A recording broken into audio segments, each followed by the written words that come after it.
Shut up and sit down.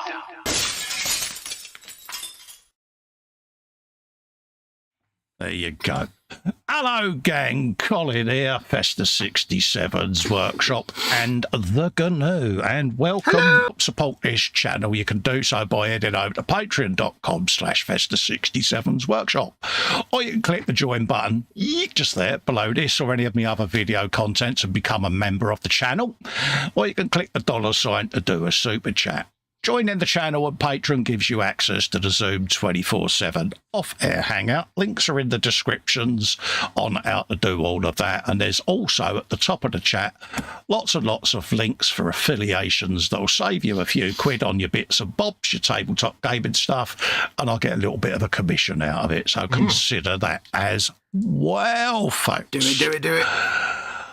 So I'll have a quick look to see who's in the chat, and then I'll do the how we use. Sprue and Glue says, I'll be watching on the telly, guys. Happy days. Hello, David. Also, hello, Dave. Hello, Dave. Oz Scale Modelling is inside. Hello, everyone. Hello, Oz. How you doing, Good day, mate? Oz. Some bloke called the Model Making GNU's in says, good evening, everybody. Hello, GNU. Joshy B has discovered emoticons. He says, evening, Festa. Peace out. Lover. Eek. See what I'm doing. Hope you're well, bud. Hello, folks on the panel. Hello, folks in chat. Got you on the TV as I'm up at 4 in the morning. To walk up a waterfall. Oh, nice. Much love, folks. Walking up a waterfall. Great. Now I've got that bloody ex-Beatle on my head singing about waterfalls. Yeah, Paul McCartney, absolutely. Oh, whatever. yeah. PJ's in King Bluey himself. He says, hello, everyone in chat, and welcome to the all-new Friday Frolicking Adventures of Sir Colin Festa a lot, Guffall Fluffy a lot, and Fox, or Princess Fox wears dresses a lot. I've never worn a dress. That's what he says. Oscar There's Wadley no says, evidence of this. good day, mate, to PJ. G'day. Who says hi back. JC's in, says hi to everyone. Hello, James, how you doing, geez? Jeff Light is in, he says hello. He says Carl and Fox and everyone in the chat. Hello, Jeff. Hi, Jeff. And a big up for Maggie. Hello, mate. He also says audio and video is good, which defeats my next question, so I don't have to worry about that. So cheers, He's good Jeff. like that. He's good like that, isn't he? Muchly appreciated. PJ saying hello to Maggie and Jeff. The Bobbins is in, he says, howdy do. Jake is in, he says, hi, Colin Fox and all. Hello, Jake, how are you, geezer? Hey, Jake. And Wolf Richie is in, saying hello, everyone. Hello, Wolf, how you doing, mate? Are you all right, geez? So, yeah, that's everyone in the chat sorted, mate. So a big how are you and how's my mum? I'm fine, but you don't really care about that. Mama Wolf is fine, thank you. She's settled downstairs on the settee with her iPad, a big duvet. She's wrapped up in a big duvet with a bobble hat, and she's nice and warm watching the snooker on TV. So, she's happy days, yeah. Bless her heart. So, how are you? I'm all right, mate. I'm suave, windswept, and interesting, mate. And how's my mum? She's all right, mate. Yeah. Yeah, she's all right, mate.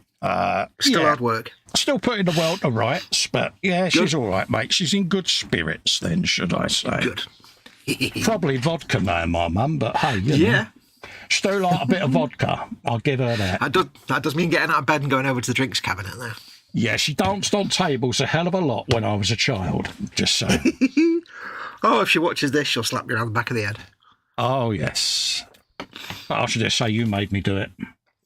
She'll just sit and listen to the whole conversation. She'll know I didn't. Yeah. It wasn't me, Festa's mum. Bless her. So, what are you doing tonight, Cole, that you're already doing? I am. I'll tell you what, let's not put the extra fin on there. Let's now let that cure off. I am doing my digger, mate, the same digger that I was doing last week, the two-arm digger with all the claws and all of that lot, mate. It does look mint, doesn't it? It does. It's just got one of them looks about it, isn't it, mate? That's the kind of digger that digger operators want to progress up to. Exactly. It's used in earthquake recovery, mate. Where basically, you know, they need to drop buildings down or rubble out the way to get to victims. So, yeah, using that arm don't work, Cole, because it's shaking. So, yeah, that's what I'm up to, mate. What are you up to, dear? Tonight I will be starting to paint the Deathcore Krieg bust that you very kindly 3D printed for me. I know, it came out not too bad, did it? It's a really good print. That I primed it. I was going to prime it in grey, but I ran out of grey, so it's been primed in Xandri dust. So I'm going to make a start on that bad boy. My first bust ever. I know. I've not done big bust painting before. Nearly said that wrong. Yeah, bless you. I like big busts, and you've already been doing that singy bit, haven't you? I must, yeah. Yes. Hey, so don't forget, folks, belly bench and beverage. Yeah. What do you have for your dinner, or what are you having for your dinner? What is your beverage of choice right at this exact moment in time? What's on your bench? What you're working on? Yeah, belly bench and beverage, folks. I completely forgot what I was talking about halfway through talking about it. It's quite good, that. I'm useless. Well, you had one job. Mate. My brain was like, quick, say all the words about this question. Okay, let's go. Right, what was the question? And I'm already going. Oh. What do you like? Yeah. La, la, la, la. So what have you been up to this week? Much? This week, it's been too cold for me to do anything, so I've just been sitting huddled around a glowing Xbox, keeping warm. Oh, right. You've been Xboxing all week, yeah? Good man. Yeah, literally. I mean, literally, because it's the only thing I can do in this room that actually warms the room up. It sounds really stupid, but it does make this room actually tolerable.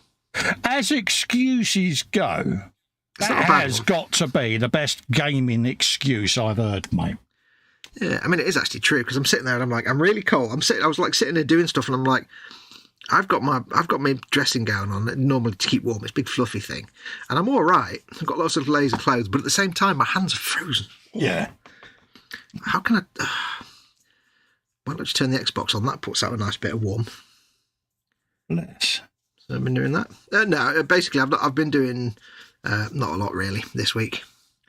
A little bit of that. Nothing wrong with doing not a lot, mate. I do that most weeks. It's just been pretty cold. I've been mostly just trying to keep warm. Sitting being grumpy, going, I'm cold. Really has been grumpy man weather in it this week. Yeah, absolutely. You know, I mean, the wibbles H has been having are off the radar, mate. They really are. Oh yeah. But she's Scottish. She should revel in cold weather. She should it should be in her DNA, surely. She's partly Icelandic, isn't she? Bless her. You know what I mean? I was going to say, shouldn't she have like a special thick extra skin layer or something that protects her from the cold that Scots seem to have? I'm not saying anything about may or may not have blubber, because that could get me in trouble. I said extra layer of skin, not blubber. Yeah. I never mentioned blubber. I know, but I did. Don't try and get me in trouble for... Me? Would I do that to you? Yeah, I have a bus over here that demonstrates it quite nicely. Yeah, there is that.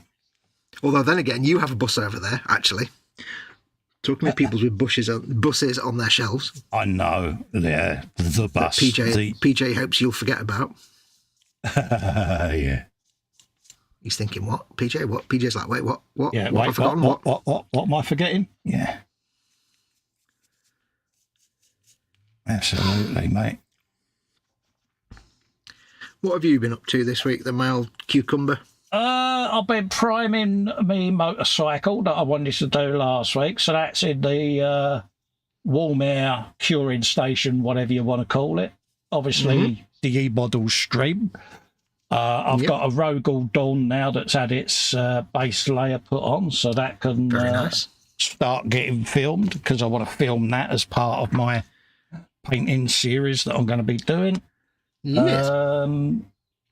And that's pretty much it, the E-Models stuff. I had a delivery yesterday of all the part work stuff, so I'm going to be sitting and filming that. Oh, the part works. And then I'll get back to painting my Ducati, mate. Ooh. That Wendy very, very kindly sent me, so I'll be getting back to doing that. I've got a little backlog of, I think, a couple of months worth of part work stuff, so I must get around to filming that. Yeah. I got my DeLorean license plate, which is quite nice. Yeah. The out of time license plate. Yeah, I got the Eleanor one that's got to go up on the ceiling. That arrived, so Yeah, it's obviously I can't disclose some of the part works that are coming up. One of them I've got a preview video out of, so I can openly talk about that Batman one now. Because he's got a life size model of Farrah Fawcett part work. Yeah. So, oh wait, was that the one under NDA? Yeah, something like that. Yeah, so there are some more coming out that I've now got that I've done all the artwork for earlier today. So I can sit and film that one as well. So that'll be another new one. Yeah, you got some exciting things coming up. Yeah, so it's your little tinker. Yeah, it's just nice to have different things to do, isn't it? I forgot which way round that was now, Burke. I went and glued this dude to his little base that you printed for him. You give him like a little... Because I'm going to get a plinth for him to stick him on, but I'm using the little base as a painting handle. And it's actually totally not comfortable to use as a painting handle. It's like, yeah, I made a mistake there. Oh, really? Oh, dear. Yeah, I was debating whether to just stick him on a cork or something. But I thought, no, I'll use the base because it'll come in handy. It's got a hole drilled in it. He kindly drilled for me, so very kind. Yeah. Got the twitches tonight. It's going to be one of them build nights tonight. I can see it. Let's have a look. Oscale Modelling says, beverage, coffee, belly, jam, cookies. Hello, fruit fly. Do you mind? Thank you. Beverage, coffee, belly, jam, cookies, bench, London bus. I'm ready to toss in the bin. Is that the big Revell one? Is that the big Revell one? Colin's built that. He can tell you all about that. Oh, yeah. I'm about to build my 5th one, mate. So... Yeah. God, that ain't annoying, Dave, doing that right under the microphone. It's always been. I've always had it there. No, but it's excessively loud. Beat the devil out of it. Beat the devil out of it. Why are you getting fed up with building your London bus is the question we all need to hear the answer to. Yes. Show us on the dolly where the bus made you unhappy. So come on, tell us what's going on. Show us on the bus. What is it about the bus that's making you hate every aspect of it? What is this? What is it about this Revell kit that's making you hate it? Yeah. Actually, you said before it's not actually a bad kit, didn't you? Yeah, I've built worse, to be honest with you. That's a compliment for Revell. I've built worse. Yeah, hella. I've built a hella kit. Oh, God. Oh, dear Lord. Yeah, I mean, the bus is a strange one. It's got its ways, should we say. But other than that, it went together all right. I had that sort of had enough of seeing the seats, to be honest with you, because when you've painted that amount of seats, you do get a bit fed up with doing the same thing. It's a bit like painting a 100-soldier army all the same with uniform and that. You're like, I'm so getting over this now. You'd never be into like building big armies up then, would you really? No. That wouldn't be your thing, no. In the structure, he says, causing the outer structure panels not to line up. Then scribe or scrape. You want to scrape about 1 mil off of each end of the interior panels. And also you want to sand the sides down to get rid of all your pin or any raised areas, mate, and then she'll start popping into place then. It is a load of finagling. So say that's your inner section and you're trying to go around that with your outer. If you've got any parts of this frame that are a bit too long, you need to grind them off. And all I did is I actually rounded all the edges on the inner part down. I took about 1 mil off each one and any raised areas, and then boom, slam it in. But don't forget, you have got such a thing as fillers and that, and then just touch up the paintwork if you need to. But yeah. It will get there in the end, mate. It's just fettling and finagling is required, mate. Uncle Festa is a master at grinding his parts. Trust what he says. Yeah, I mean, I've got the premium one that I'm building for Pete up at KA.Models coming up. Oh yeah, you got is that got loads of extra photo etch and stuff? Oh yeah, it's got all the photo etch, the wooden floors, all of that lot going in there. So yeah, that's your nemesis, that is. It is. I vowed I would never build another bus. And then I had that message on Skype. Carl, yeah. Couldn't build me a bus. I will never build a bus again. Now I'm building a bus again with photo etch. Yeah, it's like... You're like Ted. Go on. I was going to say, you're like Ted saying he's never going to build a big model again now he's got the Titanic. Yeah, I know, but Pete asks nicely, doesn't he? So Yeah, he does. He does. That's true. yeah. Oh, you know how much I enjoyed your bus video, and I knew it was coming. He's like, oh. Yeah, can you just rip the plaster off quickly? Yeah. Yeah. Reese says to us, watching that build, mate, it's looking well. James, JC Briggs and Bill says, belly, southern fried chicken breadsteaks and wedges. Oh, nice. Bench 125th 1990 Fox Boy Mustang with my own body kit. Nice. And League of Legends Misfortune 3D print beverage nothing. Oh, you got to have a beverage, James. And our scale modelling says, touching it up a lot. Did you have to be careful? That's what Colin got his ASBO for. Yeah. That's why he's not allowed out at night in town. Yeah, that's why I'm housebound. Yeah. Yeah. It's the only reason he's housebound. Yeah, no. Yeah. Right. I think I'll be waiting a lot for things to dry, so feel free to do lots of chat and I'll chat, Dolly. People in chat. No worries. It's I'm going to have minutes between coats here. Yeah, that bus build, mate, it will beat you up. You'll hate it 1 minute, you'll love it the next. But all you got to do is just remember at the end of the day, when it's all done and dusted, you're going to have a beautiful piece on the bench that'll make it all worthwhile, mate. Mm-hmm. Oh, yeah. That really didn't inspire him at all, did it? I'm not sure if there was that much of a rabble-rousing speech, but it worked. I think it'll work. Yeah, it is one of them, mate. It really is. It can be frustrating, but just stick with it. Yeah. In terms of powerful speeches, it's not quite the President and Independence Day, but it was good. Hey, at the end of the day, mate, you know. Yep. You know me, I don't use 50 million words when I could use 7. Well, go away, fruit fly. Hello. Look, just I'm trying to do telly. You want to find your own live stream. Thieving get. No flies on you. 1 XP. You get 1 XP for that. Tough bargain, but I'll take it. Oz says, I'll send it to you to finish, mate. Haha. Yeah, no worries. There it is. I think it might be on its last legs. It keeps landing on the bench. Something about their buses, it's just, yeah. With me, I lost my mojo doing the seats with it. I really sort of like, yeah, if I don't see another bus seat, it won't be too soon, but... It's like, I can imagine losing your mojo on the first one you built would be a pain, but losing your mojo on the fourth one is like, yeah, seats again. By bus 3, I'd had enough, and then bus 4 came along. I'm like, someone out there really hates me. But why did you do the second and third one then, the fourth one? If the fifth one's for Pete, mate. Okay, that makes sense. Private commissions, mate. Jolly good. That's why I did 2 U-boats. Yeah, you don't turn it down when it's, yeah. No. But it was one of the main reasons I stopped commissions, because it's like, I'm getting fed up with building buses now. Yeah, why does everybody want the same thing? No. Well, yeah, I did buses and cats, didn't I? And it's like, yeah. Mm-hmm. That's the downside of commissions. You have to be ready to accept to build something you don't want to build. Yeah, no, and it's like, yeah, because people sort of, don't get me wrong, people sort of builds, and we're inspired by them, and I'm very, very flattered by that.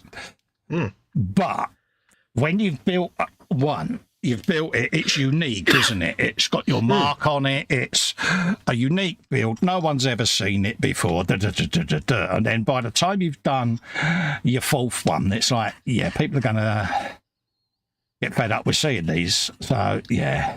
Yeah. At least the one thing that's good about doing the one for Peter is because I'm filming it, I get to bring the bus video up to date because it was filmed on my old potato cam, no real lighting, and yeah, so yeah. It lets me gracefully retire that series. So. Plus, you'll be using new techniques that you didn't know last time you did it. Oh, yeah, it's a totally different colour scheme as well. Yeah. So, well, that as well, yeah. So, yeah, you know, it's one of them, innit? Yeah, it'd be fun to do. He says now.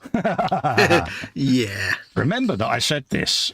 Remember also, Cole, that you're supposed to be filming this, and it helps if you turn your camera on. Oh, yeah. Really? There you go. So, yeah, it's one of them, and it just gets to bring it up to date. Mm-hmm. And that'll be going out live when I do the 1/16th tank, which, judging by how slow the tank is going to be quite a while. Yeah. So, no sense in rushing these things. Exactly. But I might do a bit of judicious catching up off air with the tank just to get the build process done. But again, I don't really want to rush it, because if folks are at home building along, then, you know, if I suddenly jump right to the end of the build process, they're like, I was stuck on this bit. What do I do now? So yeah, for something unusual like that big tank, you don't really want to skip stuff, do you? No, so it's all unusual. Yeah, I'm trying to plate spin with it and keep everyone happy, because there's going to be people out there that are going, just get on with it. Well, they're more experienced modelers, but it's models at the end of the day, so you treat it as if everyone watching has never built a model. Yep. And that's the difference, isn't it? You've got to take that into account. Doing it as a full-on tutorial, you have to assume that everybody knows nothing. Exactly. But it's good for me as well, because obviously there are folks in there that have done a lot of armour builds. So you do get a lot of good tips, I must admit. Mm-hmm. Oh, yeah. So there is that. It's kind of the normal thing. Though. It's like if it was a run-of-the-mill 1/35th Tamiya kit or something, you wouldn't probably film the build, because it's a 1/35th Tamiya tank. You know, it's much of a muchness, but because it's something special and unusual, you're going to go into detail on it. It's rude not to, isn't it? Yeah, and at the end of the day, if somebody's watching thinking, I don't want to watch the build bit, well, then just skip along the playlist to the bit where it's skip to the playlist to where there's the painting. Yeah. So, yeah, it does. I enjoy doing it, put it that way. It's new to me. It's 1/16th. I've not built it 1/16th before. And no. Plus, you're doing a lot of custom work to it as well, which you have to film, so... yeah. So, yeah, I'm looking forward to it having its base colours down. Base. And then you can start a bit of weathering with it. So I'm looking forward to that stage, to be honest with you. But to get to that stage, you've got to do the buildykins, folks. Exactly. Right. What have we got in the chat? Where did you read to, mate? Reese's for comment about don't fancy. That'll be the first one you can read. Don't fancy a bus, build then Colha. Yeah. Ozzy says, I like the mini art bus, maybe build that sometime. Yeah, ye oldie one. I was going to do it. But do it as one for my own channel to go with the London bus I've got. So where I've got all the posters of, like, Motorhead and that, I would have, like, 3 little babies dressed in leathers, because Motorhead would have been young when that bus was out. That sort of, almost like a P take on it type thing, you know? But, yeah, it's one of them. I'd like to do one. Has anyone seen the box art on that? Tell me if I'm wrong, but the bus driver is a dead ringer for Keith Richards. Just saying. Is it one of those oldie worldy omnibuses with, like, the stairs going up the back in a curly whirly? Yeah, that's the very one. Yeah, everything's open, you could just fall out. Yeah. Yeah. It does amuse me when you see those early buses and they've got, like, a completely open driver's cab, and you're like, that would be just horrible for anything other than a nice, warm, sunny day. Yeah, exactly.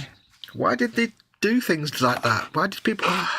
Oh, because the drivers weren't important. They were lower class. The passengers were upper class, weren't they? You know, it's a bit like the chauffeur cars back in the day, wasn't it? And the carriages, the driver was always open, whereas the passengers were enclosed. It's because the driver...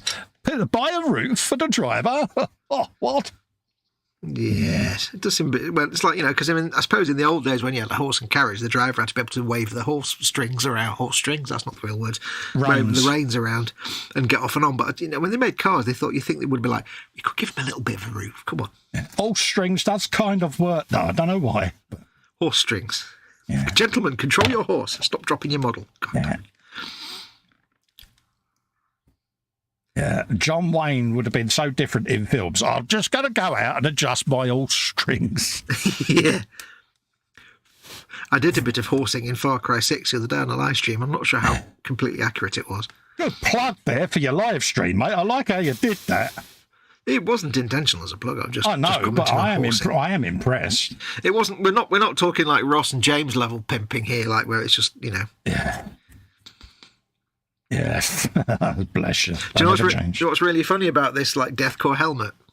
What? He's got the little fin on the top. And when you paint a Deathcore model, they're usually solid, but this has got like a little recess in the top of the fin. Yeah. And to any Gumpler builders out there, I'm just sitting there thinking that needs to be green in there because it's the head camera. Gumpler builders will know what I'm on about. Right. Jeff Light, belly earlier, fish and chips, followed by raspberries and clotted cream. Nice. Ooh, clotted cream. Beverage currently Bacardi and lemonade. A bench have been repairing some 1/100th scale Cossack cavalry. Ooh. Reese has been accused of throwing me under the bus, in which he's denying. Jeff says, I think this cold weather has an effect on super glue. They're falling apart. Yeah. Warm your super glue up, mate. Get yourself...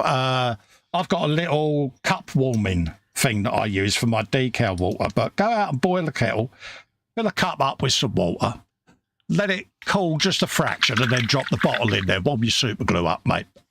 Mm-hmm. PJ Belly, KFC chicken things with fries. Bench, a 1/12 MFH Alfa Romeo 8C2 900B. Beverage, Absolute Vodka and Tonic. James says, you were subtly pimping your channel there, Fox. He was, wasn't he, James? Well, if anybody's going to spot pimpage, it's going to be James. Come on. Absolutely. I don't mind. Pimp what you like. My channel doesn't matter. I don't care.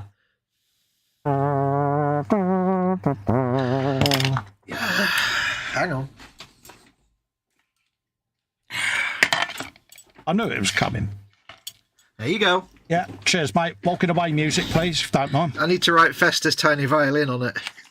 Yeah, I've got a 3D print one and have it on the bench there. Festa's tiny. I might write that on the side. Don't ruin the violin. Put it on a bit of Tamiya tape and apply that to the violin. You don't want to ruin the violin, mate. That probably cost about £1, that. I wouldn't worry about it. I know, but you never know. Someone might think it's a miniature Stradivarius. If anyone's going to convince them of that, it's going to be you. Quite possible. You could sell sand to the Arabs, mate. Mm-hmm. You think I talk a lot? You should have been around when my mum used to do work. Gosh, she used to do like charity work and stuff. She'd go out of the day and come back, and you wouldn't get a minute's peace. You'd be there talking to you for hours, and it'd be like, I don't care, please go away. Oh, it's hereditary then. Yeah. You come on, you must have known that was coming. I knew that was coming. I'm fully prepared for that. But at least what I say is interesting. So exactly. You convince yourself of that, mate. We all believe you. Mm-hmm. No, Mama Wolf's talk was always, and then she said, and he said, and they said, and O said, and he. Was, oh, really? It's like, that kind of like 1980s housewife conversation. I'm like, I don't care. Yeah, proper Vicky Pollard. Yeah, but no, but. Yeah, but no, but. Yeah, it's like, Mum, I couldn't make this pause screen on the game any more obvious.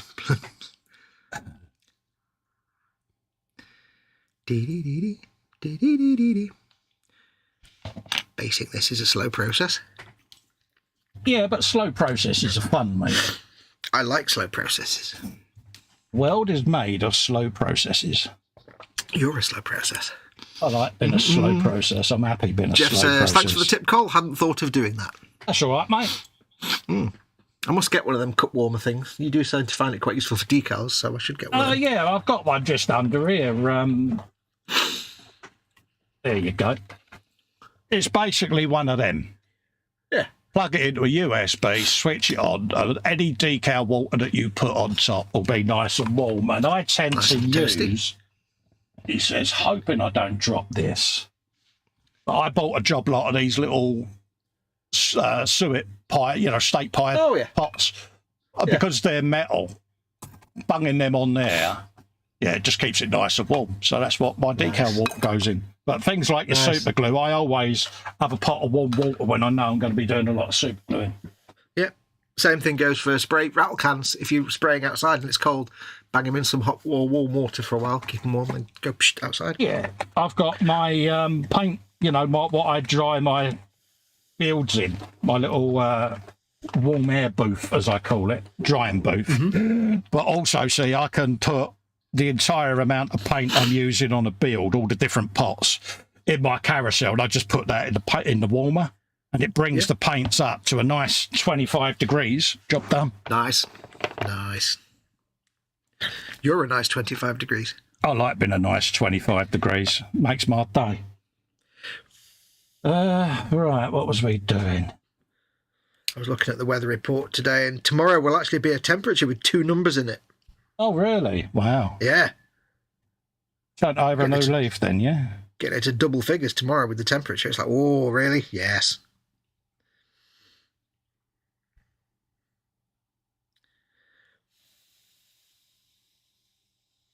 Something like that. Okay. We're happy with that, so we can now smooth that down. I know I've got the right bit.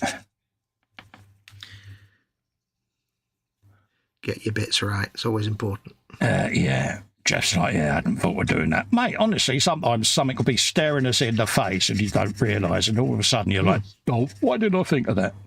I do it all the time, mate. You're not alone.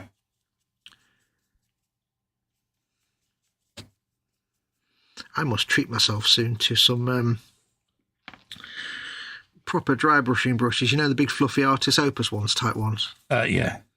And a proper, or either make or get myself one of them dry brush surface things that you can, instead of using tissue to get my dry brush paint off. Yeah. You've got your textured board, haven't you? Texture palette, yeah. Yeah. Print your one out if you want. Yeah, because I was watching a thing the other day and it's like saying, yeah, you can get all the paint off the brush without filling it full of bits of tissue particles. I'm like, oh, yeah, that's a good point. I never thought of that. I'll print you one of them. Oh, yeah. That'd be rather handy.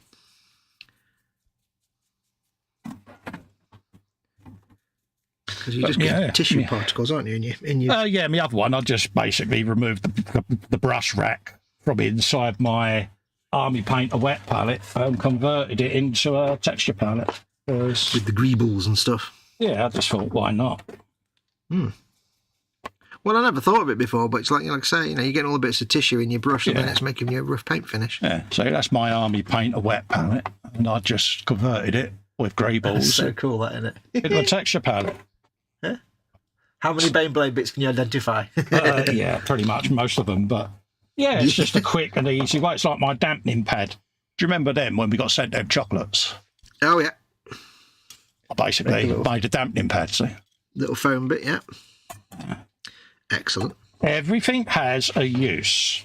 Everything can be converted to something useful. One man's junk is another man's gold. Wait, one man's junk, that could go the wrong way there. Only you could have misconstrued that. I don't want to know about other men's junk, thank you.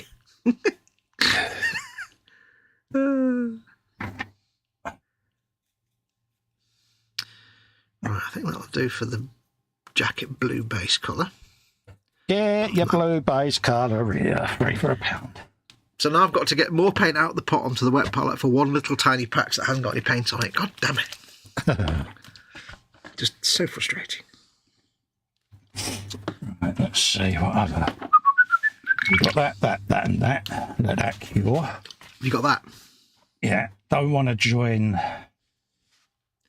all the hoses on yet because I want them all separate right at the end so we can get to all of those. Just making sure, that literally press fit in place. Yeah, that's no hardship. Das ist nicht ein Problem. Oh, I found a support I didn't cut off. Oh, so yeah, we can have that in there. Let's get this put on because I can see myself losing this little bit of. If it's going to happen to anyone, it's going to happen to me, isn't it? Yeah, and if you're going to lose a bit, it's going to be a tiny bit, not a normal size bit. It's going to be an irreplaceable bit. So yeah, it's going to be like a piece that holds every single structure on that model kit together. Yeah. Like the keystone of it all. Well, these are little key pegs, these ones, which I find most annoying. It's like, look, just make it without cutout.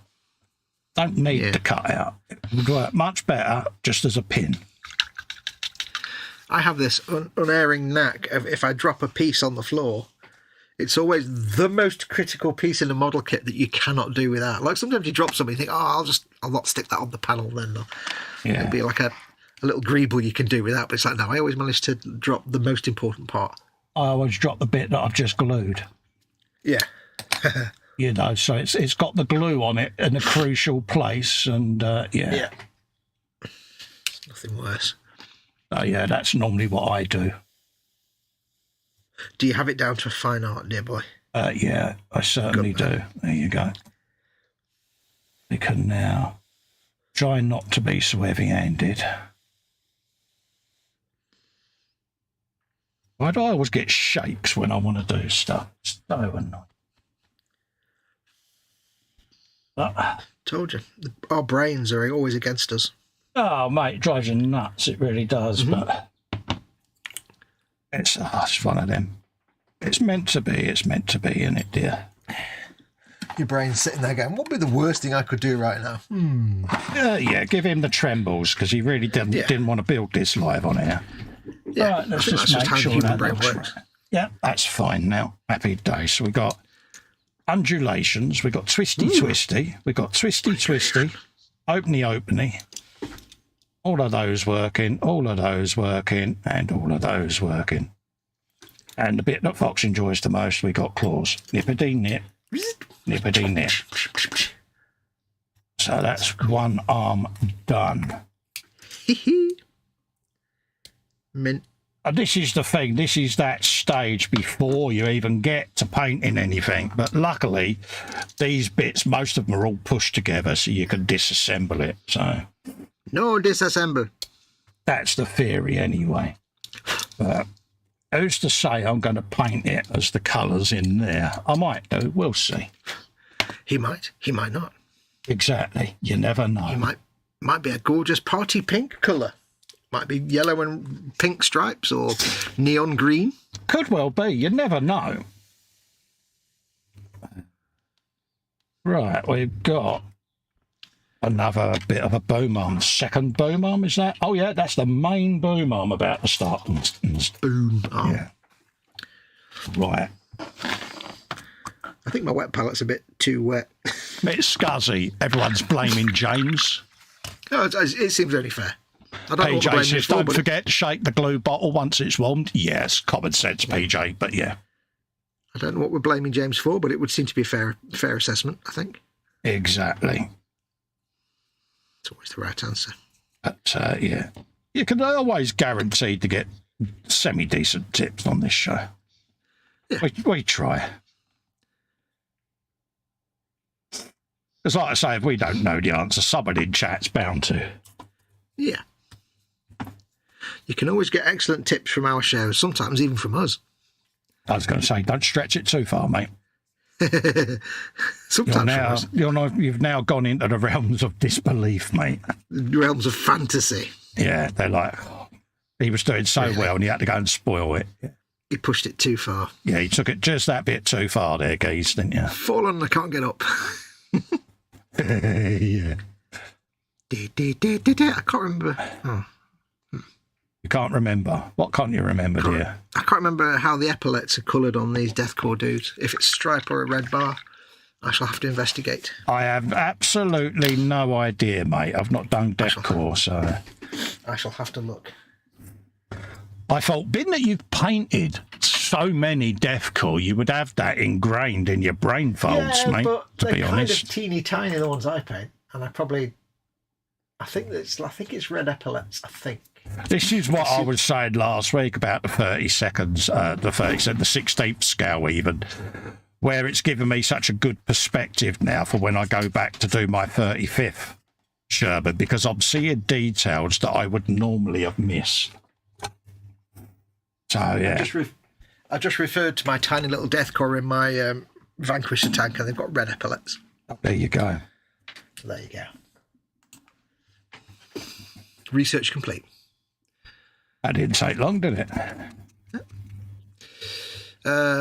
Reese says it's always PJ. Haha. Absolutely. Oh, it always is PJ, because I think PJ says it's James's fault. Oh, yeah, it's the default answer, isn't it? It's either James's fault because he did something or because he didn't do something. But either way, it's always his fault. Reese says, I wish my office was a nice 25 degrees. I'm quite lucky in here because, as I say, I've got the aquarium, the boiler, server. So, yeah, I'm quite lucky in here. Aquarium. See what it did there. This is the age of aquarium.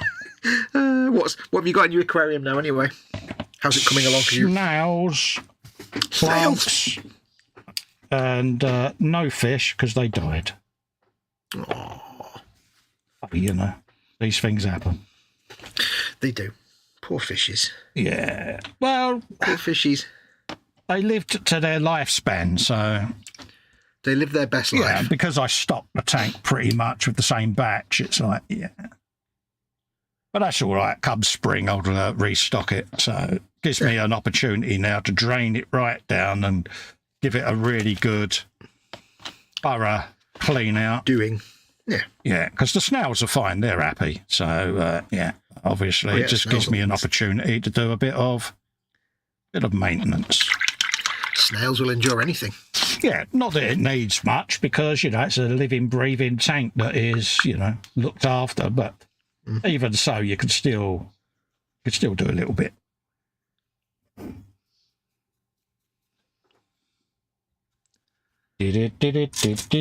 Try not to drop that. Sprue a number or letter. We'll definitely need 2 coats of this. How many? Not 1, but 2. Not 1, maybe not even 3, but 4 maybe, I don't know. Oh, happy days.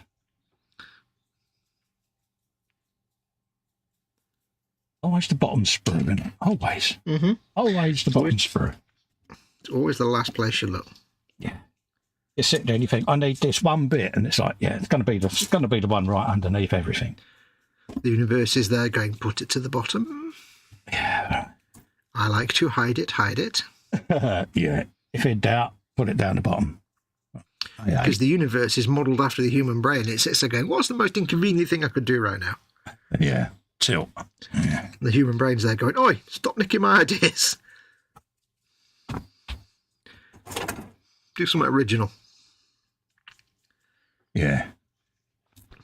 Originality seems to be a thing that is dying a death.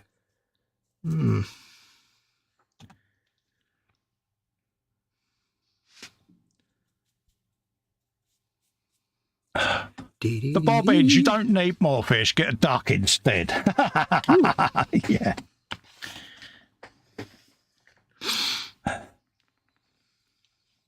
Somebody in the I'll start that again. Whoa, train wreck. I'll go back out and come in again. Somebody in the E-Models group who joined recently put a picture up of their fish tank and it's got an axolotl in it. Oh, nice. Yeah, it's so adorable. I said, right, that's the group mascot. There you go, done. Oh, yeah. Well, it was like Edward with his squishies, wasn't it? It was like, yeah. They were honorary group mascots. Yeah. I'm going to get painting down there. He earned all the XP for having the squishies because they are very high maintenance, folks. Oh, yeah. Yeah, no, so... Plus, it's physically impossible to not love squishies when you see them. Oh, dropping me water. If you see a tank full of squishies, you're just in love with them straight because they're adorable. Yeah. They're brilliant. They're You're dropping your water there, dear? Yes, I'm knocking things over left, right and centre as well. Oh, it's not just me tonight then. Nah. I go through stages. Like say, some days you're fine, other days you cannot for the life of you achieve anything. No. You're just like, you know what, I'm going back to bed. Yeah. Okie dokie. So that's a 2-piece piston, right? That's why it didn't look right. That's one piece. Dun, dun, dun, dun, dun. And another piece. Yeah, it's because it's that bit goes on the top of it. I didn't think it looked right without hook on the end. You need hook. But yeah, this is an interesting little kit to assemble, I must admit. It's I'm glad I got it. Yeah. Could have a spider pig for your trouble there, folks. I'm running perilously low on Montfrang Baron, it seems. Oh, really? I'm all right. I've got a couple of pots of that.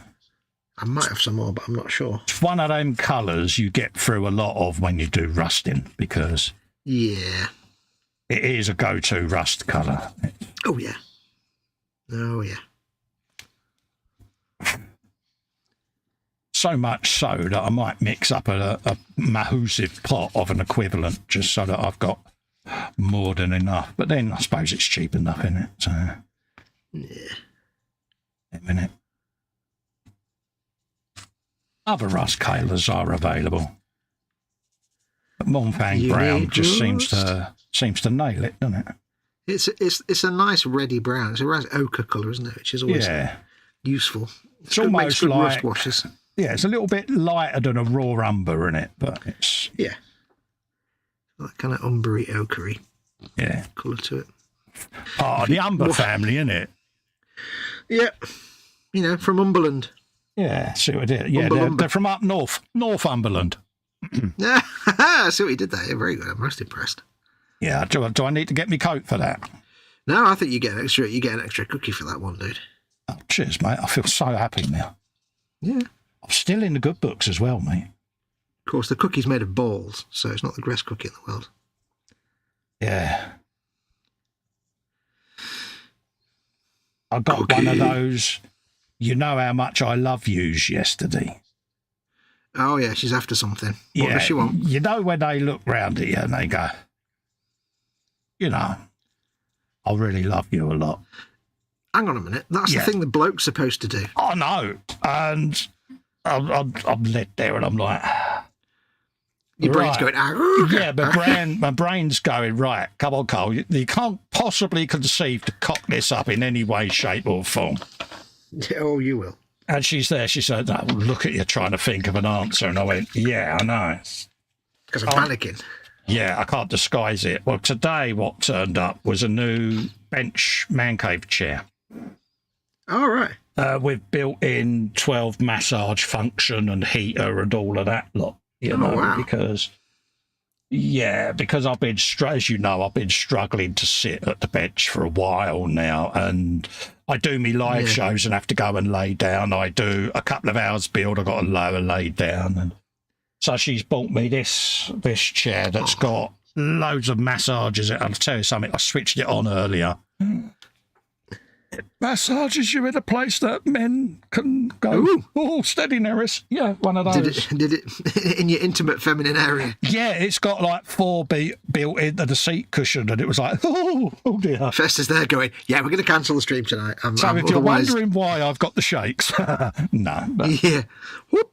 But no, a big thank you to H, because that was a lovely thing to do. Thank you, H.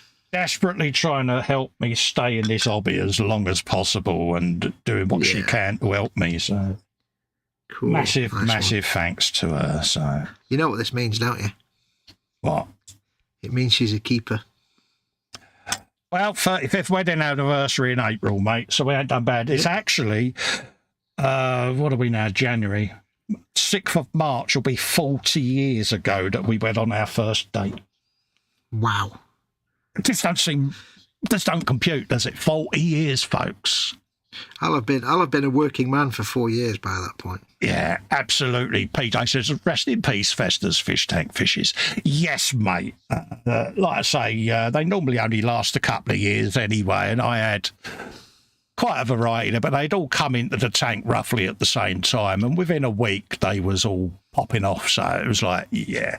And I checked all my water like I normally do as part of my routine, and all the nitrates and everything were fine. So, yeah. Wasn't it all during that hot summer?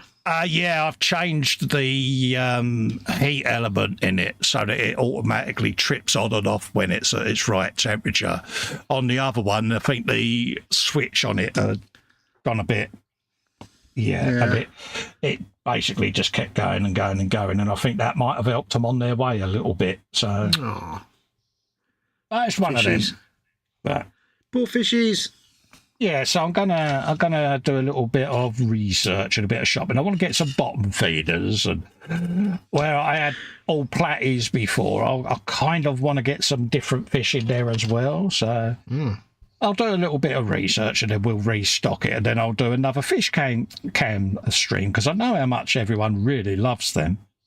Would you go for tropical ones or more freshwater type ones? It's a tropical tank, mate. So, but I'll have a looky-loo and we'll see. So, there will be Tank Mark II coming soon, folks, because I'm going to get another round of assassins as well, just to keep the snail population in check. But with a couple of bottom feeders, they'll do that as well. So it's just mixing it up a bit so that I want to try and have it as natural an environment as I can without me intervening too much with the tank cleaning machinery and things like that. So yeah, it's one of them. Maintenance as you possibly can get it, basically. Yeah, I mean, I don't mind doing the maintenance, don't get me wrong, but in the real world, you haven't got someone going around with a fish tank hoover in a tropical environment, have you? No, yeah, you want to self-sustaining as you possibly can, as much as possible anyway. So, yeah, that's the plan anyway, so... you need planes. Yeah, so I'm going to have a looky-loo and come back to it and give it a little bit of TLC, mate. Okie dokie G5 is that one. I mean, you could just have a tank of snails, but it probably wouldn't be the same. It's kind of what I've got at the moment. And yeah. Yeah, welcome to Festa's snail tank. Yeah, snail cam. Snails are great. But they do their job, don't get me wrong, you know, I mean, the water's crystal clear. In the aquarium, I'll just flick it up and you'll see what I mean. The water itself is absolutely crystal clear, look at that. Oh, yeah. So the snails do their job. But yeah, just it's a little bit light on the fish department at the moment, so yeah. It's always nice to have a bit of company at the bench, and I like me fish. Yeah. Yeah, my uncle's gaff, when I was a kid, I spent a lot of time at my uncle's for various reasons. But he used to have 2 big aquariums there, and I was transfixed by them as a kid, you know, and I could sit and watch the fish for hours. And all the problems in life used to go away just staring at the fish, you know. And I remembered that, I remembered that when I started getting a bit depressed and things like that. In here, the missus said, well, why don't you put a tank in, mate? I went, what? She said, well, you've often said how looking at the fish in your uncle's tank made the world's problems go away. She said it might help you. She said if you're a bit tense, a bit highly strung, or just having a bad few days. She said, you've got a fish tank in there then, didn't you? She said it might help you. Yeah. So that was it. Measurements were done, fish tank was ordered, and she's a wise person, isn't she, my missus? She knows all my little intricate makeup, and I'm just going to glue the barrel of this las rifle back on again, I think. Oh, did it die? I dropped it and it snapped the base off, which is fine because it was temporary, but it snapped the barrel of the rifle off. Oh, I shall glue it back on. It's all right. You've got some super glue, yeah? Yeah, it's a very clean cut, so I'll just glue it back on. Oh, dude, if you need another one, let me know and I'll just print you another one. Not a problem. I see. I should be able to recover this one, I think. I might just glue it to a normal GW base temporarily so I can put it in a painting handle. I mean, it wasn't exactly the most comfortable of grips, that, so... Yeah, it wasn't one of your better ideas, was it? Nah. Oh, burping. Tissue, I need tissue. What's wrong with a bit of burpage, mate? Burping. Tastes like Japanese beef. Gherkin. Food. That's what we did. Gherkin burping. I ordered some food tonight, and I got. I said to Mum, "Do you want some sushi?" She went, "Yeah, let's have sushi." But we've got this place that does fantastic sushi because Mum likes sushi, but it's very unreliable. Yeah. Because it says like sushi on weekdays only, but today was like unavailable. I'm like, really? Oh, really? Yeah. So I got some like Vietnamese chicken vegetable rice stuff, which she said, "Oh, I'll try that." And they sent it. It looked great, except they forgot to include the rice bit. Oh, no. So she got a takeaway tray full of chicken and vegetable, no rice. It's like, I'll make some rice. So I made Mum some rice. It's like, really? You forgot the big important bit there, it being a rice dish. Yeah, it's like, how difficult can it be? But hey, you know. Yeah. Ooh, very smooth resin. It's very pretty. RJC Reese says, right, I'm off to bed. We'll have a sleep, have a good stream. Will do, mate. Thanks for coming in. Take care, Reese. PJ says, Colin's got to put a couple of bottom feeders in his fish tank. Watch out, rivet counters. Festa's coming for you. Absolutely, folks. Yeah, I was waiting for the comments about bottom feeders. Yeah. You knew it was coming. Absolutely, mate. Well, I am building a rivet counter detector unit, PJ. So I might give it a coat of marine varnish and put it in the tank as well. So you got the river underwater rivet counter detector unit. Put it on the back of an old comma van, like the old TV license vans. Yeah, with the old little rotating antenna. Yep. Yeah. Right, there you go. It's not a perfect fix, but it will more than suffice. The traditional UK TV detector van. Yeah. I mean, the last time I saw one, it really was a comma. It was a comma truck. And that's going back hundreds of years. Well, they're on about reinstating them, aren't they? Because so many people now, apparently, are cancelling their TV licenses each month. That they're like, yeah, there's a lot of people out there, so they're like, see it as a revenue stream, don't they? Let's be honest. Yeah. It's a rip-off. Good man. So proud of you, soldier. Not perfect, but it'll do. This is why you're a GNU, mate. I'm a GNU. How do you do? There you go. So that's that. I'll give it a little bit of a sand later. You like a bit of a sand, don't you? I like to sand it. Now, can I put a little tiny base on this? Is this going to be feasible? Might be. Might be. You never know. It might well be. I've just got rid of all that super glue and I still need it. Fudge. Stupid boy. You're having a bad day today, aren't you, dear? I'm having one of them days today. I'm going to... Yes. I don't know. Is that going to be... A super special GNU day, isn't it? Day of the GNU. It's like a Kung Fu film, but we're not having any Kung Fu. All right, I got number 6. Right, that will fit in there. That will fit in there.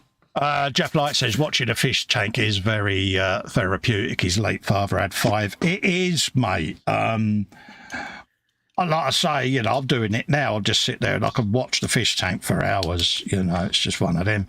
Especially if I'm sat here video editing, because obviously we know that can be a bit of a bind. So yeah. I'll have a rest and a swig of tea, and I'll just sit there and watch, or used to watch the fish. Hence why there's no fish tank streams been going out. But yeah, it just takes your mind off of stuff, doesn't it? Just you lose yourself for a few minutes. I thought about having a fish tank a few times. Yeah, I enjoy it. Yeah. I like when I go to my GP. She's got you walk into. It's a small practice, which is why we moved to that GP. You walk in, they've got like 4 chairs in the waiting room. It's like, that's how small they are. It's like blessed. Yeah, that's the type of GP you keep. Yep. And you walk in, there's a little fish tank with the tiniest little fish whizzing about. Yeah. Tiniest little fish and one big long flat thing. Looks like a big flat catfish of some sort. Yeah. And it's like, cool. Just sit there. And she's like, Mr. Wolf. And I'm like, what? Called me a couple of times for me to get my attention. Right. Let's attach the base. Attaching. Base of attachingness. But try and do it in a way that's temporary, Fox, not permanent. Gosh, you need to take it off again. I've done that before now, you know, like super glue a piece to a base temporarily so I can paint it. Yeah. And then realised to my horror when I finished that I put too much glue on and it's never coming off, and I'm like, oh, fudge. Yeah, I tend to use a little bit of canopy glue on stuff like that. Yeah, but I'd have to wait for it to set and I'd be here all night. Right, let's get that to stick. I like to stick it. It should be able to be pinged off, no problem. Yeah, that's what I like about this. These are all sort of quick release joints where you can literally pull all the pistons off. So when it comes to do painty, you can put all of these on little sprues. Nice. Paint them all separate. So hence why I'm not too fussed about how it's going together. Apart from that piston there's a bit dodgy. Stupid clumsy mode tonight. Are you really, dear? Yeah, well, I've just locked the camera again. I keep dropping things. It's like... Welcome to my world. Yes. That's why, because that hasn't really joined properly, is it, Carl? It's not really going to grip it very well, is it? So let's take that out of there. Oh, fail. It all going wrong, dear? Yes. It's going... Put me on the dolly where the horrible Krieg got you. Glue out again. One-piece resin bust causing it. Yeah. I know, it's nonsense, isn't it? It is. It is. Told you. Vexes you, my dear. Painter, not a builder. I'm an artist, you know. I can see you now doing the proper slap on the brow and everything. It's like, yeah. Let me go and get me freely sleeved shirt. Yeah. They don't know talent when they see it. Yeah. Oh, they do. Yeah. Let's just slap a load of extra fin on this. Slap it on. That line up. Quite why they did that as a two-piece, I don't know, because it really don't help in one iota. But I'm going to let that cure fully because I'm then going to run a drill up it. So let's bung that back together. Dun, dun, dun, dun, dun, dun, dun, dun. Right, shall we try that again? Yeah, you got to try that again, dear. Let's try that again, shall we? Do you like that? Yeah, we'll edit that bit out. No one will ever know that you've done a boo-boo, mate. Trust your Uncle Festa. Boop. Boop. Oh, yeah. Try not to smack the keyboard, Cole. No, that's not going to stick at all, is it? No. PJ says, yeah, I thought so. Having 5 bottom feeding rivet counters stuffed into one tank might arouse unnecessary. Yeah.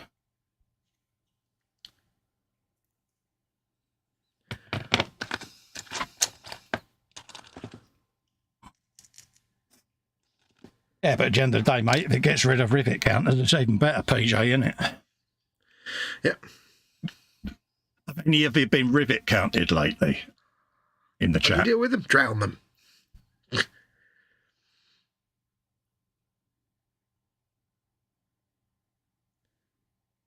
I can't remember the last time I was rivet counted. Trying to think now.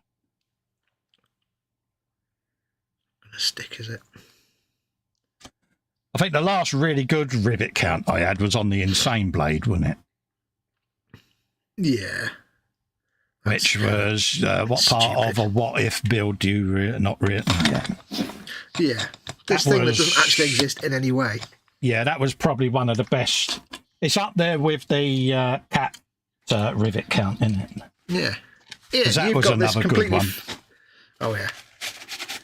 You've got this completely fictitious vehicle completely wrong. Yeah. What did you just say? Think of the words that just came out your mouth. Yeah. Right. Yeah, it was one of them, wasn't it? It was like, yeah, that was a good rivet count. That's some classics.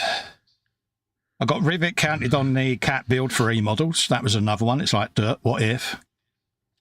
Yeah, think about it. Think about it. But yeah, that's the thing. I've been quite blessed because I've had some unique rivet counts, and it's like, okay, it's a what if build. What part of this? I mean, we all know the bus one because I spoke about that many times, but yeah. But I made a point right at the beginning of that video series of saying this is not an accurate representation. This is a build with my favourite bands and my favourite movies on. And I still got rivet counted on the posters. Oh, yeah. It's like, really? What part of? But yeah, but the cat one, that was brilliant. That was. I think you'll find that my little truck might not be the correct scale. One's near, one's far away. And also, what if? It ain't real, mate. Made up nonsense. Which bit of that do you not get? So, yeah, you know, and that did raise a chuckle, I must admit. Yeah, sometimes it's so stupid, you're like, really? Oh, there were a lot of folks that did find that one rather funny. It's like, yeah. Oh, camera's completely moved. There we go. How do you deal with rivet counters in the chat? Yeah. Because we all come across them. They are the scourge of the community. They don't seem to bother them, but yeah, the rivet counters. I seem to have mercifully gotten away with it mostly. I've had a few people rivet count the Falcon every now and then. Yeah. You've And been I've said, pretty you know in blessed, that... though, because you don't get a lot of grief for anything, do you? You seem to be able to dodge it. I think you're made of Teflon. Yeah, I've had a few people say, blah, blah, Falcon. It's like, yeah, which bit in the first video when I said it's going to be a cross between the studio model, the one you see on screen, and my imagination, a realistic version? Which bit of that didn't go in? Yeah. But I must admit, you have been quite lucky there, because you do escape a lot of that sort of thing. Yeah, I don't know why. I don't. It's probably because you're a guru. See what I'm doing? See what I'm doing? Nonsense. Ow, stop knocking the camera, you goddamn clumsy... I'm having a night tonight. I had noticed. Yes. But that's all right. It saves me from having one on my own. Yeah. Yeah, we can have a night together. That sounds wrong. Yeah, that does sound really badly wrong, mate. Yeah. Yeah. Anyway, did you see the football? Oh, what a goal, folks. That sports ball team where the man did the thing with the ball and it went into really the deflecting the issue badly here, but yeah, great game, wasn't it? Well, yeah, that was offside. Yeah. Those 13 scoring points that they got. Yeah, brilliant.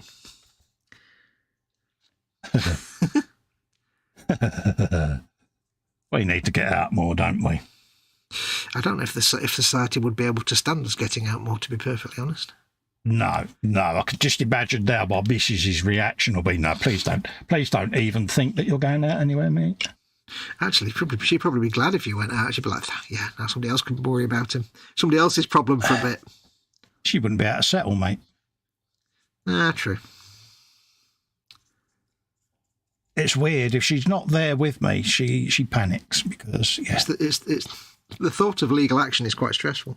Well, it's like when I used to work. She used to always be on edge until I got back home because, yeah, it's just... Yeah. She just couldn't settle, so... Bless her. Yeah. Can't get under there now. Now she's like, really, I wish I'd just left you to go to work. Yeah. Pain of her life, bless her. She's there going, why can't you sell people on eBay? God damn it. Yeah, why is it illegal?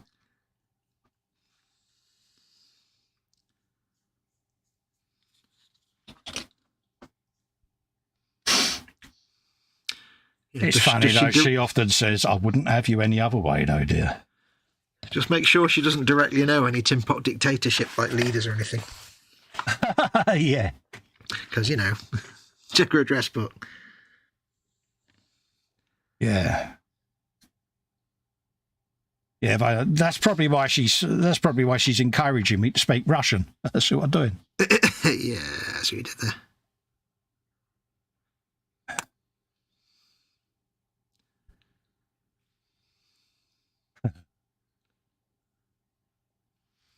Trying to paint these straps all carefully, and I should just slap the paint on and tidy up the blue afterwards. It'd be a lot faster. Is it going well for you? Yeah. And go straight in. There you go. That's what we want, my son. Get you a bit of that. Get you a bit over there. Yeah, and I'm being all prissy painting these straps. It's like, just get it on and touch up the blue later, you idiot. Oh, yeah, good point. Yeah, it's a valid point, that, Fox. Yeah. We know what you meant. Yeah. I'm glad you do. I've got no idea. Yeah, I'm just going with it, mate. You know me, mate. Mm-hmm. I'll go with it because it makes you feel good.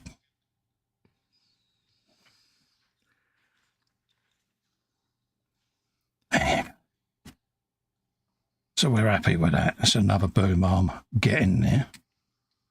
It's all boomability at the end of the day. Boom. Boom, boom, boom, boom, boom, boom, boom, boom, boom. Let's put there.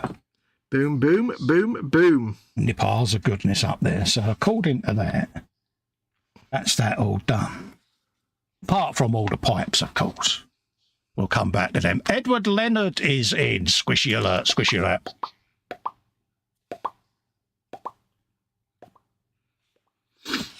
Squishy's complete. How do, Edward? Hope you're doing all right, mate. Edward. Lovely to see you in. Lovely to see you. Lovely. PJ, you have just summed it up what me and Fox have been saying for years. He said, I've noticed that most rivet counters don't actually post up their own work. Absolutely. Oh, yeah. I once said to one, I've been on your channel and I've gone through your archive of builds, but I've not been able to find a video that is relevant. Could you let me know its location? And yeah.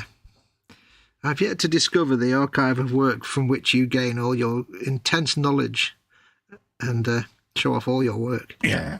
Jeff says, Maggie has just said, what have the poor normal residents of the tank done to warrant having to put up with bottom feeding rivet counters unless we put all the counters in the tank together? Good shout. That's a good one, Jeff. He said they could rivet count themselves. I wonder whether a rivet counter has ever been rivet counted. Yeah. That would be fun, wouldn't it? Could you imagine that? What you'd need to do is create a group, right? And in that group, a bit like a video game, in that group, you have a section for rivet counters. And when somebody rivet counts, you gently put them in the rivet counter section without them realising it. So it's just rivet counters in that section. Yeah. Like when you get a video game and they just have areas that are just cheaters and they don't even realise it. We have created an executive lounge in the group for our most encouraged members. In other words, special people. Rivet counters only. Yeah. Do you think they'd notice? No, they'd be too busy criticising each other for nonsense.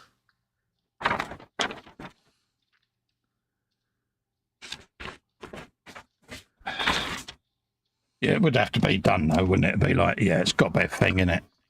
Yep. Like I say, I got to the point with rivet counters. When it first used to happen, it used to bother me, whereas now I've developed a large dose of don't give a monkeys. I clean that up. You did. But it's after years of putting up with it, innit? And you just think, I've had enough of it now. You know what? Screw it. It used to bother me, but now I just think... No, you don't care enough about their feelings to they've come on my channel to nitpick a build. What they've done is they've watched an advert that I've been paid for. They've clicked on the channel. That's an interaction. They've then made a comment. That's another interaction on the channel that all helps me climb the rankings. For them to say, I think you'll find, but all comments on my channel have to go through pre-approval anyway. Yep. So I don't publish it. But I've been paid for all the things that they've done, and that's quite nice. It's a nice feeling, isn't it, dear? That's your little bit of victory against the nonsense. Yeah, because their comment doesn't get seen either. So the best way of depriving them of the attention they crave and the oxygen is just to deprive them of it. It's like when people, I get comments every now and then that are critical of my stuff, and I'm like, it's fine. Because what I'll do is I'll just delete the comment if I don't like it, because I can. Yeah. And you've had to watch my stuff and pay for it to help me earn some money. So thank you for the ad revenue, and goodbye. I had a rivet counter actually message me and ask why their comments needed pre-approving. I said, because it's all the dickhead rivet counters out there, so I have to have post-approval on. Sorry about the inconvenience. Shall I check your post? Yeah, they never replied. It's like, why does my comment have to be approved? Because it's my channel and I make the rules. Yeah, so my channel, my rules. It's not a democracy at the end of the day. Yeah. So, it was quite funny, and it was like, they got a screenshot of their comment emailed back to them. It's like, Then I noticed one subscriber less. It's like, bye. See ya.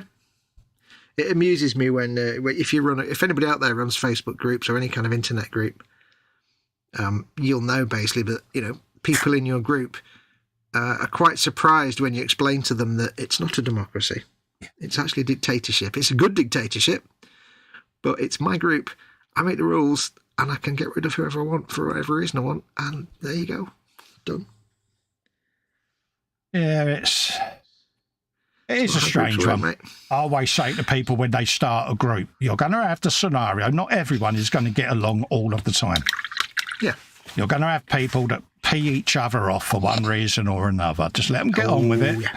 Let them deal with it themselves. If it gets out of hand, just have a little cursory reminder to them of, let's play nice. And that's my it. house, my rules. Yeah. Ooh, got more Mong Fan Brown. Yay. Yay. Every now and then you got to wield the band hammer, but not often. Yeah. I'm just going to step away for one moment. Yeah, you do what you got to do, dear. There you go. But yeah, it's not often it gets wielded, but I'm pretty lucky, I must admit, in the Zoom. People do seem to get on with each other a lot better. So, you know, it's like anything, you know, you have your teething troubles, but it's quite harmonious now, so, which is nice. Because at the end of the day, you don't go in anywhere to end up more depressed than when you went in. So, you know, that's important to me. So, they're a nice bunch of folks. Sorry about my scraping right under the microphone there, folks. If that was really loud, I do apologise. I'll try not to, but I had a big old lump of nubbage on there, and it's like, yeah, the easiest way is just to scalp it off with a blade. But luckily, because this is a piece of plant machinery, it's going to have dinks and scrapes and stuff in it anyway, so I can get away with a lot of, oh, I would say the unnecessary cleanup, but we're all going to clean off nuts. But also going to be going over before paint with the knife. I'll just put in a few dinks, a few scratches, a few dents, a few bits of damage on it, because I kind of want it to look like it's had a couple of days hard work. Space Rangers is in, says, yeah, people should just be good to one another. I think so, mate. I'm a bit of an old maid is the best way of describing it. I like people just to get on. Life is too short for people to hate each other and fall out over basically building plastic models. Come on, why are people falling out over this hobby? I don't understand it. I think it's incredibly sad because there's so many people in this community that need that support mechanism. But also, there are so many people in the hobby that have got a wealth of knowledge. And when people are falling out and arguing all the time, I think it's wasted. I think that it's sending the wrong impression of the community to newcomers, and lead by example, innit? Yep. It's all you got to do. Yep. Be nice, be polite, and don't be well, Wheaton's Law. You know Wheaton's Law. Absolutely. But yeah, it is one of them.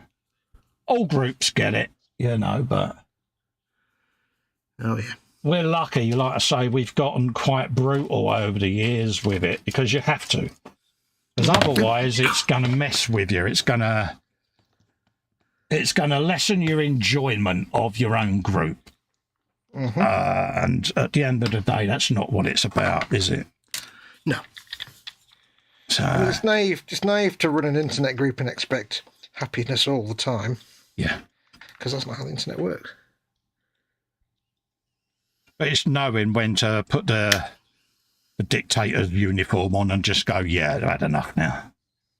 Yeah. It's like being a landlord in a pub. Yeah. Whatever the landlord says is what happens.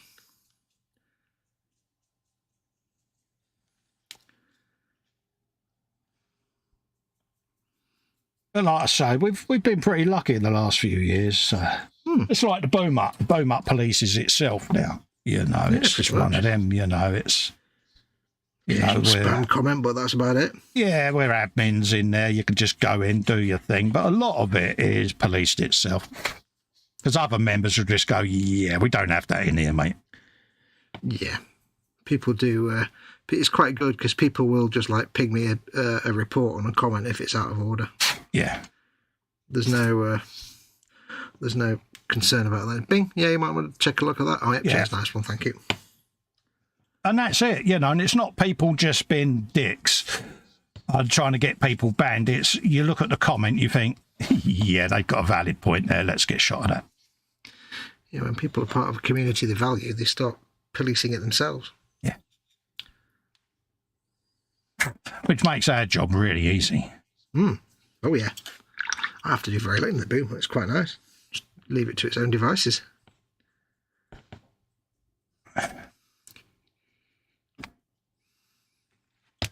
That's the thing. Whenever you first start out, you Yeah, get a channel, get a group, and then you sit there sometimes, don't you think, right, people are falling out, right, let's just put in some etiquette. Yeah. Couple of ground rules. We don't like rules as a rule, so to speak, but sometimes you just got to have them because little set of community guidelines don't hurt anyone. No, that's the thing. A lot of people get into it and they make groups and stuff with no experience or anything like that of doing it, and they think it's just going to be all happy. It's like, no, it's a certain skill set you need to have to run a group like that, because you're just basically having to nursery a group of people in some cases. So you've got to,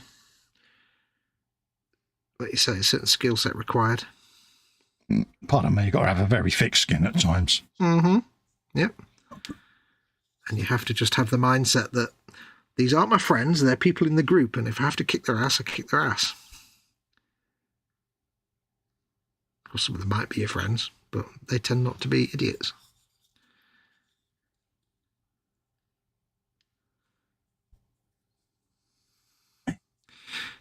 Dee-dee-dee-dee. Dee-dee-dee-dee-dee. I took Doing in the chat. Took Yeah. Mum a wall for brew, and she was like, "Oh, I might go to bed soon." I'm like, "Don't you dare ping me 5 minutes before we're finishing. Come on now." Yeah. Which means she will. Edward says, like, if someone says Fox, you're a ponytail wearing princess on the boomer, then you can get rid of them. Can see what you're doing there, Edward. If I chose to, but I wouldn't, because it's just fun. PJ says, a bunch of rivet counters all in one place would either be very quiet or very noisy, confrontational place. I'm going with the latter rather than the former. Yeah, I can imagine it'd be a bit toxic, wouldn't it, mate? Actually, if it was a group full of just rivet counters, you'd never have any bad stuff, because nobody'd have anything to post for a start. They'd have nothing to rivet count, because none of them would ever post anything up. Yeah, for fear of being rivet counted. No, because they never do anything. Yeah. Like we were saying before, you never see their work because they never post it up. So it's like an oxymoron. It's like, what would they rivet count? They just rivet count other people's things. Post up pictures they see. Look at this guy that painted this. Yeah. Oh yeah, it's. I've never understood the mindset, right, where they go, you know, because 90% of people put up on their post, this is blah blah blah blah blah blah that I've built. It's not supposed to be a period accurate piece, and you'll still get someone to go, yeah. "Oh, thank you're kind." Yeah, it's like, did you actually read the words? Yeah, did you not read what they wrote? But of course, people feel they have to write it to prevent rivet counters. Yeah. But to be fair, though, if they do that and don't bother reading the post, then it just makes them a prime target for absolute mockery. Yeah. Because they've just walked into the sights of the mocking crowd. Did you not read the words in the post? Yeah. What part of this did you not read? It's like the usual thing when you see, like, on a news site or any kind of site that has little news stories, like, I don't know, Kotaku for gaming or Gawker for tech, and there'll be a post about subject X, and somebody will come on and make a little crappy comment, and they'll be like, "Yeah, did you actually bother to read the post? Because that's literally what the post says. Yeah, is not what you've just said." Or whatever. They just say something that just basically says they've read the headline and not the post. It's like, you're clearly an idiot and you've just shown it. Yeah, it's like, yeah. Show us on the dolly where becoming an idiot become a problem. Mm. It's all sent to test us. It is the one good thing about people who are, let's say, societally not required. Bad Oxygen people. thieves. Yeah, bad people who have bad ideologies and things like that, without going into detail. They kind of make themselves known within minutes, and it's great because you can spot them a mile away. They're too stupid. They're too stupid to be subtle. They just make it known straight away who they are. I had one of those join the group. Oh yeah, several years ago. I'll put them into a category without going into the description of why. Yeah. But they were basically a white supremacist type person. Yeah. So I spotted that because obviously when we have people join, the first thing we do is we go to their page, their profile or whatever, and check them out. And obviously I did that. And some of the stuff I saw was not great. And one, you wonder how it's allowed on social media. Mm-hmm. But also you just think, really? You've come to join a group, but you've not looked at your profile and how that's going to be perceived by members. I just think, yeah. Well, it's because they're too stupid to let anybody be offended by the stuff they believe. It's like, no, you're basically a white supremacist. You can go away now. So show me on the dolly where you're a knob. But that's the beauty of it. Like I say, is those kind of people, they just make themselves so obvious that your work is done for you almost. It's like shooting fish in a barrel. Yeah, it was one of those. So how did you know I was that? Well, just one look at your profile for at least 5 seconds told me everything I needed to know. Yeah, it was. Yeah, it was one of those. It was, I'm so glad. You get a vibe, don't you? Someone will join and you just think, I don't recognise the name, but there's just something that is telling me to go and check this individual out. Yeah, they're always courteous enough to make it really obvious in their profile picture that they're probably a bit of a rubbard, and you're like, I do like the fact they do that. It's quite nice. Yeah. Because they've been too nice to you. Yeah. And or, it's they've got a dirty, great, big, obvious symbol in their profile picture. It's like, you're not coming in. Yeah. But yeah, every now and then, like you say, you get them, they try to join. And I've had several from that type of environment try, because once you ban one, or they'll obviously tell their mates because, and then they try to troll the group, and it's like, really? Yeah, so I now know more of you. This is fun. Yeah, this is barrel fish. Hello. Yeah, so this is like, you really are showing yourself for what you are, They're out there. Like I say, that's the beauty with people that are stupid. They're too stupid to actually make themselves subtle and cover it up. They just can't help themselves. That's why I did my etiquette in the group and hangout etiquette and things like that, because it's to discourage people like that, because I don't want to hear it, and I don't think anyone in the hangouts or the groups want to hear it. So no. But the funniest thing, of course, is when you get somebody like that who's just a despicable person that most people will be like, I don't need to have anything to do with you, thank you very much. And you try and, censor that. So they're in a model making group and they want to say something about political ideology or whatever it is. And, you decide to stamp down on it, and they start going on about censorship and freedom of speech. It's like, well, first of all, it's a model making group. What's that got to do with what you're talking about? Second of all, I'm not American. So why do I care about the First Amendment? It's not relevant to me. I'm an American. Also, the First Amendment's to protect you from censorship from a government. I'm not a government. So your comment's gone. Goodbye. Yeah, it's a shame, these people are out there, but... Yeah. I had somebody shouting about First Amendment in the boom hut once. It's like, you're British. What? Yeah. Which bit of your life is ruled by the American Constitution? That's not quite how it works, I'm afraid, you moron. So funny. You do find the funniest people. Oh, it takes all sorts, doesn't it? It's like anything. If everyone in the world was the same, it would be rather boring, wouldn't it?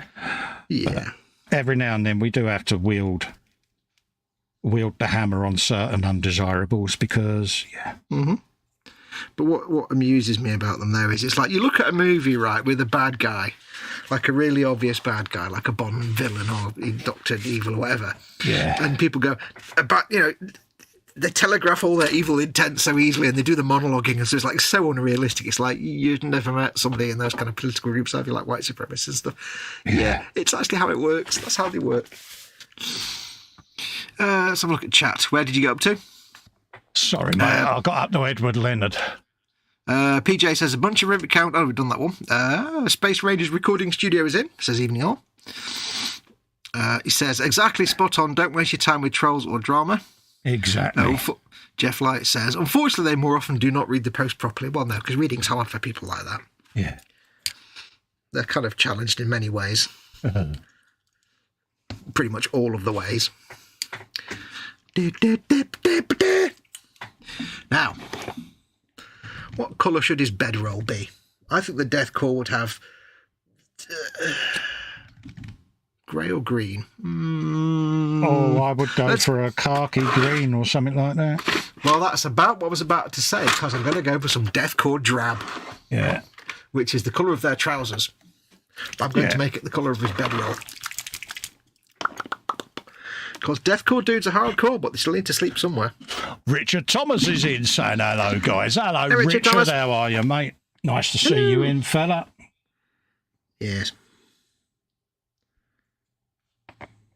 Yes, it is funny. I've had a few people in the past, small number of people in the past, who've like contacted me, and you know, because they've set up a Facebook group or a community of some sort, and you know, because they've been to the boom hut, they started their own thing. Like, you know, we both know people that have seen what we do and started their own thing. And it's fine. Oh yeah, absolutely.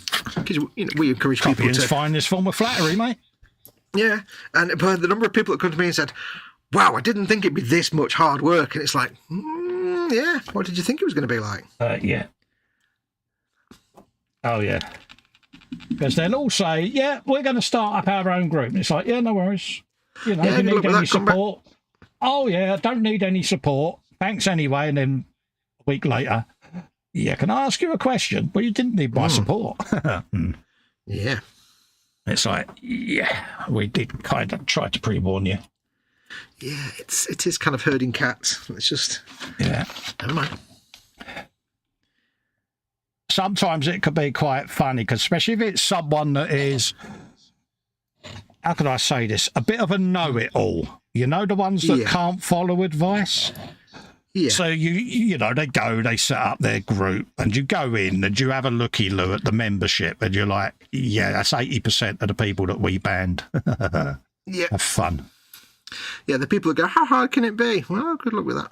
Yeah, it's like, yeah. I do feel bad for when it's somebody, you know, I've had one or two people that have said I'm going to start a group and stuff, and the person is like a really nice and gentle, soft person. Yes. And you think, you're going to last about 5 minutes. They're going to just eat you for breakfast. Yeah. It's going to be a toxic dump in about 5 minutes because you're not going to do anything. Go away, fruit fly. Yeah. Fruit flies are us. That's a great model making group. Yeah, fruit flies for every age. Yeah, it's one of those. I enjoy the group. I certainly enjoy looking through the gallery work that's posted and stuff like that. You know, we are blessed like that. It's very rare that I have to put the big boy shoes on, but we are both very lucky in that our groups are kind of nice, peaceful, and intelligent places for the most part. I'm very lucky with the Boom Hut that you know, admin action has been so rare. Yeah. And whenever I have to do it, it's literally because it's, oh, look, it's a spam Vercel post, but every group gets those. It's like, it's not like, you know, members fighting or political nonsense or anything like that. Very rarely, anyway. So, no, we've both been very lucky with our groups. Well, yeah, you know, don't get me wrong. They've not always been perfect. You know, we have had teething problems in the past that we've had to iron out. But because you get a reputation for dealing with it, people feel a lot safer. Yep. And that's what it's all about. You want it to be fun. You want people to come in and not feel that they are going to get persecuted. Yeah. You know, I mean, we're both... Yeah. We make it sound like it's a chore, but we both love our groups, and we're both happy that, you know, at least I know you are. Absolutely love the fact, I don't regret the fact I set it up, and I love having it, and I wouldn't change it for the world. No, I wouldn't. You know, I think it makes you a better and a more rounded person. You've got to have teething troubles at some point just to learn how to deal with them. So yeah, but you know, no matter how much hassle it might be, I am so eminently grateful for the easy time we have with it. Oh yeah. Having said that, now we'll both get absolutely nightmare scenarios over the next few weeks as we tempted fate. Well, no, it's like the E-Models group, isn't it? You know, that seems to be settling itself down and turning into a decent place. People are now posting in there, and We've got our mascot, the axolotl, name unknown. And also, I've got quite a good group of admins in my group as well, because part of the perk of being a member and that is you get to be not only a mod on the show, but after a while of getting to know you, you become a mod on the group as well. So Yeah. I am lucky that I've got a lot of people that are close to me that know how I tick.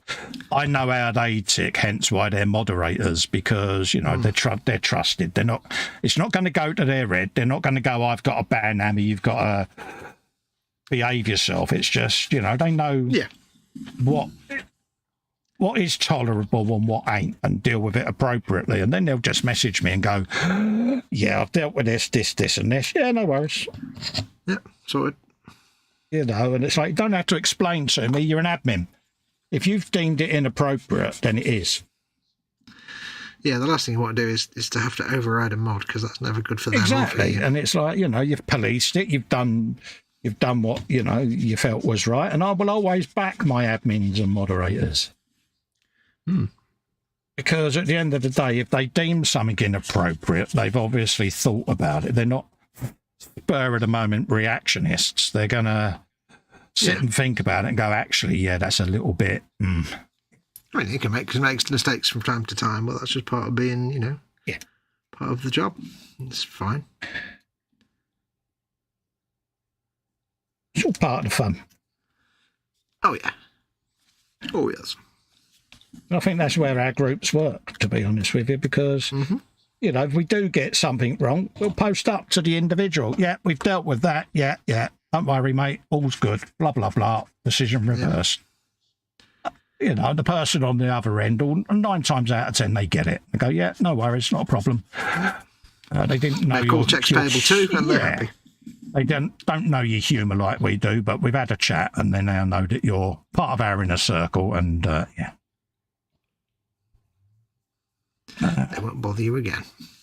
Absolutely, but it's very They'll rare never that walk the same happens. again either. Yeah.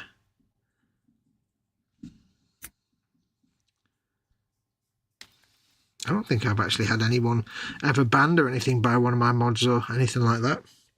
I've blocked a few people, but I don't think any of my mods have ever had to do anything like that. No, I've had like comments removed and that sort of thing, but 9 times out of 10, if it's coming down the road of there might be a possible ban imminent, they'll consult me and go, might want to keep an eye on this person, and then I normally respond back going, yeah, I've just banned them, mate, don't worry about it. Yeah. It's dealt with.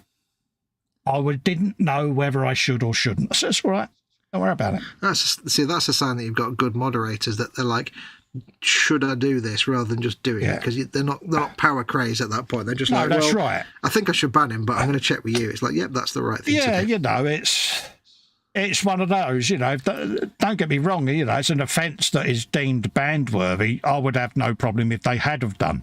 But it's still the fact that they'll take the time and go, I thought I would let you know first. I am inclined, you know, blah, blah, blah. And they go, yeah, no worries, you're bang on right.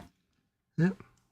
You know, no, we have very go good and ban groups, them. Well, I don't think it's my place to. Yeah, no worries, I'll go and deal with that. Yep.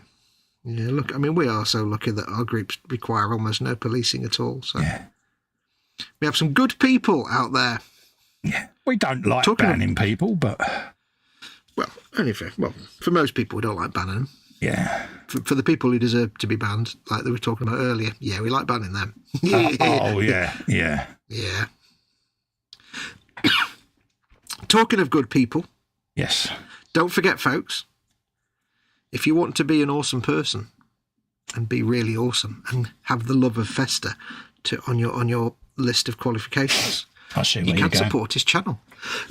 And if you want to know how to support his channel, if you don't already, then you need to go to patreon.com/Festa67's workshop. Or you need to press the big juicy join button that's underneath any of his videos in this live stream, and you can become a patron or a member. And that way you can support him. You can get access to all the free stuff and the 24/7 Zoom hangout and everything else. But you can also know that you're one of the best people. Absolutely. So, go to one of those things, click join, become a patron on the Patreon list. If you can't do all that, don't worry. You know, if money's tight, don't panic. Just make sure to like, subscribe, hit the notification bell. And if an advert comes on, just watch it, because that helps his channel massively. Absolutely. Always watch the adverts.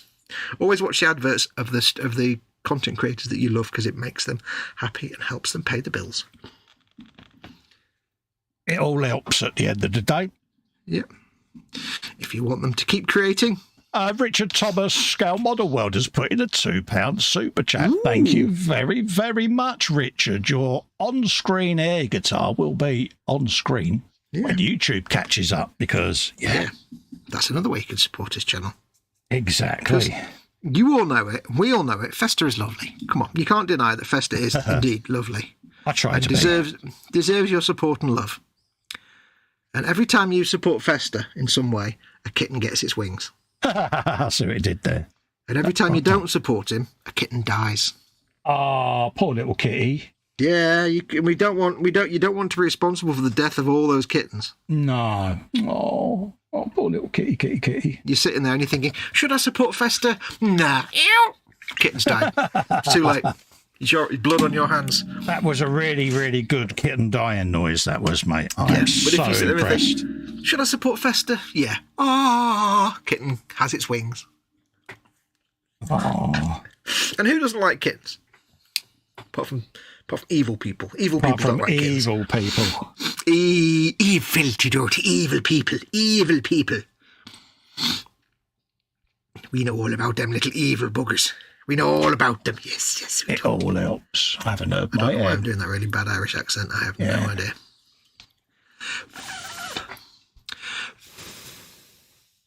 It's been fun basing this so far. Yeah. There you go. YouTube is well behind. There you go. Richard Thomas has donated £2 through Super Chat. You go first. Space Rangers says, I'd just like to watch the model builds and hear you talk. Reminds me of when I lived with my grandmom in Glastonbury when I was a kid. Oh. Edward Leonard doesn't like cats. Yeah, but I'm sure you still like kittens, though. Everybody likes kittens. Edward's now going, that's debatable. I like them lightly grilled and sautéed, yes. Let's give that a clean on there.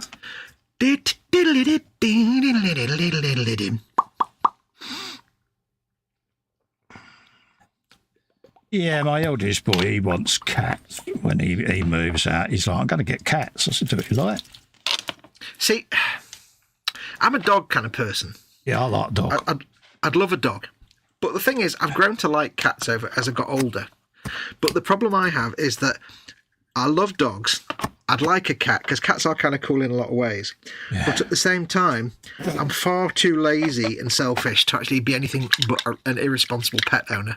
Oh, really? Yeah. I'd love a dog if it was the kind of dog that you didn't need to take out for a walk ever. Yeah. And I'd love a cat. Well, actually, a cat would be great because it'd just do whatever it wants and I wouldn't have to worry about it. Just feed it and that's it. But, it's weird. I'm too... I'd love a dog, but I know I'm too lazy to look after it. I'll be like, I can't be bothered walking it. Yeah. Wet and cold outside. I'm one of them, like I say, I'd like a dog, but I don't think it's fair on the dog not being able to go out and walk it and all of that. Well, no. I mean, you'd have to depend on your boy or H to walk it, and I just don't think it's fair on the pet. I really don't. So no. As much as I'd like to get another pooch, it's like, yeah. If you could get another dog, what would you get? Another bulldog, mate. I like me bulldogs. But then these days it's not really fair on the bulldog, innit? Because they suffer with their breathing and all of that. So. Yeah, it's tough. So I don't know. I'd like to get another Gary, but Gary was a one-off, wasn't he? Let's be honest. So. Yeah, you're not going to get another Gary, are you? It's going to be a... But yeah, you sort of think, well, a lot of the breeds, they've got their known ailments, and you think, is it fair on the animal? Yeah, because we know more now about them than we did. Yeah. Back in the day. If I had a dog, I think I'd just go for a bog standard Heinz 57. Yeah. I don't think I want a specific breed, because I want a low maintenance dog, so it'd have to be something like a Labrador. Yeah. If it's not a 57, if it's not a Heinz 57 kind of mutt, yeah, it'd have to be something simple like a Labrador, because they're kind of, harmless, you can't aren't go they? wrong with they're harmless. You can't go wrong with a Labrador. Or just a Heinz 57 mutt. Yeah. But in my heart of hearts, I'd want a Heinz 57 mutt that had that classic brown patch over one eye. Oh, right, yeah. Or where it's got a light-coloured face but brown patch over both eyes, like on either side. Because that just looks the best, but I know I wouldn't get one of those. Yeah, so I'd be sad. we would probably go to one of the pet rescue places. Yeah. Yeah, no, because, yeah. But I know what I'm like. I would not be able to walk past a line of dogs with giving me puppy dog eyes. I wouldn't get past the first one. I'd be like, yeah, that'll do. Because I just couldn't walk away from one that was giving me the... So I'd end up with about 55 bloody dogs, mate. You would be. You'd be like the cat lady, but for dogs. Because as tough as I like to be, I am a big softie when it comes to dogs and puppy dog eyes and all of that lot. And... Yeah, so I don't know whether I could do that now, so... Because H was like, a big softie. Yeah. Never. H was like, get one from dog rescue, mate. And I was like, yeah. And then I realised how difficult it is for me to get about. And yeah, it's like, it just wouldn't be fair on the animal. So, but I mean, it's like, if H and your boys were happy to do the looking after and walking of it, would you get a dog? Oh yeah, I'd get a dog then, yeah. If they said to you, look, we're happy to walk it and take it out, it's not a problem. Because I'm just thinking more of the company for you, Cause I would happily do that. It's just, it's one of them, isn't it? You want to do it for the right reasons, not for the wrong reasons. The last thing I would want is the pet to suffer. Yeah. I wouldn't want it to be bored, miserable because it's not getting out like it should. To me, that would be cruel. And that's the one thing that prevents me from going ahead with it is the quality of life for the animal itself. I mean, I suppose, H and the others could do all the walking for you and stuff, but it's like you wouldn't be able to do anything ad hoc, like just take it out there and then, or if it needed to go out at that particular point in time and you're on your own, it's like, I can't do it. And for me, that's important. And yeah. Edward says, I don't like cats. I said, I'm sure you like kittens. And he goes, I like them with noodles and rice and veggies. Well done. Some soy sauce. Space Rangers says cat rolls to Edward. Richard Thomas says, I like dogs and cats, but I live in a one-bed flat, plus I work 12-hour shifts. That'll be problematic, mate, wouldn't it? Yeah. Space Ranger says, labs are good dogs. And Edward says, my English bulldog has a white heart between her eyes and onto her forehead. See, the thing with me is, like, I'd love a dog, but apart from being lazy, I'd want that dog to be like a Hollywood dog, as in like in a movie where it seems to be very intelligent, knows exactly what you're saying, and does exactly what we want it to do. Oh, yeah. Yeah, except that doesn't happen. And what you would never see is the 12 months of absolute hair pulling out trying to get it to be house trained. It's like, that's not the fun bit. Yeah, I once stupidly thought Gary would be able to fetch a paper and that, but that would have meant Gary physically being able to do anything. And he was the world's laziest bulldog. Yeah. So much so he had a treadmill because he was too lazy to go out and go for a walk. So, and I got it, sat him on it or stood him on it, and he just stood there. It went right to the log of end of his travel. He just fell off into a heap and promptly went asleep. So that was the one and only time that Gary ventured on the treadmill. See, the thing is, Gary would be perfect for you now because you wouldn't have to walk him anywhere. Exactly. That's why I was saying, another Gary would be mint. But yeah.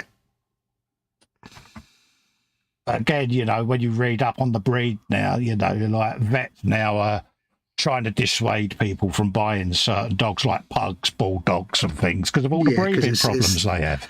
Yeah, because it's a man-made breed and it's just designed really poorly. And again, my brain tells me if a dog's quality of life is poor because of how it's been bred, then am I being a nice person by putting an animal through cruel, low quality of life just because I want a wrinkly-faced bulldog?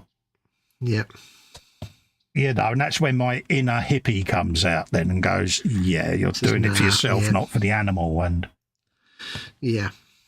again, I just think it's cruel of me to do that. So, I mean, there are certain breeds that just shouldn't exist because it's not fair for them. It's not fair, is it? Yeah. No. Because we've bred all of them and manipulated the DNA. Well, it's like the XL bullies that are currently getting banned. Now there's a big divide over that, isn't there? Because But at the end of the day, they're bred to fight. They're bred for this. They're bred for that. It ain't the they're dog's bred fault. to be aggressive. It's not the dog's fault at all. It's our fault for trying to have a violent, aggressive dog as a family pet. It's like, no, that's the worst possible idea. You know, an XL bully locked up in a one-bedroom flat all day long in the heat is going to be a very miserable animal and likely to have a bit of a temper. Whereas one that's running around on acres and acres and acres of farmland getting TLC will probably be quite placid. Who knows? It's a bit like saying, why can't I be free to eat my dinner with the chainsaw? You can, but it's going to cut all your bits off, isn't it, you idiot? Yeah, so... Yeah. Well, I've got another grabby up. Look at that. Gravity. Ooh, does it do gravity? You could, tell you what, you could use that to get pickles out of jars. Oh, that would be good. Oh yeah, you need to get an Arduino board and get some little fibres in there to do the pulling of the muscles and the backwards and stuff, pulling them backwards and forwards. Here he goes. Build a reciprocating thingy system. This is how it starts. See, now that he's seen that, I'll be right. What it needs, Cole, knowing that I will go, I've got an Arduino Nano just up there. And see, understanding that I have no knowledge of how computers work or mechanical muscle systems. Hold on a minute, you took an Xbox apart. I did. I was mightily proud of you, but somewhat scared as well for your Xbox. I had to, I decided that my Series X was out of warranty because I've had it for 2.5, 3 years now. And I'd never cleaned it out. And I was like, I should probably give it a bit of a dust because this room's quite dusty. And I'm like, I should probably give it a bit of a dust inside because it's probably a bit gunked. I usually like, my computer case is open, so I hoover out the inside of my computer occasionally.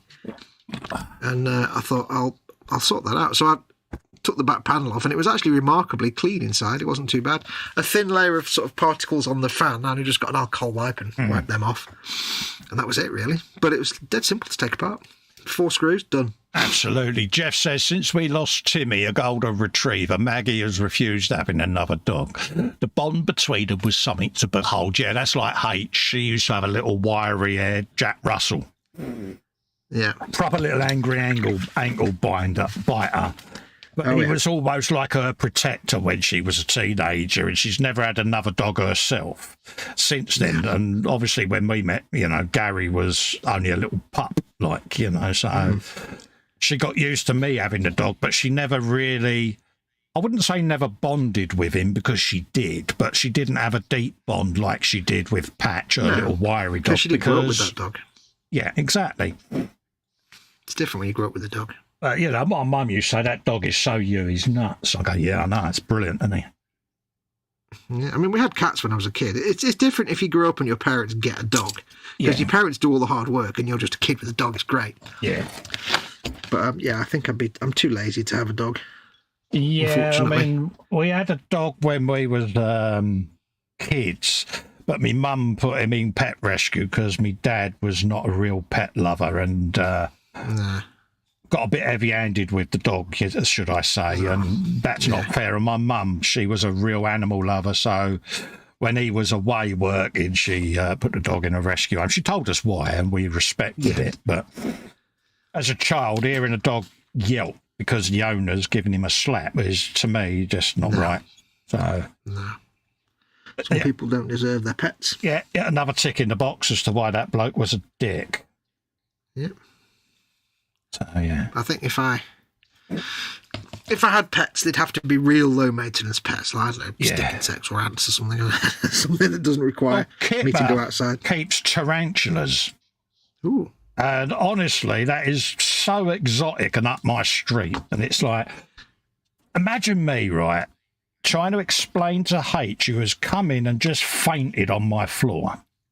Yeah. As to why I've got a tarantula in a thing in my man cave. How do you think, or do you honestly think that would be the one that removes me from the good books? That would be the one that removes you from the house. Because her biggest fear in life is tarantulas. Yeah. No, I mean, they're very high maintenance, so they're not like an easy thing to they're not an easy thing to keep.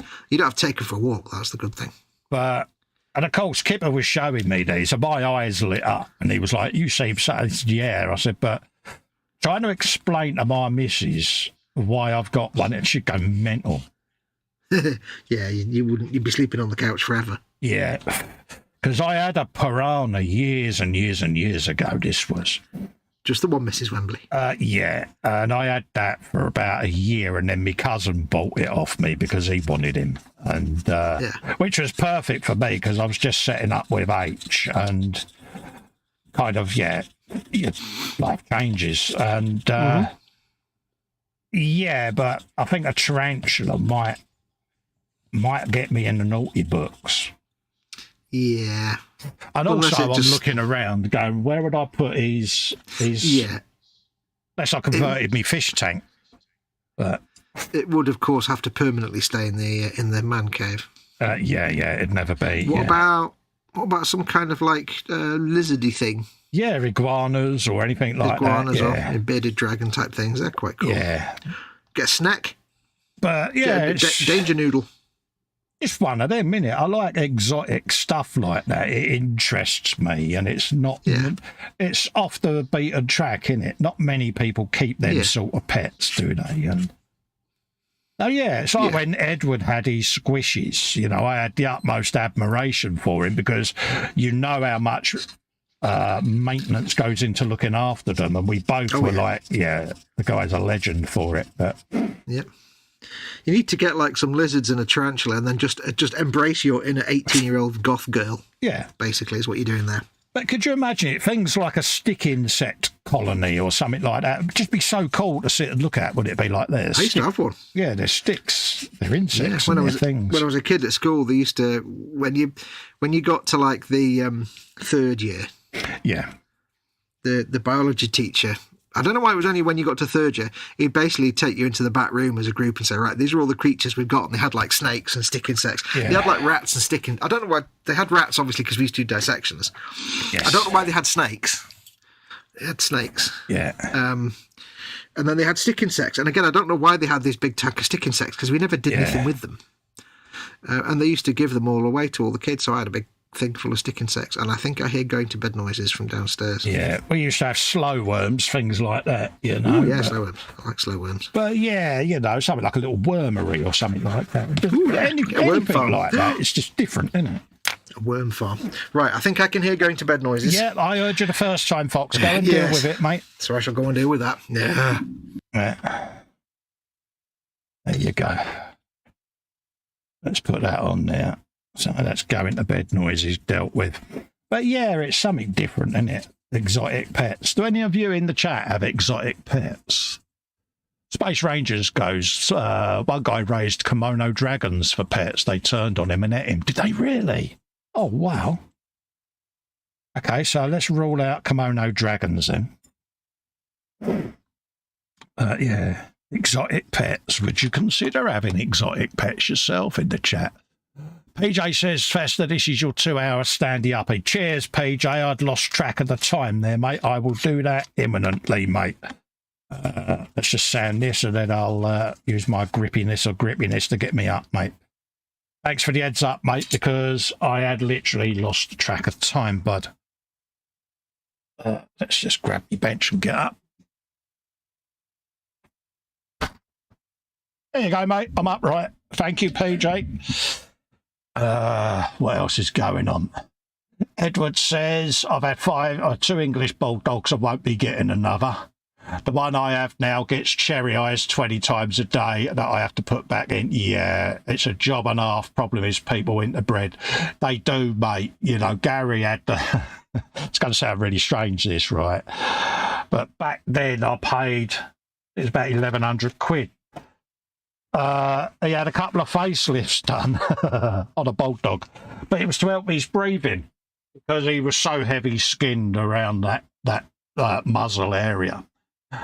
We got him a couple of facelifts done and it improved his breathing no end. But when you think about it, as a dog owner, you shouldn't really have to do that, should you? So it just goes to show you.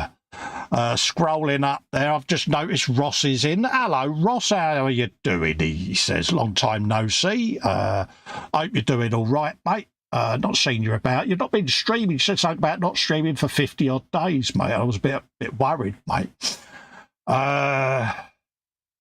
That's PJ telling me the stand up. Wolf Richie says just the missus. Yeah. Space Rangers has got to go. Yeah, no worries, mate. Catch you later, Spaced. Thanks for coming in, mate, and keeping me company.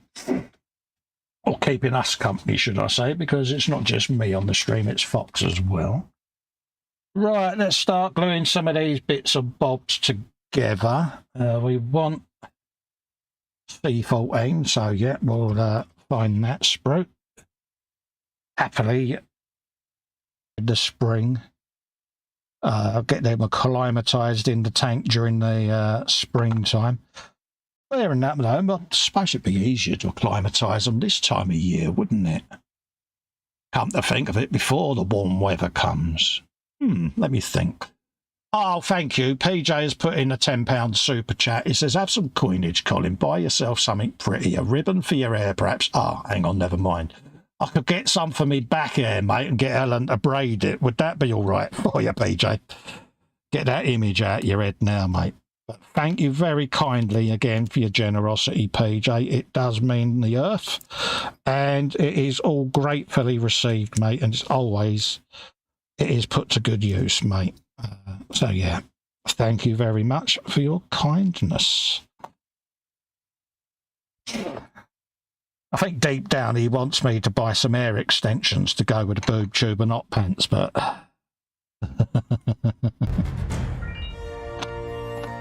There you go, you should have your on-screen air guitar coming on YouTube imminently. There you go.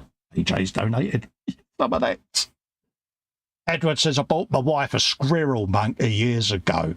We had it a few years till we moved. Fed it on Purina monkey chow, believe it or not. Oh, really? But yeah, Ray, a good mate of mine, he keeps snakes, and they are beautiful to see going about their business. But again, you know, when H comes round, she'll just sit there like a mannequin, because again, that's on her list of things that, yeah. He once said he'd sneak in and put one round her neck. I said, yeah, she'd ring yours if you did that, mate. I said she wouldn't be happy.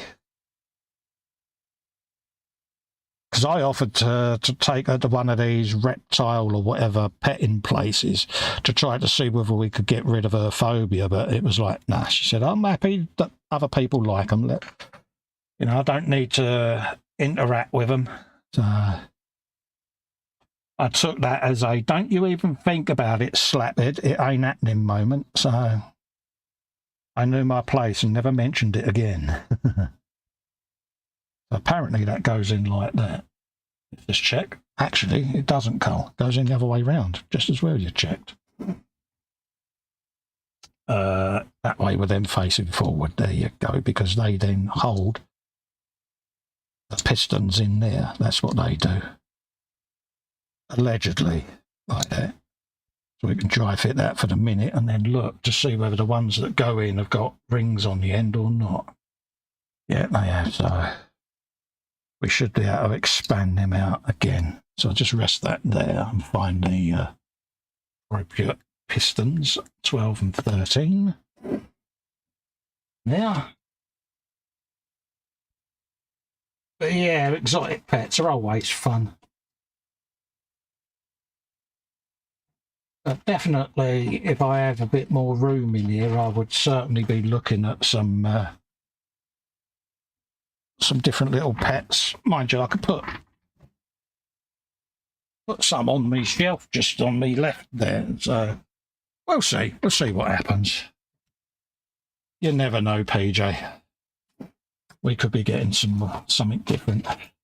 I'll have a chat with Kipper as well, because he keeps all of that sort of thing, so he's got more knowledge than I've got. That's the sprue I was looking for. For some reason, it had worked its way down the bottom again.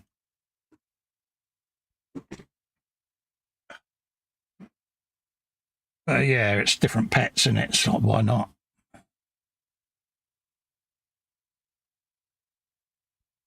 I was trying to think, I think it was Dave Barker had a pet owl.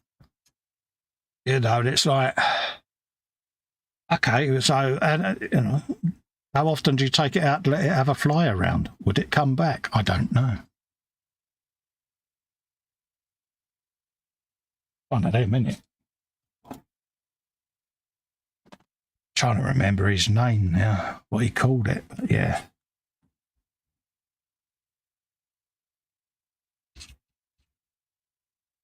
Something different, isn't it? But again, going to a pet shop is like, yeah, you see them all looking at you, don't you? And you think, oh, they're all giving me the eyes. They're all saying, take me home. It's like 55 hamsters later. Yeah. Because Helen used to breed gerbils and hamsters and things like that at a pet shop. But she'd also, like you say, she'd keep some. And she always got really sad when they die because they don't last long, do they? They live long. Same with the rabbits, you know, so. And she's very sentimental with pets. She does form such a bond that when they go, she does take it really bad. Bless her. He tried to explain to her that it's their natural lifestyle, cycle even, but it's like, yeah, but I looked after them and they still died. Why did they leave me? It's like, because they got old, darling, you know. They're not making a choice. But seeing her beat herself up like that, it's like, yeah, let's not keep anything now, because I don't know whether that's just a women thing, but they do form a real strong bond. I mean, Jeff will know this from Maggie with Tiffy, was it? Yeah. Women do form such a unique bond with a pet when they have it, and it's sad when you lose a pet because it really does impact them badly. Not saying blokes don't care, we do, but we're not very good at expressing or showing it, are we?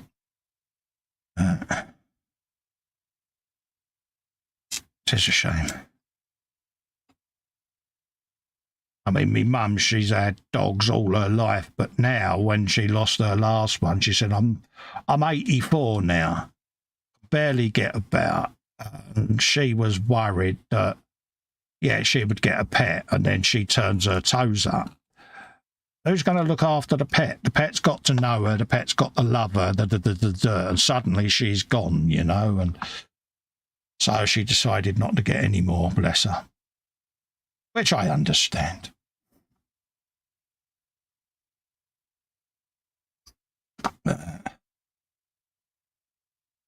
You never know, do you? You never know when your number's up. But with pets, it's one of them, isn't it? It's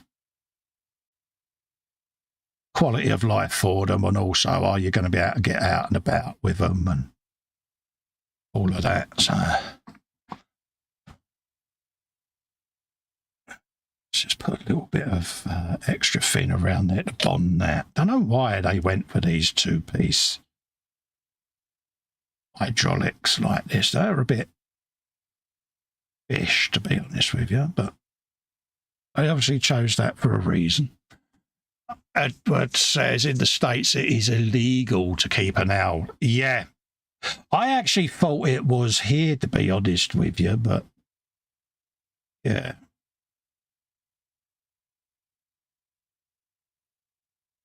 But yeah, it's one of them. Like I say, big birds like that, I think, should just be, you know, in a massive zoo aviary or whatever, you know. They've got to be able to get out there, haven't they?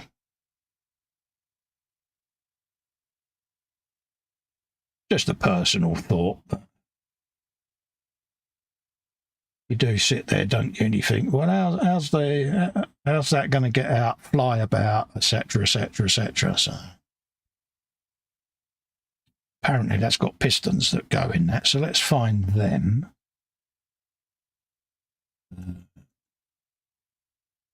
Because we can then test fit everything before it goes together, because I have a feeling that we don't want it too loose, but we don't want it to bind either. I mean, the only reason I'm interested in things staying moving at the moment is for when I put it on its little dio. Once it's on its dio, I'll probably run round with the glue and just fix everything in position, because it's not as if it's going to be picked up and played with. So for the moment, stuff's moving, but once I've actually got the vignette done, then I think I'll go round and fix everything in place, because the likelihood when you pick things up to give it a dust or whatever is you're going to move stuff and it's going to start pinging apart. So it's good that the parts move in the assembly stage, but I think once it's built, I think I'll just let it do its own thing, pose it, and then, as you say, let the rest do its own thing there. Apparently that goes in there somewhere. That goes in the other one you built. Which one is it? Is it the big one or the small one? Is that the right arm you've got in your hand for a start? I'm back. He's back, he says he's Sorry about that. Don't have to apologise. What, have I missed anything? No, I was just talking rubbish until you got back, mate. Talking rubbish, it's the way forward. Talking rubbish and baloney until you returned. If anybody's going to talk rubbish well to keep the people entertained, it's me and you. Exactly, that's what we do, mate. Oh, God damn it. Everything's falling off other surfaces today. I'm going home. You're having a bit of a mare, are you? Yes. I'm having a gravity-fueled day, and it's not in a good way. Oh, dear. Right, where was I going to do? I was going to do lead belcher. That's what I was going to do. The mum all right now, yeah? Yeah, she's all tucked up now. Terror that she is. She's got you sussed, mate. Yeah. She's like, what would be the worst possible time to do anything? Oh, but now. I'll never forget the time when you said, right, I'm about to go live. Do you need anything? No. Minute the live button was, yeah. We know where it went. Yeah. Oh, it was like curses. I've just realised I'm about to paint something that I don't even have the paint for.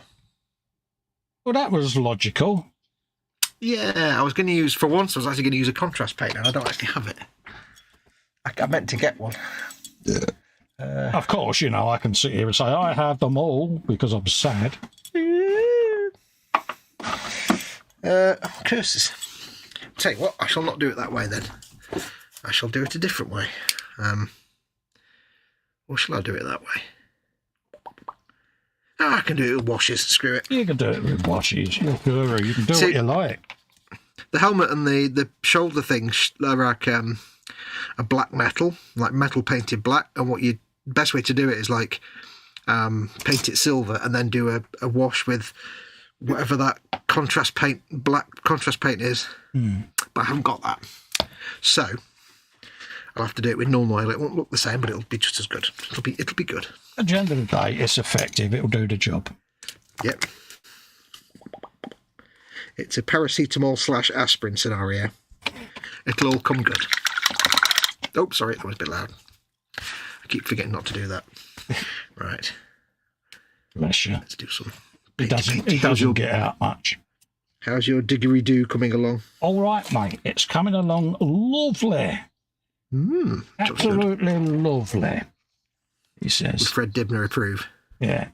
Do you like that? Do you like that? Yeah, you like that. Right. Yeah, it's got some weird layouts on things. You sort of think, yeah, they could have easily moulded that, but it gets the piece count up, doesn't it? Yeah, that's true. Yeah. So yeah, a lot of it you think, yeah, you've only put that on there just to get more parts on the parts list, but yeah. But no, it's especially when you know a lot of the bits you're putting on are going to end up getting covered up because weathering. This is the way. Got to tell you, Festa. Yeah. This is a really nice print. Not bad, is it?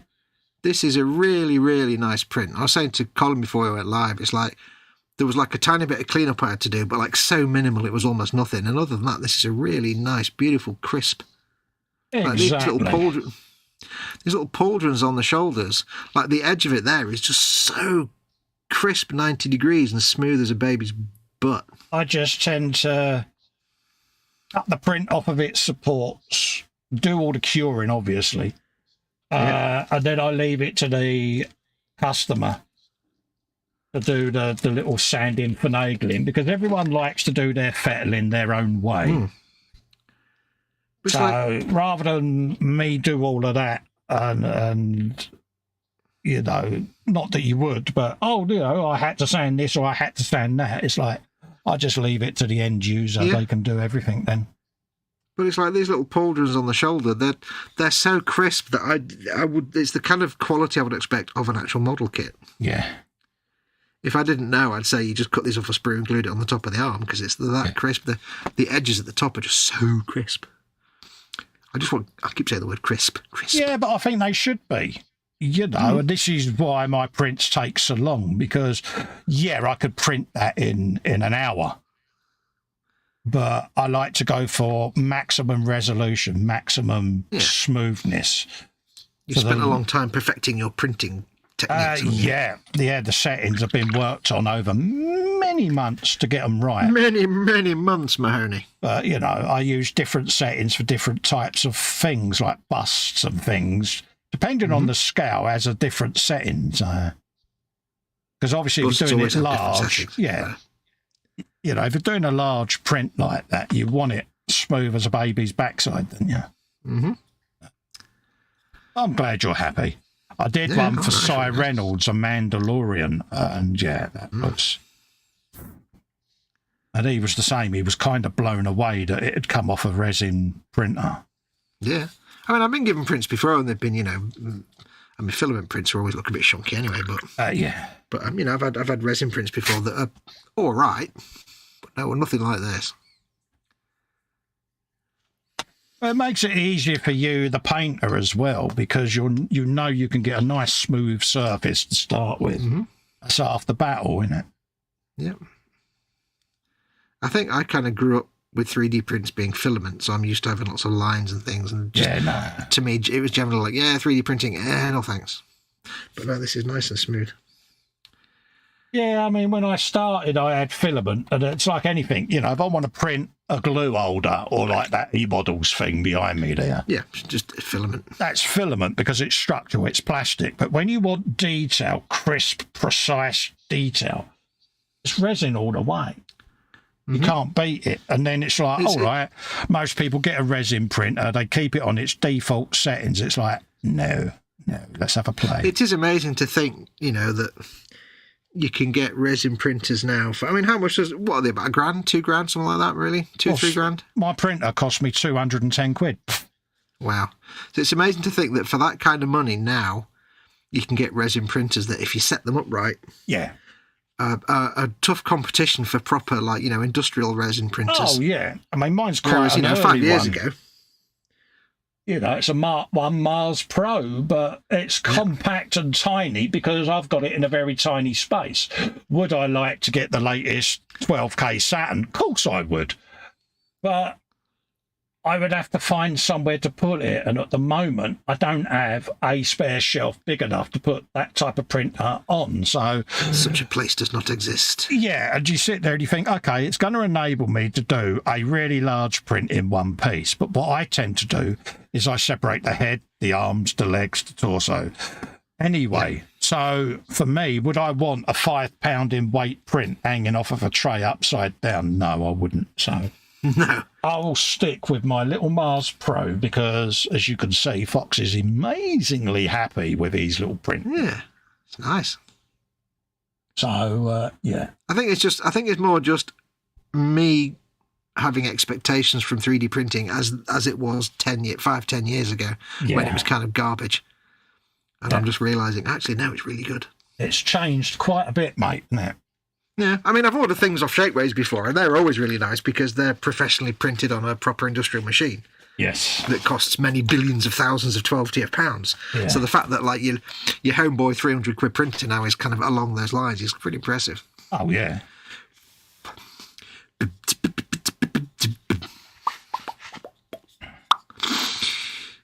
And that's what makes the difference. It's just taking your time with it. You know, I don't rush me prints, you know. If someone says, oh, I'd like that print, how long before I can get it? And I go, oh, a couple of weeks at least. I try to run on a 28-day turnaround because then I can get it printed, I can post-process it, I can cure it, I can... Yeah, fettle with it if the design if it needs it. Get rid of all the support. So then once that's done, it goes IPA bath after IPA bath. And, because you don't want any leakage or anything like that, you know. No. I even have go on, you carry on. I was going to say, especially if it's a bespoke one you've not done before for someone, you print it and it'll be like, okay, let's see if we can do that again better. And I have an UV LED on a stick that I'll even insert into the print and just leave it running to cure the whole of the inside of the hollowed out print because, cool. This makes a difference. So, that's why I do it the way I do it. I'm not saying I'm the best, not by a long shot, but a lot of people are now using me print settings in the community because they seem to work for them. So, one of them questions, what settings do you use? That is like glass. I'll send you the settings. Yeah, for a small fee, you too can use the same settings as me. Oh, I don't charge for it, mate. I know.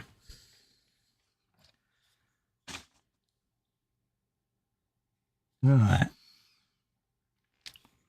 Okay, so we've got a bit of that and a bit of that.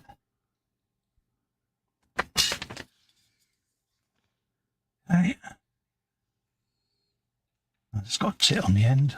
Yeah, so that goes in there. Tit confirmed.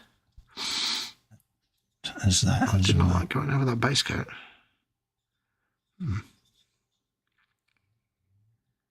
It's been stubborn.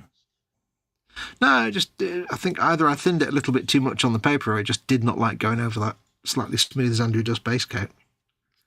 Xandri dust.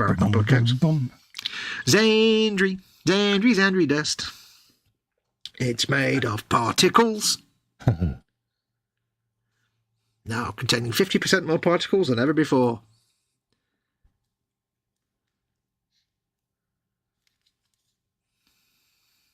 That goes. Just I read a thing the other day. Oh, right. Made me laugh. It was some new age hippie type nonsense woman on Instagram or something.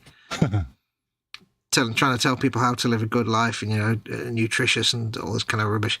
And she says, I refuse to eat anything or put anything in my body that contains chemicals. Right. And I sat there for a minute and I'm thinking, if I was to respond to this, how would I do it in such a way that wasn't just calling her a moron in public? Yeah, sometimes it's walk away from the keyboard. Yeah. I wasn't ever going to reply. I was just like, I don't want to eat anything that involves chemicals. So, anything then. Yeah. Good luck. I had one of them the other week, wasn't it? Me and him was messaging each other. I said, I've just had one of them moments. What moments is that, mate? I said, one of those, walk away from the keyboards. Oh, yeah. So, yeah, it was a classic. Don't want to anything that involves chemicals. So, water, maybe? No water then? Or any food of any kind, or anything? Yeah. Try and find anything these days that has not got a chemical in it, yeah. Well, everything is chemicals. Exactly. It's like... Yeah, it's like... yeah. I can remember one woman, she was a vegan, or protesting that she was. Yeah. Standing there in her leather shoes and her leather handbag. So I waited for the opportune moment. And, and all she said is, didn't think you would understand veganism, and stopped off. It's like, but you're wearing leather. Where does leather come from? Yeah. I was just like, really? Okay. Didn't think that one through, did you, love? Not really. And you sit there, don't you, and you think, really, is it me? I'd just be like, I don't believe in Canada, and I'd walk off. Yeah. Some people are just derpy, though, aren't they? Yeah, it makes you wonder, doesn't it? It does make you wonder how some people manage to remember to put their trousers on first and then their shoes. Without somebody reminding them. Yeah, I sometimes just think, oh, give up. Yeah. Right, I don't know where you got up to. Jeff Light says, oh no, where are we? Edward says, I had a big-ass hawk sitting on my fence. Did you read that one? No, didn't read that. I've read up to it's illegal to keep an owl. All right. Jeff says, it's just specialist keepers who do it in the US. Yeah. You can in the UK, you can keep owls, apparently, says Edward. Yeah. Edward says, I had a big-ass hawk sitting on my fence the other day, eyeing the birds in the bird feeder. I think it was waiting for the rabbit or squirrel to come around for a snack. I remember going in the garden once, and there was some sort of hawk or something, or kestrel or something in the garden, snacking on a dead pigeon. It had obviously caught and brought down in the garden. Yeah. And I was like, wow, that's so cool. So was it an auk or flying auk? It was a flying auk with an H. With H, yeah. Auk. Auk. So auk. Auk handles. Auk handles. Handles for auks. Here are handles here. Yeah, because auks, handles for auks that you can grab in your talons. The very one. Handles for auks. Cut them off as there. Yeah, cut them off like. What was your belly, or what will be your belly later then, buddy? I had my belly, fish and chips, mate. Fish and chips, Friday night fish and chips. It is the way forward. Yeah, I had it before we came live because I was feeling a bit peckish and I thought I'm going to have my dinner. So, yeah, with northern gravy. Oh, good luck. I do like your. I do points to your local fish and chip gentleman. Fish shop mushy peas in a pot. Oh yeah, it's the way forward. Oh yeah, it's a taste sensation. Exactly. I should have painted this bit first, really, before I painted all the stuff around it. Fail. Yeah, he's all right. He is. Always does a real nice fish supper.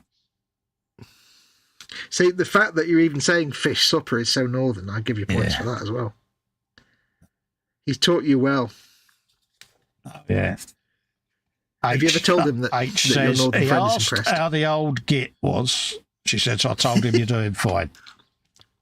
It's a good girl. Have you ever told him that you've got a northern friend who approves highly of his northern ways? I haven't, mate, because I only get out for medical, don't I? I don't go up to the chippy. So. Oh. Get H to let him know. Say he has a northern friend who fully approves of you spreading the northern correctness. It is the right thing to do. Chips and mushy peas in London. Love it. Love it. Brilliant, mate, isn't it? There's hope for you yet down there to become civilised.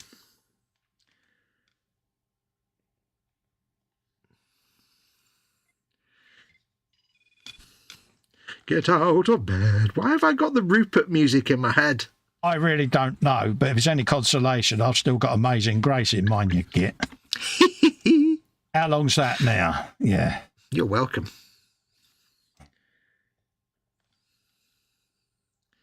Wait till you start storming their bases and you get all the other music playing. Yeah, I was watching a walkthrough. And I think coincidentally it might have been your Patron one you done the other day. I think it was, yeah. You're on that. And it was like, yeah, damn you with another earworm. I've still got Amazing Grace in me head. It's got to the point now where I go to storm a camp and I know the words to the songs. It's like, oh no. I'm currently starting to read the Far Cry 4 walkthrough that you sent through. So. Ooh, lovely. Yeah. It will be, of course, full of spoilers, so... Yeah. Right. Do you honestly think I'm going to remember them by the time I get around playing the game? That's true. I do. I'm not one of these people that slowly picks... I just go in at the deep end. It's like when I loaded up Far Cry 5, wasn't it? You're like, do you know what you're doing? I went, no, I've read nothing. I just go in blind, mate. Welcome to Mr. Smith's brain surgery class, where in the first class we'll do actual brain surgery. Yeah. What part of do my research do you think I actually did here? Because, Which bit of balls to the wall do you think I'm not actually? And it was things like, okay, so I've got it playing. 1, how do I quit? 2, how do I save? And 3, what do I need to do? Yeah. And he's like, bless you, dear. I went, yeah, I know. The ultimate questions. No, I didn't get points for doing that. It was one of them. It's just load it up and have a go. Why not? Yeah. I mean, I think of all the 4 games you've got, Far Cry 3, 4, 5, and 6, probably 3 is the most hand-holdy with instructions and how to do stuff, because that was like one of the earliest ones. It's got loads of stuff on the screen all the time. Whereas 4, 5, and 6 kind of got to the point where they were like 4 was a little less hand-holdy, and 5 and 6 were more like, okay, you know what you're doing in this game. Just play and the then game. along comes Festa. I've never played a game before. I'm going to load this up and go for it. Yeah. But I give you points for that. I made it. I made it to the hut where the US Marshal was, and I messaged Fox with a screenshot and went, I have done game stuff. However, I have no recollection of what I pressed and how I pressed it to actually get where I am. I am here. I have no idea how I got here or why I'm here. I've already forgotten what happened. Exactly. And he was like, okay, you have lots to learn, young Padawan. But I was also vastly proud of you. Let's not underestimate how proud I was. Yeah. It was, you didn't think that I would be able to get into it like that, did you? Yep. It's well, like, I didn't think you'd dive in straight away like that, but I was impressed that you did. I am debating whether to treat you to Far Cry Primal as well. Oh, right. Yeah. Oh, bless you. Because that wasn't in that pack. Basically, I got Festa this little pack of Far Cry 3, 4, 5, and 6 in a little sort of 4-game pack. Yeah. I treated him. I know. But Primal is the one set at 10,000 BC. It's actually quite good. It's the same as Far Cry 4, basically, but with cavemen. Yeah. Or rather, early... Yeah, not cavemen, but you know And what I me mean. being me, obviously I downloaded it, and the first thing I did was, let's just load it up, and then that was it. Let's see what this does. And I was in. His reaction was, FFS, damn, your broadband downloaded that lot quick. Yeah, because he said, I'm downloading it now, and 10 minutes later, right, I'm playing the game now. What? That's like 150 gig. What? Yeah, and he's like, you can't be. And I went, screenshot, look. Damn, your broadband's quick. I'm like, yeah. Yeah, I'm like, I hate your broadband so much. It was funny. It was like, that'll be ready for you tomorrow then. I'm like, I'm playing it. Tomorrow? You can't I've already be. finished the first. Yeah. I am. Have a screenshot. And he's like, dude, I hate your broadband and all your meter readings. Yep. I hate every service you have, all your broadbandings. Yeah. Curses to you. Yeah. And then that was it. Yeah, no. But I'm actually missing not playing it. How bad's that? I'm like, damn, I've got to load it up. I personally think, and you might be thinking, well, Festa's never played a game before. Why would you buy him Far Cry and stuff? It's not like you're starting him at the shallow end. It's like, because from what Festa's told me about what he thinks he wants to experience in video games, things like Far Cry, spot on, Far Cry and Fallout and Skyrim sound perfect because, he said to me he wants just a big world where he can go out and do what he wants, just wander around and explore. And I was like, those are the kind of games you want. Exactly. I think you'll get there eventually. You've got a lot to learn, but I think you'll learn it. You will learn it and you'll love it. It's one of them. It's patience, isn't it? And it's... You will like it or you will die. Yeah.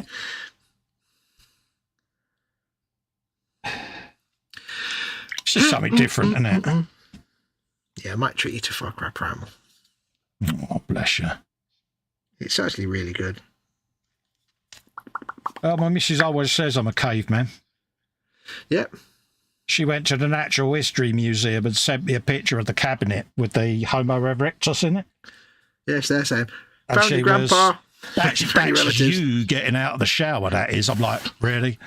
There's me sitting at home, minding my own business, and no, I'm still getting insults. Yeah, you're there going, only after I've had a shave, love, come on. Yeah. I'm like, I said, I will so beat you within an inch of a life when you get in. She got in, she went, you're going to beat me then, fat boy, do you? Come on then, bring it on. I'm like, it's all right, love, I've missed you. In what reality do you think that's going to happen? I'm joking. I couldn't help it. I saw that and thought of you. I said, it's nice you was thinking of me, love, but yeah.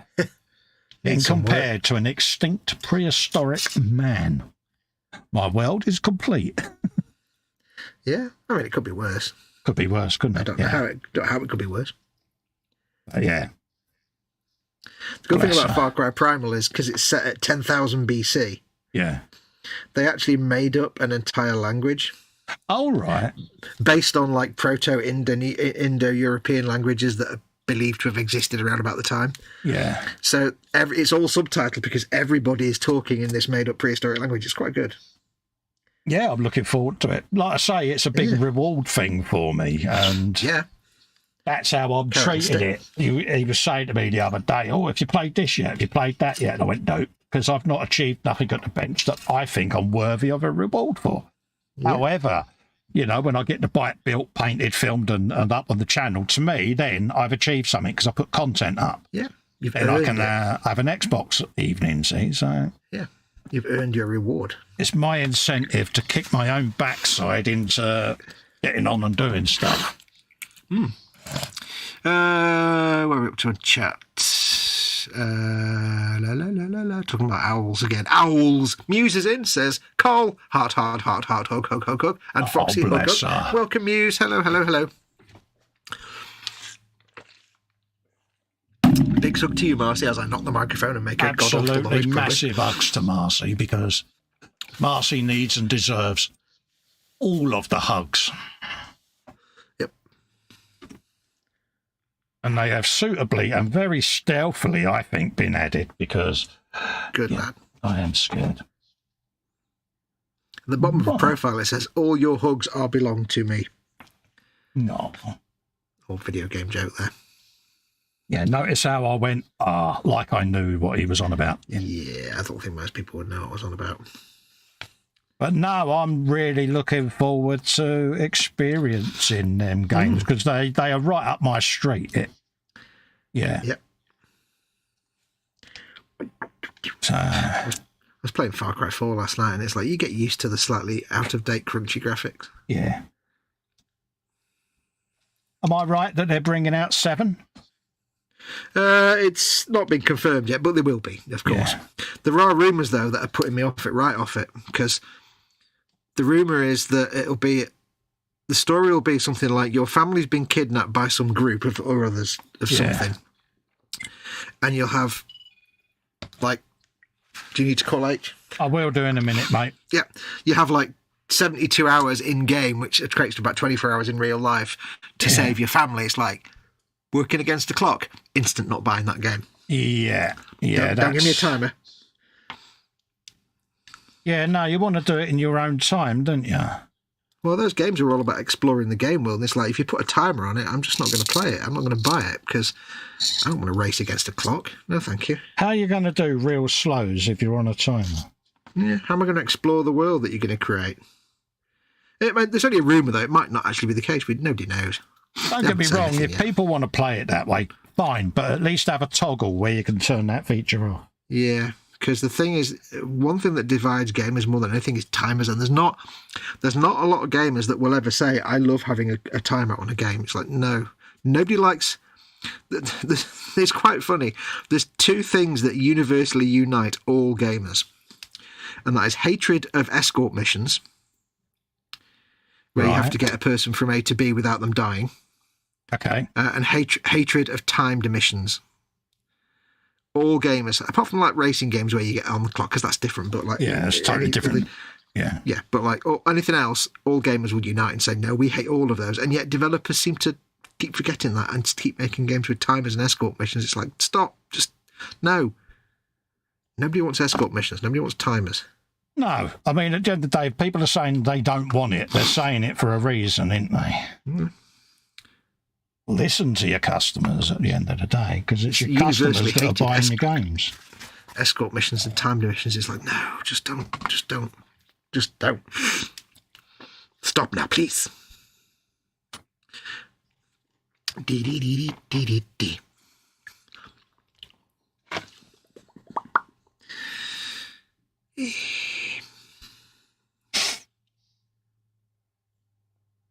Yeah, I've got all of this experience to come yet, and I must admit I am looking forward to it.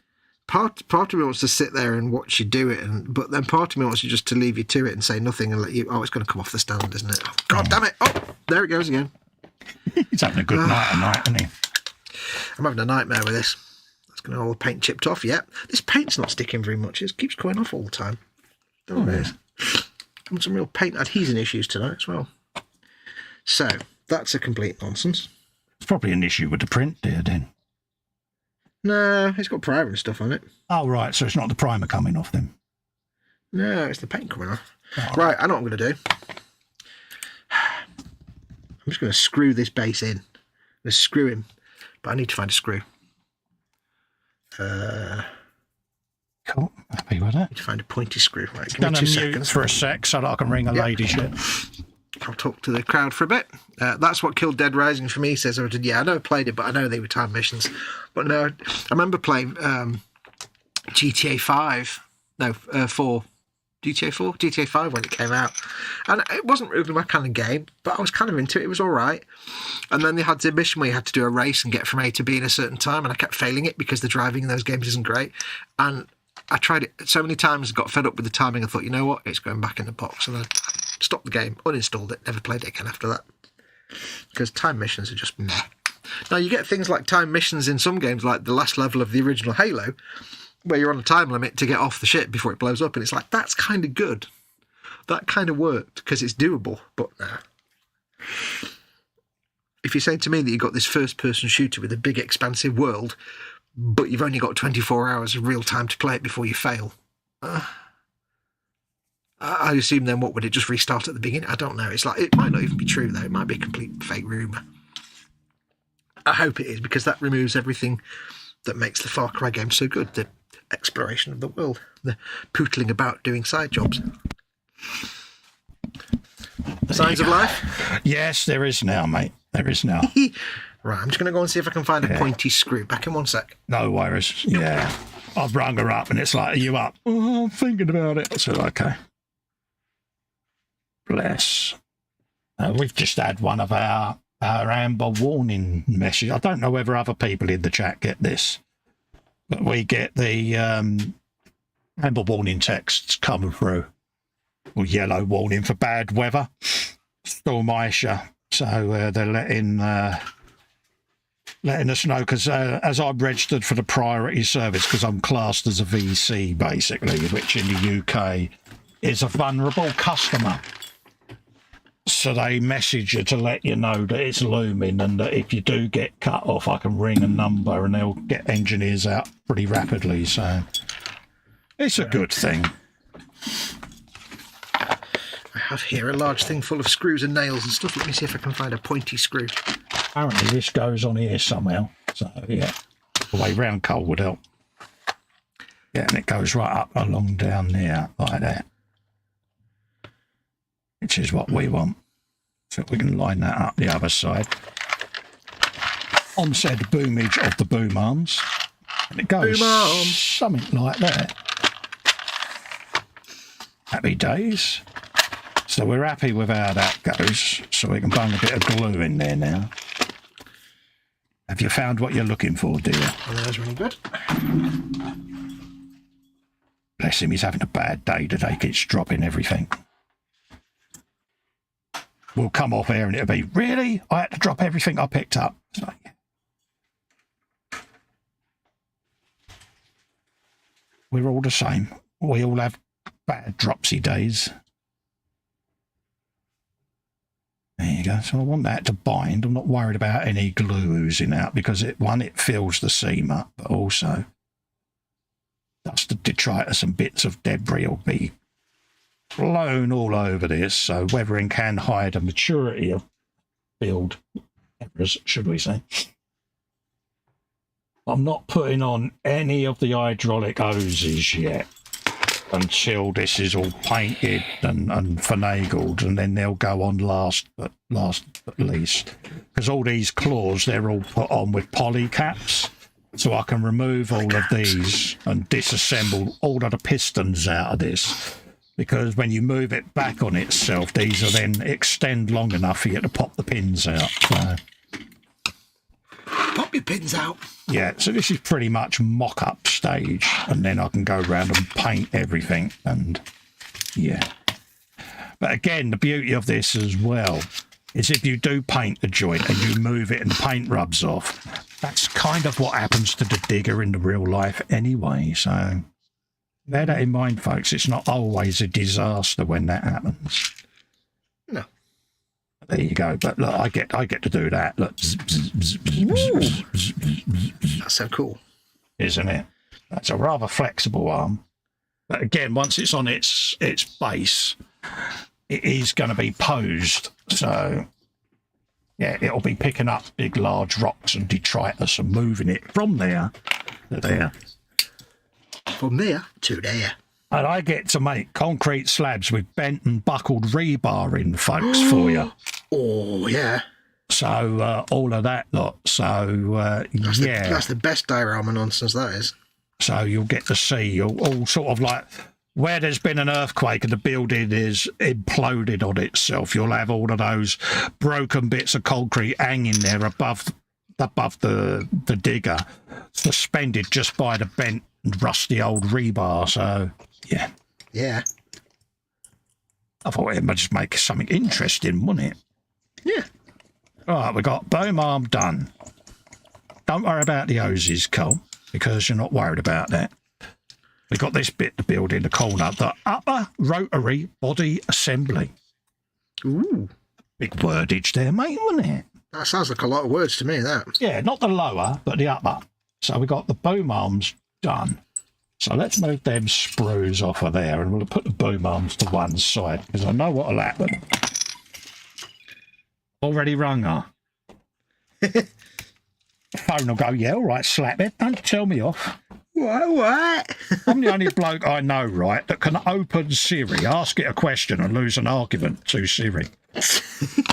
It's like, it always says, sorry, I don't understand you. And I get the then. And I start swearing at it. And yeah. I thought you meant maybe because it was model on H. Yeah, I think she might have infiltrated it somehow. Conspired it against me. At some point, she sat down and had a conversation with Siri. Yeah.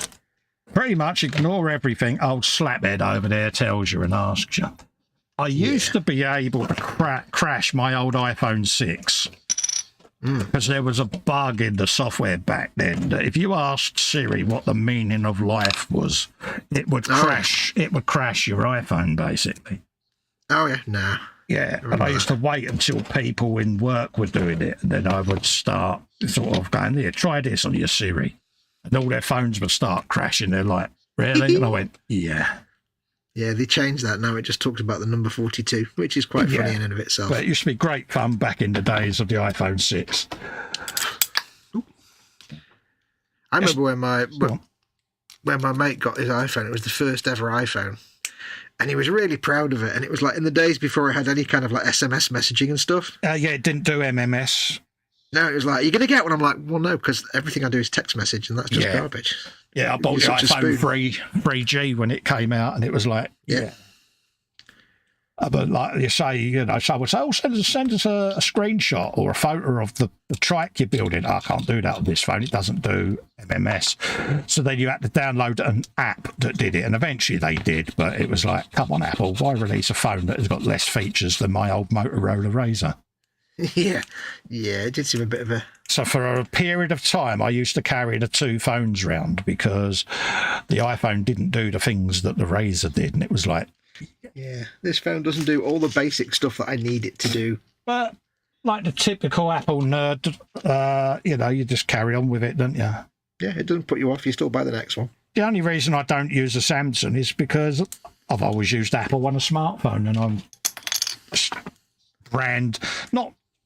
Not that I don't trust any brand other than Apple. It's not that at all. It's just that's the brand I chose at the time and I've just stuck with it.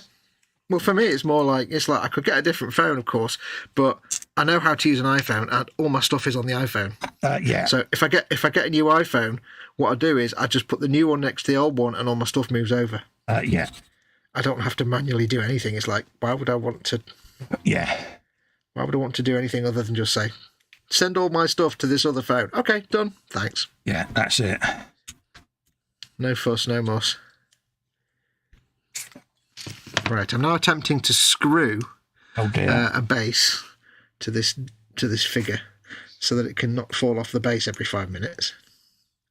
And I can put it on a painting handle, but I'm not succeeding. Yeah, try not to drill too deep, mate, because, It's only a little screw. I'm having trouble getting the screw to go in. Yeah.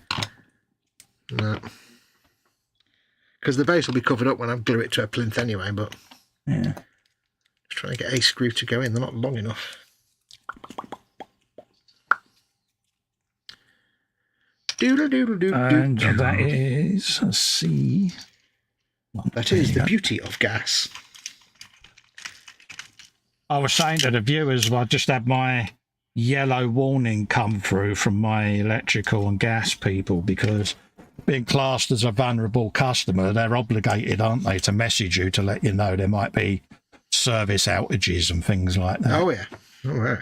So it's like, you know, you've got a code. They give you a code so that if you do ring up, they'll prioritise you because of your medical state, should we say. Yeah. That's good. So, yeah, it's a good thing. I don't know whether other people get it, but yeah, I think it's a nice touch, to be honest with you. Yeah, it's a very good thing. That's what I was saying to you before. It's like when the broadband goes off, they always come over and knock on the door and say to me, you know, we're working on a cabinet across the street, because they know that I do a lot of my medical through video conferencing. So. Oh, yeah, so they're aware of that. So, you know, they're like, yeah, they're aware of that. So, has some perks, I suppose, doesn't it? But, yeah. But they're normally good. I mean, we had one recently, the power was out for 8 hours, but they was on the phone, you know, and it was like, we can bring around some heaters, some storage heaters, water heaters. You know, they couldn't do enough for us, you know, and I'm like, dude, don't worry. Good. You know, I'm fine. I've got duvets, it's all right, mate. We can boil a kettle, you know, but they panic, don't they, because you're a VC. So. Yep. Which is nice, don't get me wrong, it's nice that they care, but yeah. I suppose they're also legally obligated, so it's not that they care about it. There's a certain degree of they're fulfilling covering their backsides, but right, I am failing miserably at this. It's like British Gas when our boiler went, you know, it's like, yeah, we'll get an engineer out, and I was thinking, oh yeah, that'll be a 3 or 4 days. Nah, 7 o'clock the following morning, tap on the door. Engineer, they said, got to get your heating up and running today, mate. Come on, boom. In he went. Then he rung his mate. Yeah, we've got to do this, and this. Get these parts in, and that was it. You know, because Nice one. Really, they should be doing for you and Mum, to be honest with you. Well, yeah, I've been chasing them for weeks to get the flipping. Is she down as a VC on their system? Yeah, yeah. I've been chasing them. Yeah. Oh no, I'm not disputing that, mate. But yeah. Yeah, no, they're just being absolutely rubbish. Yeah, that's not on, mate. Right, I am failing miserably at this.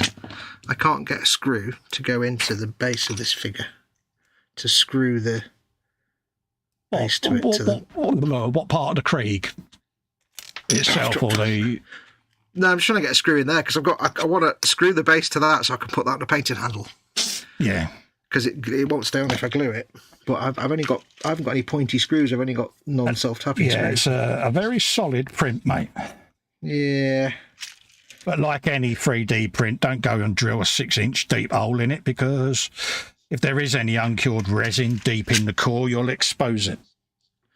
Yeah, that's why I don't want to go too deep. You know, so you only want to go 5 to 10 mil maximum on something like that. I can't remember whether that was a hollow print or a solid print. I can't remember. It was long ago I printed it. I'm actually going through the bit of the base that's still stuck in the hole that you drilled in the bottom anyway. Oh, right. Because you already pre-drilled the hole in the bottom, didn't you? So. Oh, that's right. Yeah. So I did. Yeah. So I'm actually drilling into that at the minute. Yeah. I think. That's all right, mate. That's the beauty of gas. You should be all right then, because... Yay. Because obviously I know when I cadded it how deep I could go with holes and things. So. You know your holes. All right, I think I might have had some success now. There you go. There we go. A little bit. That's better. Oh, there you go. He says he's happy now. Probably taking enough off the paint doing it. Marcy says would be nice if we had that stuff goes out. Yeah, Marcy, it's... It's something that just happens over here. You go on I mean, my GP sorted all this out. She put me on a medical database of vulnerable customers, and it alerts all of the service providers like phone, electric, water, all of that, you know. And then obviously you then get VC warnings come through with a code on them. So, yeah, and I actually think that's a good idea, to be honest with you. Oh, yeah. Because, you know, H was worried when we had the last outage, because obviously when my legs get cold, it's a problem because I'm diabetic and circulation. And having had the heart attack last year, it's like, yeah, they're like keeping a close eye on me. So, yeah, it's one of those. If you add it to the, I mean, we've got British Gas, same as Colin, and they offer a service where you pay so much a month, and basically they just do all the maintenance for you, and a lot of stuff is free. Yes. So that's also part of that thing as well. Yeah. Which is quite good. It is, because at the end of the day, yeah, you pay a fee for it, but when you look at, like, my boiler, it's pretty much the only original part is the metal casing that everything's in, because everything has been replaced, you know. Yeah, same for us. Everything's been replaced in that boiler so much. Whereas normally you just have to pay, like, several grand for a new boiler or whatever. It's like, no, just fix it. So, yeah, I'm all for that, because at the end of the day, it's better for us. It's better, dare I say it, for the environment, isn't it? Because you're not wasting stuff. They've done a performance test on it, and it's well within the emissions and all of that lot. So they're like, yeah, stick with what you got, mate. It's energy efficient. It's passing all of the emissions tests. You know, it's not costing you a bomb in energy, because it's pretty lean burn system in there. So stick with it. Your emissions. Yeah. I was quite shocked when I got my TV. My TV died, so I had to get a new one. So I went all modern and got myself a nice OLED. Yeah. Saved up for a while and got myself a nice OLED. And it was like, energy rating Z. I'm like, wow, that's not good. Yeah. That's not good at all. Oh. But then I thought, but it's an OLED, so I don't care. 4K HDR, variable refresh rate. Yeah, don't care. Yeah. Right, so let me know how to repaint all the stuff where I've scraped all the paint off doing that. Do you know? Yeah, just having a real problem with the paint sticking on this. Yeah. Oh. It's coming off really easily. Don't know why. What, is that on the Xandri primer? Yeah. So either the primer's just gone on too smooth and isn't gripping, or, which is possible, or I don't know. I mean, because it's quite big, I suppose I'm brushing it on, not thick, but I don't know. Yeah, would it pay then when you finish tonight to give everything a matte coat? Yeah, I will do. Just to be on the safe side, because then that'll give something for the paint to key to. Yeah, once I've got the base coat down. Because I redid my Rogel Dawn with Rattle Can Xandri Dust. Because the first coat I put on, the green just wouldn't adhere to it. And I thought, fine, let's stop. I just went over it again once it had dried with some more Rattle Can primer. And then I've matte coated the Xandri Dust primer, which is how it's sitting at the moment. And then I should now be able to apply anything to it and it should adhere.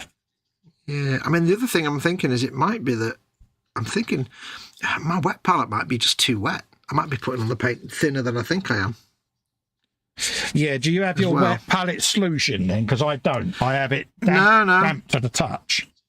No, it's damp, but it might just be, for some reason, just a bit damper than I thought, or wetter. And it might just be too thin. It's coming straight off. 2 thin coats. So what I did. 2 thin coats. It's made of coats, and they're thin, and there's 2 of them. Yeah, so what I might do is get all the base colours on, stick some wash on it, and then matte varnish it. Matte varnish the whole shebang, mate, just so that you've got a nice keyed surface. Because otherwise you're gonna find when you start doing all the detail, it's going to start lifting, and that's just going to really get under your skin, mate. Nonsense. Yeah, well, I mean, if I'm going to shade it, it's going to matte everything anyway, so all the shiny stuff will be done after the final matte varnish, so it doesn't matter if I need to matte varnish it now. So, yeah, I'll get all the bases on. Yeah. Get a wash on there and then matte it down. Matty. But yeah, I have found that sometimes with the rattle cam primers from GW that sometimes you find that your base colours don't really like to take to the primer. Yeah. Whether or not they change the formula, it could be heat. Yeah, it could be. I mean, it's cold outside when I did it, but not that cold. But I warmed the can up and stuff. Do you warm your cans before you use them? Yeah, I warmed it. I have no idea who this Liz is. I don't. I never actually watched Coronation. This is from when I was a kid. Yeah. Keep this in mind. Keep this in mind.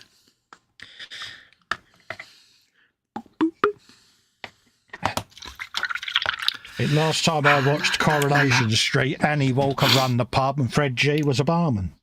Yep.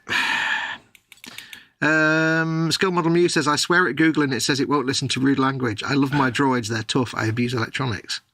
Good girl. Would be nice if we had that stuff just goes out. Yeah.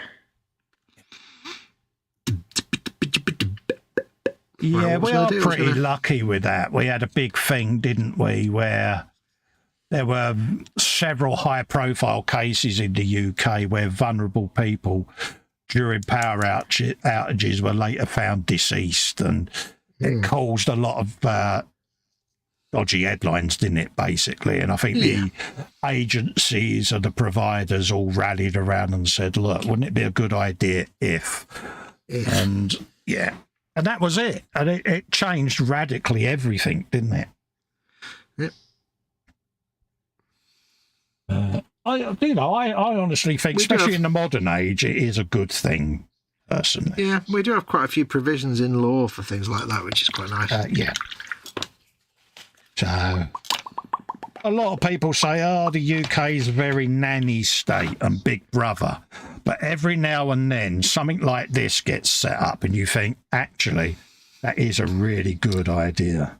People say that, but it's like, in all my life, I've never had a situation where something I've wanted to do has been impacted by any kind of state interference. It's exactly. Like, nanny state. It's like, no, it's just... It's only ever said when they bring in something that particular person doesn't agree with. It's like... we had it with ID cards, wouldn't it? And everyone was like, oh, it's wrong, it's this, it's that. It's like your driving licence has got your photo on. See, what I used to do when I was out and about, especially in shops, if I walked in and I saw a telly and thought, I like that telly, I'm going to buy that. If I then gave them my bank card, I always gave them my photo driving licence. And they used to always say, I don't need that. And I go, no, I want you to look at the mugshot on that. Look at me. You now know the card I've given you belongs to me, because no one can have a twin like this. Yeah. And I'm happy then that I know that you know that that ID is genuine and you're not going to get in trouble or robbed, basically. And I always said banks would make their customers far more happy if they put your photograph on your actual bank card, because the bank cards normally only last 2 or 3 years. All right, when you're online buying it, people get your card. No one's going to know, are they, unless you take a selfie and you send that photo through. But certainly when you're in a store environment, I think having your photo ID on your card would be an asset, or just carry an ID card. You've got nothing to hide. You've got nothing to fear. It always amuses me that and this happened a lot with the situation in the last couple of years that happened. People were talking about nonsense about like microchips in vaccines and all this kind of crap. Anyway, yeah, but it's like they're like, oh well, it's a surveillance state. They can track everything you do, and it's like they can track this, and they know where you go and what you do online. And I think to myself, well, you're carrying a mobile phone. Yeah, that tracks you. That tracks you everywhere you go. You're also using the internet, where every internet company you use, from Google to it tracks everything. Yeah. So what exactly are the government going to do that private industry isn't already doing? Yeah. So I don't want them trapped. I won't take this thing. I won't do this you walk because out your house. You walk down the street. If you're in a car, there's traffic lights. they've got surveillance in them. You know, there's surveillance everywhere. Every shop has got some form of CCTV. Pretty much every lamppost has it. So all these people saying, "Oh, it's like, don't do that because they'll surveil you." It's like they already are. Just get over it. Got nothing to hide. Don't worry about it. It's that simple, isn't it? But it's like, you know, oh, there'll be microchips in these, and it's like, dude, what do you think your mobile phone does? Yeah. Oh, that's different. No, it's mobile phone. Exactly. They can track it. They can see where you are. It pings a mast every however if the many government wants seconds. to know where you are, if the government wants to know where you are and what you're doing, they don't need to put a microchip in your body. They can just contact your mobile phone provider. Yeah, they know where you are. So, yeah, it's stupid nonsense. It's a thing. No people fear it. Yep. You know, and it's a shame, but it is what it is. I think the reason that all these like predicted dystopian futures will never really happen is that generally most governments are too rubbish to be that organised.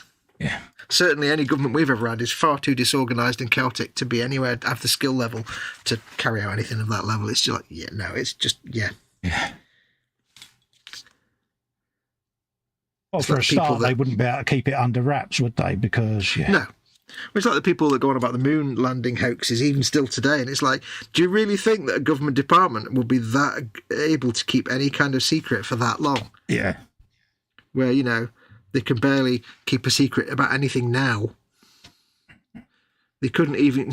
I heard one guy said, listen, they couldn't even keep a blowjob in the White House secret. Do you really think they could keep an entire moon landing secret? Yeah. Yeah, no. Bless them. I really hope the algorithm doesn't pick that up. Yeah, I'll be fine. Yeah, you said that last time and it killed me. I won't be worried about moon landing nonsense. No, BJ's. Oh, Roger, yeah. That might be all right. Might. Yeah. Gotta love YouTube. I think they've just got it in for me at the moment. I'm finding all my game live streams are getting limited ads, and I have to appeal it every time now. I have to appeal every one, but a lot of them now are getting kept. Ah, We have reviewed it. It's like, yeah, all right. I don't know why. I wish they'd say why. Yeah, I'd like a timestamp as to where the problem is so that I could go and review it. But yeah, tell me why this, because it's like I got one of mine done limited ads. I went through their things of what their limited ads causes limited ads. yeah. And it was like, it said for video games, graphic violence in video games. Yeah, that's fine. Graphic violence in real life, you get limited ads. I'm like, okay, well, it's a video game, it's graphic violence. Yeah. And then they came back and went, yeah, it's fine. Yeah. So could you stop your algorithm assuming that it's not fit? Yeah, but I suppose they have to flag it up, don't they? Better to be safe than sorry, mate, isn't it? Well, no, I know, but it's annoying that it's unsuitable for advertisers until everybody stopped watching it, and now it's advertisers friendly. It's like, well, there's no point now. It's been watched. Well, yeah, that's what gets me with the Frolic, because once it's done its cycle, you can't recoup that. No, and there's not exactly a lot of people that view it afterwards non-live, because... Yeah, and it's like, oh, really? To the point I'm actually thinking of just demonetizing live streams altogether because, it's just frustrating. I mean, you'll still get a bit. Yeah. I don't know, and I hope they do, but I assume that when they do limited ads, it's always like 24 hours later, so I hope that during the actual live part of the live stream, the ad revenue's already been generated. Yeah. So in that case, that's fine then, because that's if you're getting ad while it's live, people have seen it, so that's all right. Yeah, it's just frustrating, isn't it? No, it's annoying as anything. You get fed up with the constant appealing, but I suppose it's just how they are, isn't it? Like I say, we're not paying them to host all of our content, so, it's their rules, it's a and free it's their service. shop. Yeah, it's their shop. It's a free service at the end of the day, I suppose. And they've got to be careful, because the one time they don't police it is the one time everything goes sadly, disastrously wrong, isn't it? Yeah. I suppose they got to cover all bases. So. Yeah, and at the end of the day, I mean, it's a way for us to earn money without having to, you know, do a lot for it. So, okay, that's fine. We can't really complain. It's an extra nice bit of. But it's quite funny when you think, okay, so what part of that then can be construed as being problematic? And then you re-watch the show, don't you? Because you're like curious, and you're like, I really can't see what they're on about. But no, there is obviously something that they pick up on that. Yeah, I mean, it could just. I mean, for some of it, it might not necessarily be offensive material. It might just be, you know, if you talk about a particular subject, it's just a subject that most advertisers wouldn't want to be anywhere near, and it's like, okay, well, that would make sense. Yeah, in a way. Depends on whether it's a hot topic as well. Yeah, which we do try to avoid, but yeah, it's one of them, isn't it? You're one of them. It's their rules, their algorithm. Mm-hmm. Yeah, you could sit there and bemoan it, but what's the point? Because, like you say, you know, we're getting it for free, so yeah, it is. It is. Even if it's limited, it is still some income for us. Exactly. So it's better than earning nothing at all. Better than a poke in the eye with a sharp stick, you know. Because I can't pay my bills with a poke in the eye with a sharp stick. No. I don't think the Inland Revenue would accept me paying my tax bill with the poke in the eye of the sharp stick. No.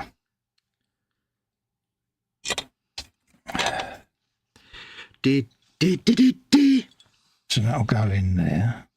Days, we can see that. For dinner tonight, because I never gave you my belly, for dinner tonight I had Japanese again, and I had that big massive soup with the egg in it. Oh, right, yeah. But I tried the chicken one this time. So the beef, right, how really did that work out?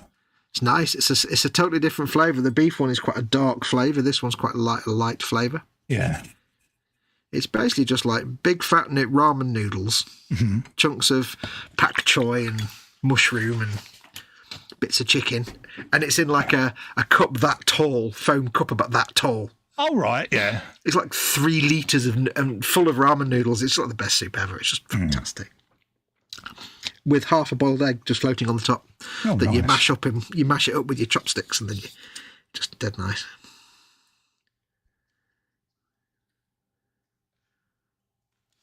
I don't know if you're supposed to mash the egg up, but it's what I did. Hey, mate, it's your dinner. You do what you like with it.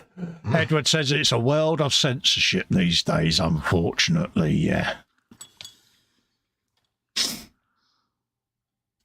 Yeah, but unfortunately, sometimes with what goes on now, they've got to try to calm it down, haven't they? Because otherwise, without going into details, you could end up with some kind of scenarios online that could be feeding the wrong thing to people. Yeah, and at the end of the day,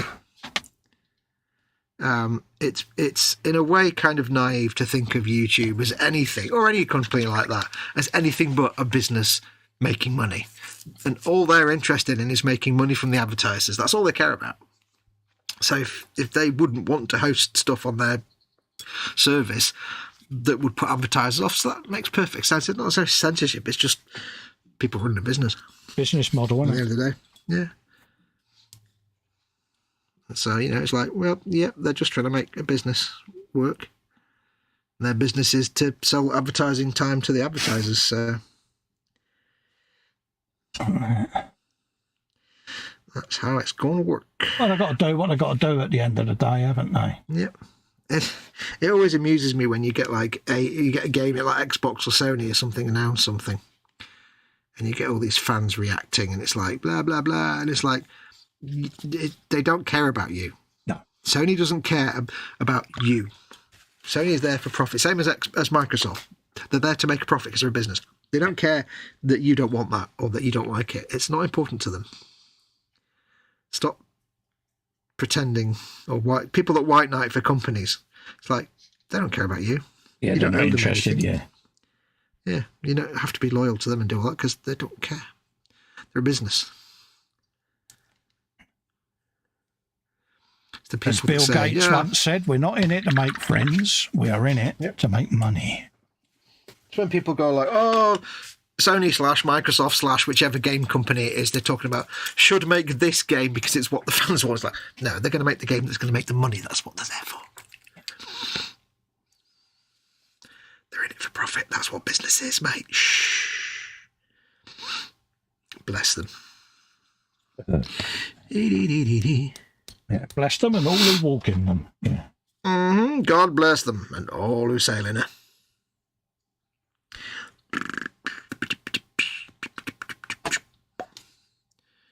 Right, that's on. Base coat. I need to do his mask. Mask? He says mask. His face tube. Tube. Want that off of there. If you want a break from the evil and nastiness of modern life, just spend a minute, go and listen to Carl Sagan saying lava tube. Yeah. It will make your day perfect. Everything will be right. Everything will be harmonised immediately. Yep. Lava tube. I can't even do it remotely do it justice. Anything that Carl Sagan says, it's just like, yeah. Yeah, makes everything better. Well, you can just Google Brian Blessed doing all the swears. That's fun. Oh, yeah. Oh, yeah. Yeah, if your day's gone bad and you want to giggle, that's always a good one to do. Mm-hmm. I can see the video now. It's like, yeah. I found an image meme and I sent it to Colin a few weeks ago. And I can't tell you what it is because I can't say it here. Yeah. But it's basically a picture of Brian Blessed with his mouth wide agape because he's shouting something. Yeah. And it basically says, pipe down you, and then says something rude. But it's just so Brian Blessed. Yeah. Whoever's written the meme just has got it perfect. Because it's like, yep, that was what Brian Blessed would say. Exactly that. It's like, yeah.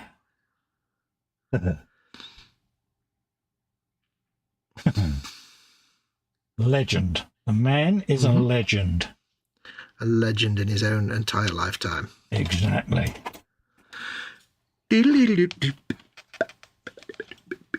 I can't put windows in until the end because they've all got to be detailed up.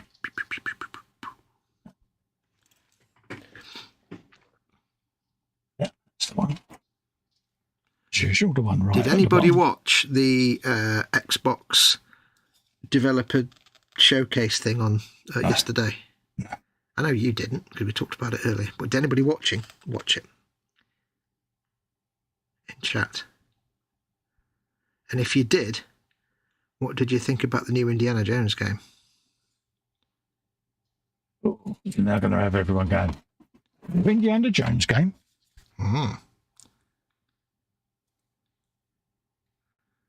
But probably nobody watched it. So that conversation won't actually go anywhere.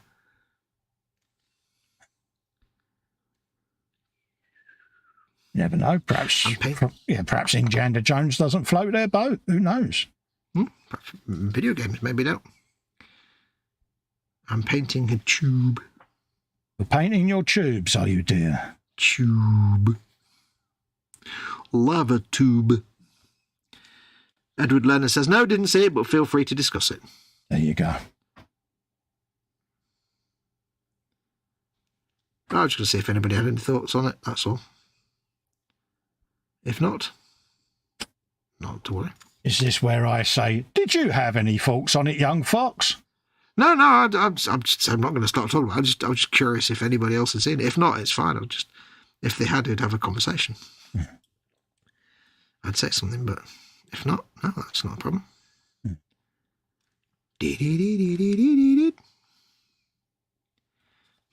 Has it been a hotly anticipated release? God damn it, again with the falling off. You're going to give me another heart attack, keep doing that, you know. There's going to be more paint I need to clean up. Paint chips. God damn it. I need to come up with a better solution. This is not conducive to not having a heart attack myself. What were you saying, sorry? I've lost my train of thought now, mate. I'm on the adrenaline high at the minute. Yeah, it's like Red Bull Fox. It's like, yeah. Bless you. I don't want to drill any more holes in his bottom, so we'll just have to make do with this. It's been remarkably special, is it? Yeah.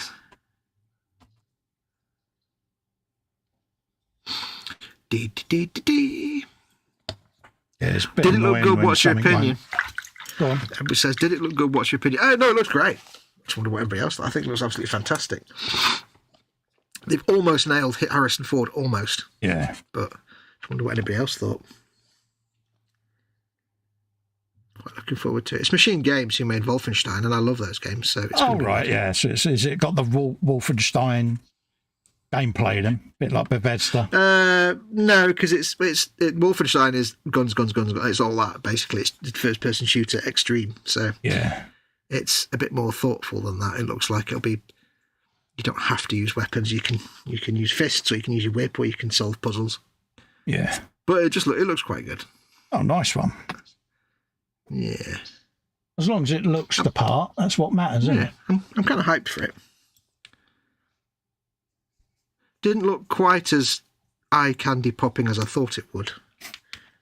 Right. It looks a bit, I don't know, a little bit last gen. But it's got the rest of the year to finish it yet, so 'tis early days. Might not be fully finished yet. Yeah, so you think it needs a bit more refinement then, yeah? Yeah, well, they probably will have that in progress anyway. It's got. Yeah. I think it's coming out later this year, so they've got a good few months. But it's Indiana Jones, and so you're not going to go wrong. No. Or not, hopefully not. Who's the game studio? It's Machine Games who made the Wolfenstein games. The Wolfenstein New Order and New Colossus, which are very good. Very good games, yeah. Mm-hmm. Is that where you get to do your good game bit again? Good game. And it's set in the late 1930s, so you can imagine who some of the bad guys are, which is, of course, absolutely correct. I think he's also fighting other people like this. At one point, he jumps from the wing of a plane onto the wing of a Mitsubishi Zero fighter. Oh, right, And yeah. it's like, that's so cool. Like in flight, I should add. So, of course, a lot of the time he's fighting classic, let's say, late 1930s classic enemy types without saying certain words. Yeah. But then at one point he seems to be fighting some black shirts in Italy as well. So he's obviously in Italy at one point. And they've kind of nailed some of it a little bit. At one point, like, this Italian soldier walks in and sees Indy and drops this thing on the floor. Yeah. And then just goes, do you have any idea how old that thing is that you just dropped? It's quite good. It should be all right, hopefully. Yeah. Right, I need to paint his mask. You're going to paint his mask, dear. Mask! Laundry dust. Where's my laundry dust? There it is. Do-do-do-do. Do-do-do-do. No, I won't let you fall because it's a...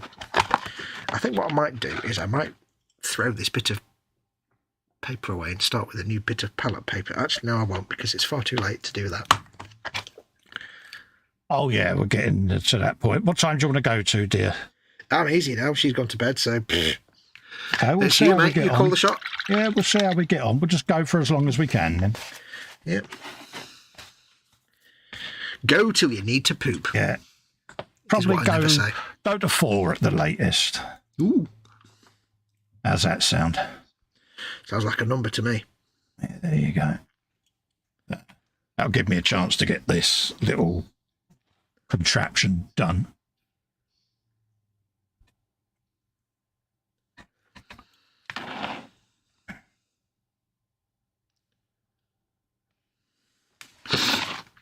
I seem to be quite happily painting small things with this monster brush at the minute. I don't quite know how that's happened.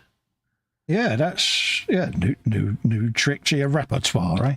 Yeah, I very rarely use these brushes. But I just thought I need a bigger brush. And this one was to hand. But I normally don't paint such small things with a dirty, great, big honking brush. Yeah, massive big honking brush. Yeah, well, it's not that big, but yeah, it's pretty much that big. So, I should... be able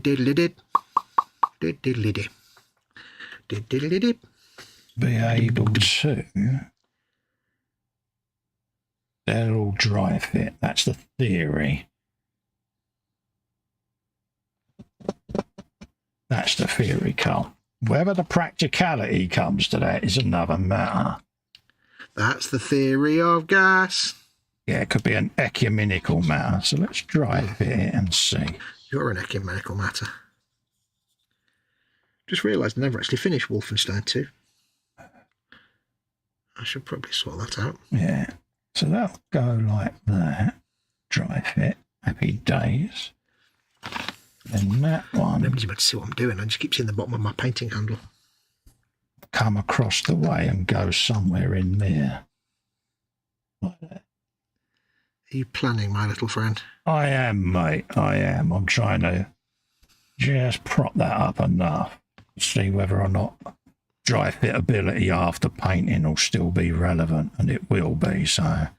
Dry fitability. Yeah, try not to drop that. Then theoretically should go in there somehow. That's what it's saying. There or thereabouts. Like that. Oh yeah, dry fitting will happen, see, so yeah.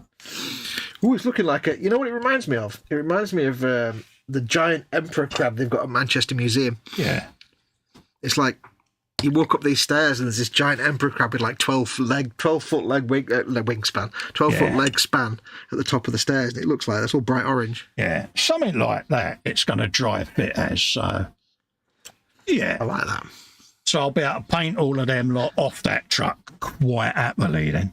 Same with this canopy. And then that'll just sit then once it's all built like so. Are you going to be able to, like, can you do the cab so you can paint the dude in the interior and then put the top on, or is it not like yeah, like the dude's only held in with white tack at the moment. Ah. That's why I didn't glue the door on, because I can get in there. That's why it's got no windows, Fox, because I can paint everything, mate. Oh, I can't see from it. Oh, yeah, no windows. Ah, good. Yeah, hence, you know, I'm not daft, mate. It's like, yeah. No, I was asking because I can't see from it, can I? So I didn't know if you dry fit it or not, or what. Yeah. So, yeah. So I'm happy with that. He's happy. So we can retrieve the arms. So I'm putting them safely back there so I can, and again, the arms themselves I can disassemble right the way back to their core components. So not disassemble. Yeah, I'm happy with that. He's happy with that. Yeah, and it's like things like the little claw, they're only held on with poly caps and things. Yeah. So I can pop them all off until my heart's content. So yeah. You're enjoying that, aren't you? I am. Like I say, you gotta look at the old instructions and then really sort of think how you need to break it down to paint it. Otherwise, you'd be tempted just to glue everything together, and it's like, no. Is it like a kind of look at the instructions and think, well, that's great, except this isn't what I'm going to do? Yeah, you've got to think of it as a painter. That's great, but here's how I'm going to do it. Because if you don't, you'll end up in tears. Sadness. Yeah. Well, you end up in the sad factory. Yeah. So you got the choice. So you can have that cover on. Is that gubbin? Yeah, is that gubbin's really important to see? No, I might put a little tiny magnet in there, but I want to drill all these vents out as well so that you can actually see in there that there's gubbins in there. Drill your vents out. So yeah. So you got an option whether to glue that on or not, but it needs a bit of modifying. Did you just say the word option? Yeah. As soon as I said it, I knew. Although I don't think you can have it glued on and not glued on. I don't think that's an option you can do both of, really. No. That's unless it's a quantum option. It's not really going to work. So that'll go on like that. So that's another separate bit. Have you a bit of him? Right. We've done that. We've done that. We've done that. We've got another side piece once that goes on, I think. He says optimistically. That'll go on there. Oh, yeah, there it is. It's in there. Right, yeah, A6. G15, a support bracket. Right. You're a support bracket. Happy days. Ooh, squeezy noises. Do we want that one? We get to make the track runners shortly. Oh! I'm guessing that you like the sound of track runners. You're finding them exciting to think about. Yeah, well, yeah, because it's the weathering, isn't it? It's, yeah. Oh, yeah. Again, you know, it's just like, yeah. It's the fun bit. Yeah, I need to look at the box art to see whether the tracks were rubber in life or whether they was actual metal tracks, because, yeah. Oh, yeah, that's a point. I'm guessing on diggers they're like metal with rubber shoes or something. I don't know. Yeah, it's one of them. It doesn't really... Because it's got to go on the road, hasn't it? So... Yeah. Let's give me a paint call out later on. Let's have a looky, Kins. Paint call out, wah, wah, wah. Yeah, to be bonded with instant glue. Yeah. Do you know, that makes me so... To be bonded with instant glue. What is instant glue? There's no such thing as instant glue. What do they mean? Yeah, super glue. Yeah, it's like instant glue. Just say CA glue. Yeah. Super glue. Yeah. Sniffle. These are predominantly Japanese instructions, so... It calls colour 92 and 40. Okay. Let's have a looky, Kins. Where's the colour for? That's semi-gloss black and lemon grey. Ooh, good colour.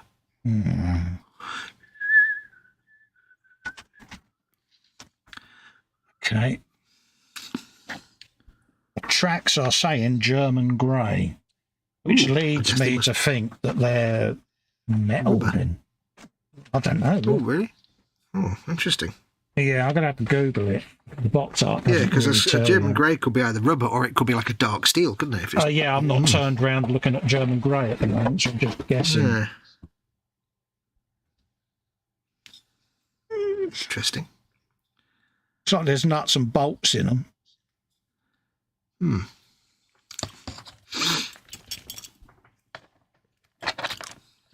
There's the box art. It looks like there's nuts and bolts going on there. Yeah. Looks metal. Maybe? Yeah, I'd have to Google it, but yeah, I suppose they're not. Go on, carry on. I was going to say, I suppose they're not running on roads, are they? They're just running on building sites and rescue sites, so exactly. They don't need to have rubber shoes on them, maybe.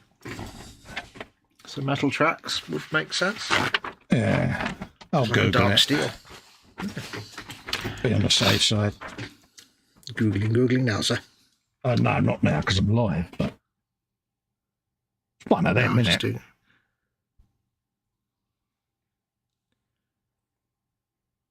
You're one of them. Well, it just gives me options then, doesn't it?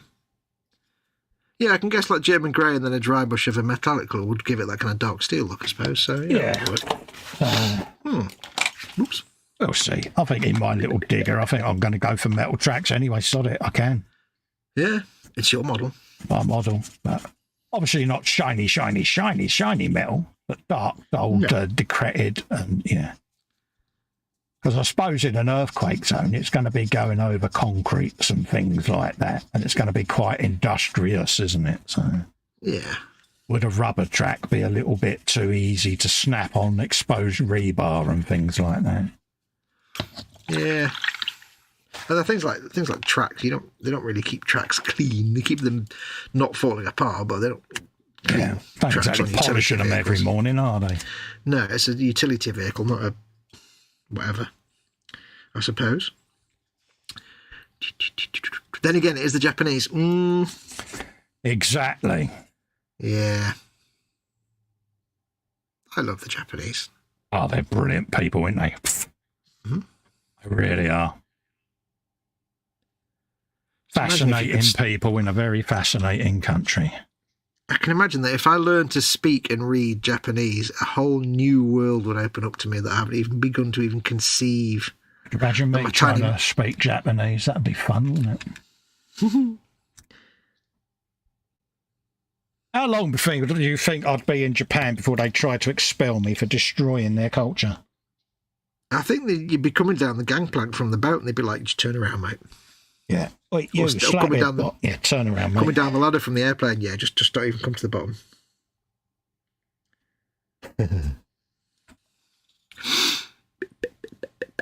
I'd be all right in Russia. You'd be fine there. My Russian is really good, isn't it? It's improving, mate. It's scary, especially right at the moment. You'd be like, yes, yeah. Yeah. Yeah. UN duty is looming. Oh, yeah.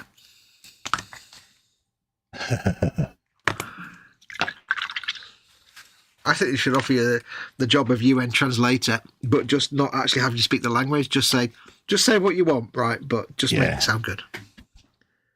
Just assume that what we're saying, and then just tell them that. Yeah. What possibly could go wrong? Nothing can possibly go wrong with that. There are no possible downsides to that.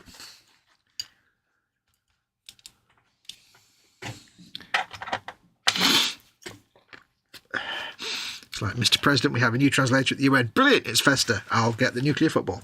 Yeah, the bloke with the hat over there. Yeah, what the God blimey, hello tumblers bloke. Yeah, that's it. Yep. Yeah, well, pieces now. Yeah.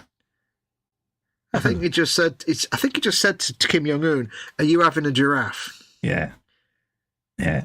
He's just shouted over at one of the world leaders, Wibblekins. Yeah. You want me to slap you with a wet fish? Yeah. He's just said to the leader of, how can we say, the country, Yeah. Yeah, I'll give you a dry slap. Yeah. Show me on the dolly where the West has hurt you.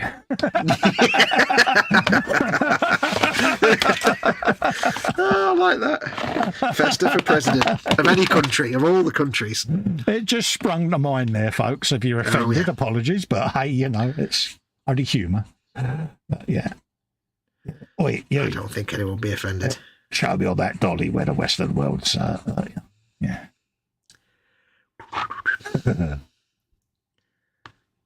You know, the West, the place you hate where you send all your kids to university and school. Yeah, the place that funded your country. Yeah. Yeah. It would be funny, wouldn't it? Mm. What possibly could go wrong, folks? Come on. Yeah. Yeah. Festa for UN president every year. Don't think of this as a bad thing. Think of this as me saving the free world. I don't know from what, but saving us something. Yeah. He'd be there, head of the UN. Right. UN resolution. Yeah. 2025, 14.4, paragraph 5. What is happening with wagon wheels? Come on now. Yeah, shrinkflation. That's the first thing I would sort out, mate.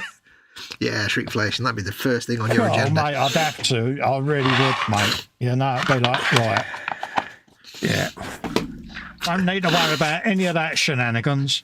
I want to know why the Toblerone Alps have now moved 30 foot apart. Yep. What's that all about? You'd be there going, oi, you, Brussels, with your sprouts and your Yeah, rules. what's wrong with you and your small lettuces? What's that all about? Come on. Get off my chocolate goods, you tart.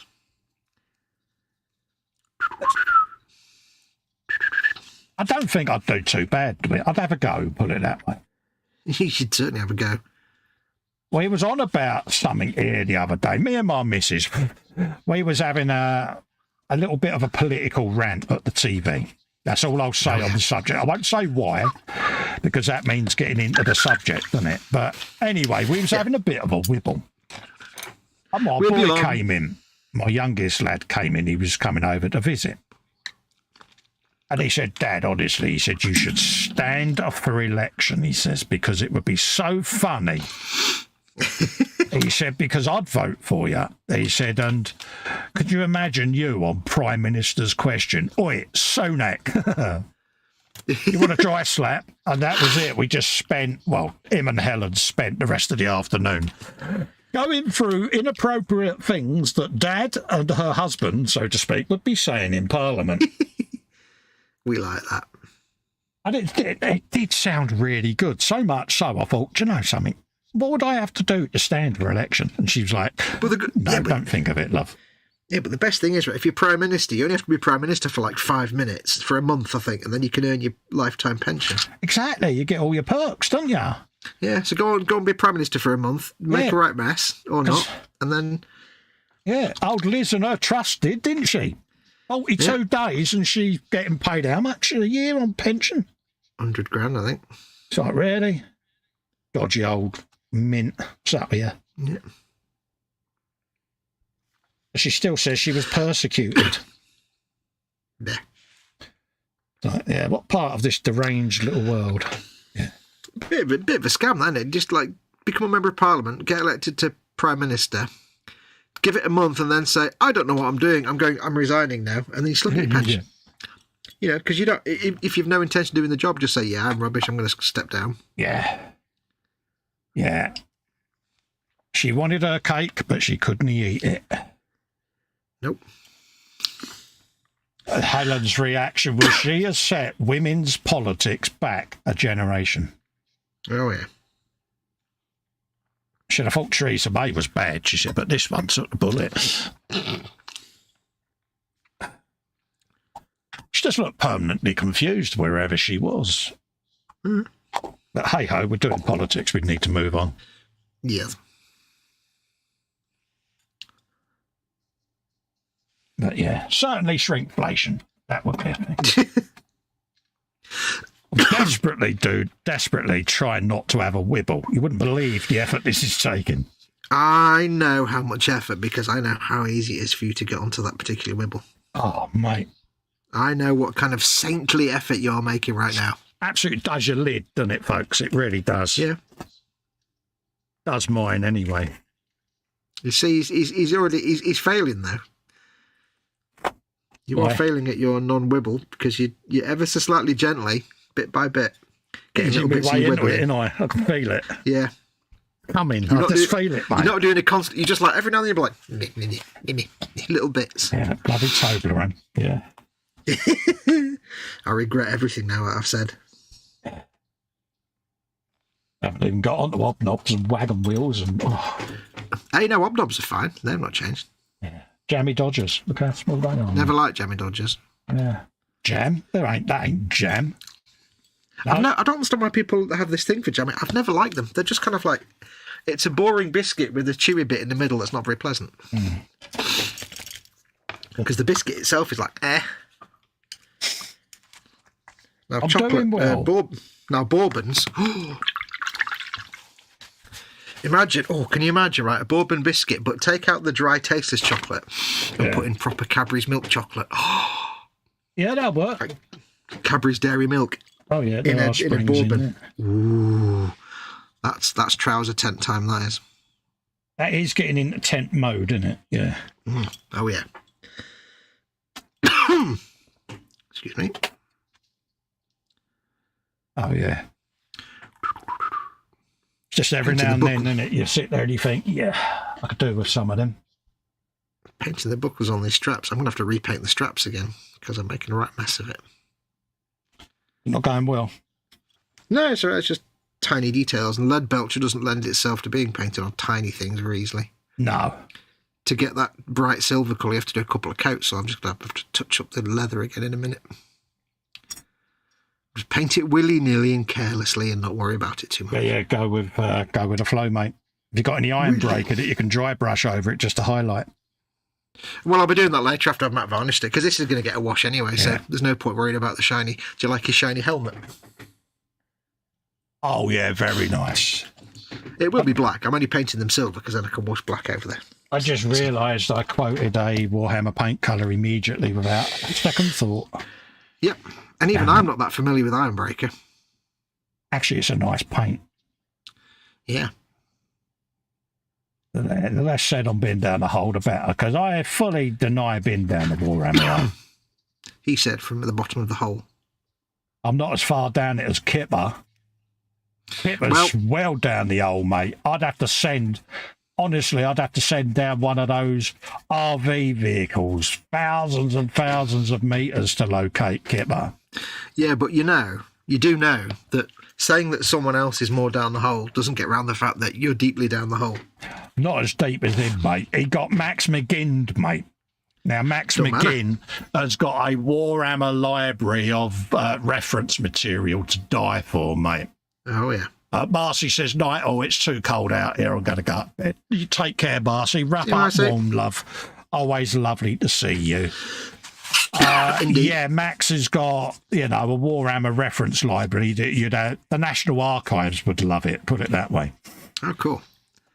It's got all the indexes and codices and Black Library stuff then. And Kipper's now got quite a large archive of Max recommended codex and things, and he started quoting lore in the Zoom the other day. Ooh, that's good. And it's like, he's so far down the hole.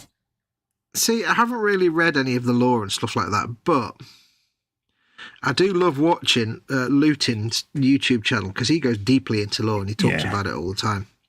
And I do love watching his videos that go into the lore because you realise how deep the actual lore for Warhammer actually is. I certainly didn't. Ridiculous. Yeah. It's like it's like ridiculously deep, complex lore that you could like Amazon are making a Warhammer series. It's like they could get an entire channel of content out of it. It's just insane the amount of stuff. It's totally ridiculous. It's one of the deepest fictional sci-fi fantasy sort of lore that you can get grown men having fisticuffs over debates and disputes on Warhammer lore, and it's like, look, it's only a game, folks. Come on. That's the thing, for a tabletop game, and yet there's like 40 years of established. It's just amazing how much there actually is. People having proper grown-up thoughts. You're quoting the lore wrong. It's this, it's that. And then the hate campaign starts, and it's like, well, yeah, that's stupid. What is that all about? You're having a measuring contest over a 20 mil figure. Come on. Yeah. You know, and I just like, you know, every now and then when I see and hear that going on, I'm like, you do realise it ain't real, folks. Yeah, that's just rivet counting in the hobby. Oh, it's unbelievable. Tabletop. It's just Warhammer rivet counting, basically. Yeah, and I never thought that was a thing. And Vince, over in Belgium, he was on about the Dungeons and Dragons, how that can sometimes descend into heated debate. And I'm like, really? And he's like, you'll be amazed, mate.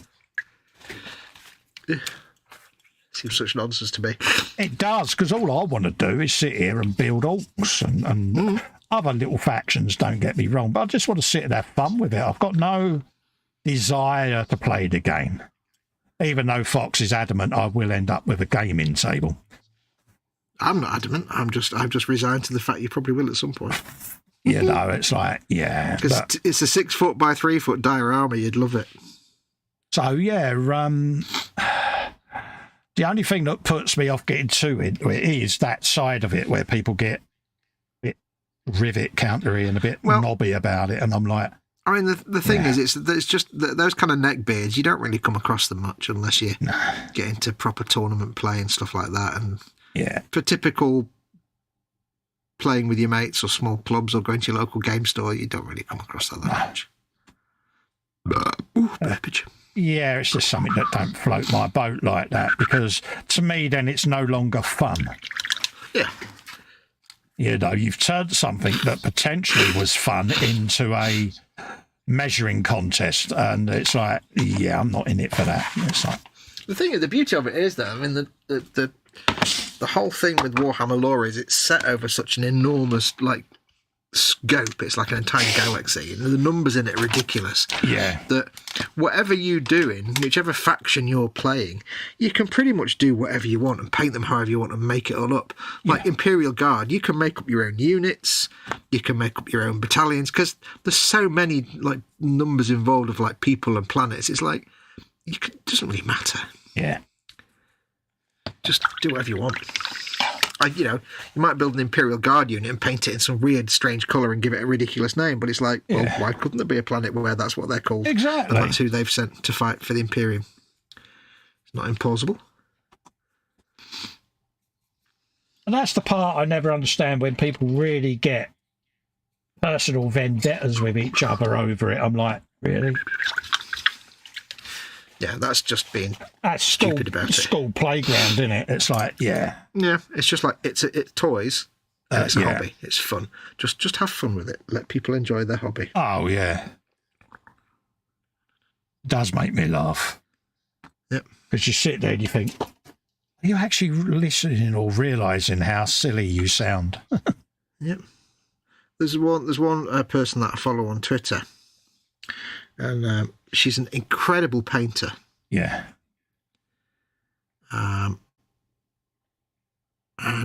But unfortunately, she is both female and trans. So, of course, all the real gatekeeper neckbeardy, really nasty Warhammer type people who follow Warhammer go bananas and try to gatekeep and say, oh, it's not hobby. Like, she paints all the Space Marines in these fantastic colour schemes of pinks and blues and stuff, and they're absolutely brilliant. They're incredible jobs, incredible paint jobs that will put the best to shame. And these neckbeards and gatekeepers complain because they're all bright colours, and it's like, oh, it's not in canon. It's like, shut up. Just shut up. Yeah. But she mocks them. She revels in it. She absolutely mocks them to hell and back. Yeah. And she pretty much wins every time. It's amazing. I can't remember her name. Damn it. Nah, I mean, I'm straight away, my ears pricked up, because why should her being female and trans have anything to do with anything? Yeah, exactly. It's not an issue. And if anyone are going after her because of that, then the dickometer is high in them people, because it should not matter one jot about gender or anything this day and age. Well, this is the thing, is unfortunately with Warhammer, gatekeeping is a problem. Yeah. There are those who have decided that they know best, and this is what this is what you should do when you play. And it's like, unfortunately, Games Workshop's come out and said you're all dicks to these people, much, but they still do it. And that's sad to hear that someone's going through that, because that's just wrong in so many ways, especially nowadays.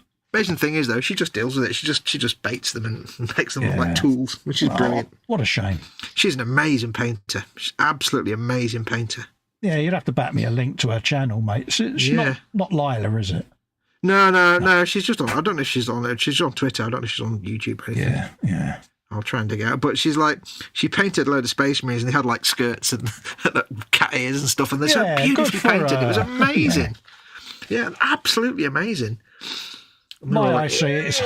They're her models paid with by her money. Yeah. She can go and do what she likes. Good luck to her. Yeah, and who gives a crap if you don't agree with it? Exactly. Yeah. I don't know. Again, I hate just goes to show you, doesn't it? Yeah. I only hate her because she's a really, really good painter, and I'm jealous. Oh, bless her. I can't remember. I'm trying to remember her name. Good luck to Give her a shout out, but I can't remember her name. Damn it. Yeah. There are some massively talented Warhammer painters out there. Oh, God, yeah. Yeah, I watch quite a few channels and how people do stuff, and it blows my mind away when you see some of the detail and the work, especially when you get into Golden Demon style paint jobs. It's just like unbelievable. Oh, yeah. And it's proper, again, you can't not learn from them sort of people, can you? No. And, people joke at me when they say, oh, he takes so long to paint. It's like, do you have any idea how long it would take a Golden Demon winner to actually paint a Golden Demon winning? It would take them hundreds and hundreds of hours. Yeah. Like, you look at, some of the Golden Demon winners are like single individual minis, like one single dude. Yeah. And it's like, that could be hundreds and hundreds of hours of work. That's why they're a Golden Demon winner. I'm nowhere near that level of skill, but, Oh, yeah. I like to take my pride in my work as if I am. I can remember once saying to Si about Golden Demon stuff, and he was saying it could take 6 months to do one figure. Yeah. Easy. And I'm like, fair play, mate. No, I'm in no way at all, that kind of level painter. I have won an award. Yes, you have. Yes. We can't talk about that. We can't talk about that one, no, can we? Well, no, not really. Not anymore, anyway, because, you had an award, didn't you? But I was awarded an award, and then it was taken away. Yeah, and then it was no longer you awarded to you, yeah. Yes, but I don't want to get other people into trouble, so... No, it was one of them, at the end of the day, I still got the award. It was a good deed that was attempted, but it backfired, didn't it? But I still got best of show. I know. And then it was taken away. But I will always have that moment. He was an award-winning Warhammer painter for all of about 24 hours. No, it wasn't. It was Gunpla, wasn't it? It was a Gunpla. Yeah, It was a Gunpla Gunpla. even. Yeah. It was like, for that day, I was an award-winning, best of show winning war, and then I wasn't. I'm like, oh, well, they thought it for a bit, so that's good enough for me. It's good enough for you to mention. Yeah, it's good enough for me to know that I got. They thought I was good enough initially. So that's all I need to know.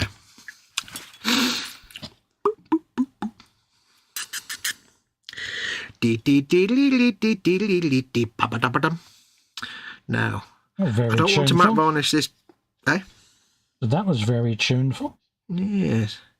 Well, I don't want to, I was just trying to think about what I'm doing. I don't want to matte varnish this before I put the shade on because I don't want to change the way the shade works.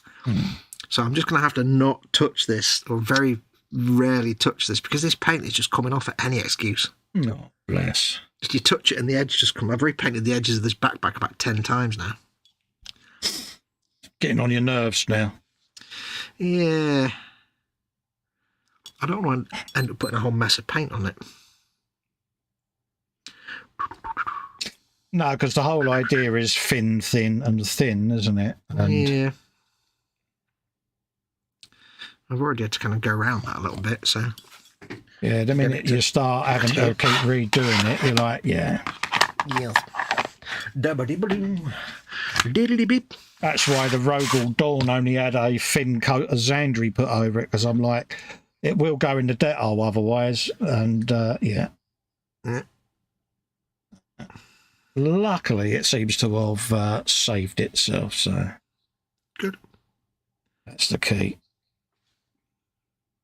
I'm fettling with these little tiny details, and it's like, dude, they're going to disappear under the wash. I wouldn't worry about it too much. Yeah, but we know they're there, mate. My brain's like, no, I need to get this edge perfect. It's like, dude, it'll be hidden by the wash. No, I need to get it perfect. My brain hates me sometimes. My brain always hates me. My brain folds go into a mind melt of their own, but they're in a happy little place at the moment. Mama Wolf threatened to go around and slap Festa's brain folds the other day. Yeah, it was funny. I'd go around there and slap him in the folds. Yeah.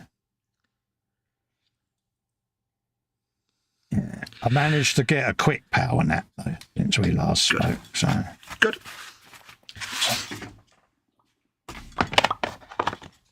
Right, to tidy up on this bit. Mournfang brown, Mournfang brown, Mournfang brown. Get your Mournfang brown here. I do like Mournfang brown. It's a very nice colour. It's an edible colour.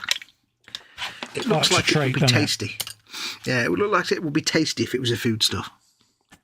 Yeah, it's not like Agrax. You get Agrax on a brush and lick it. You know that that's what you've done, and you never, ever do it again. You never eat food ever again with that mouth.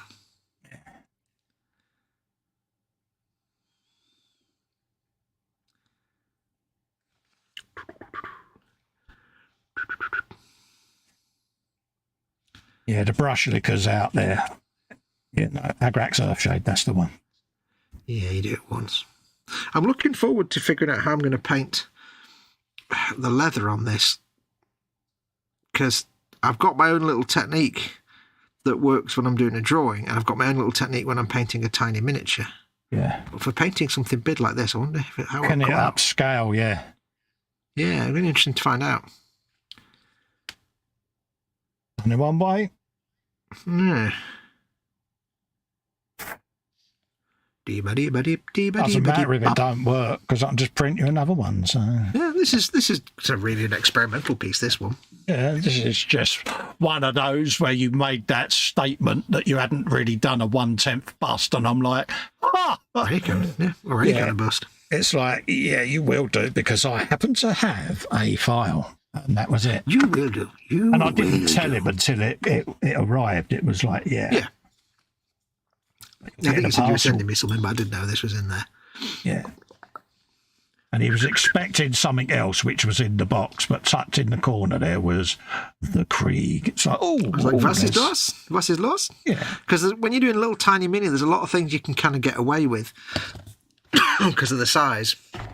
Like if you're not quite very neat, you know the wash will hide your wobbles quite nicely, but excuse me. Krieg Stupid always match wins, game. doesn't it? Eh?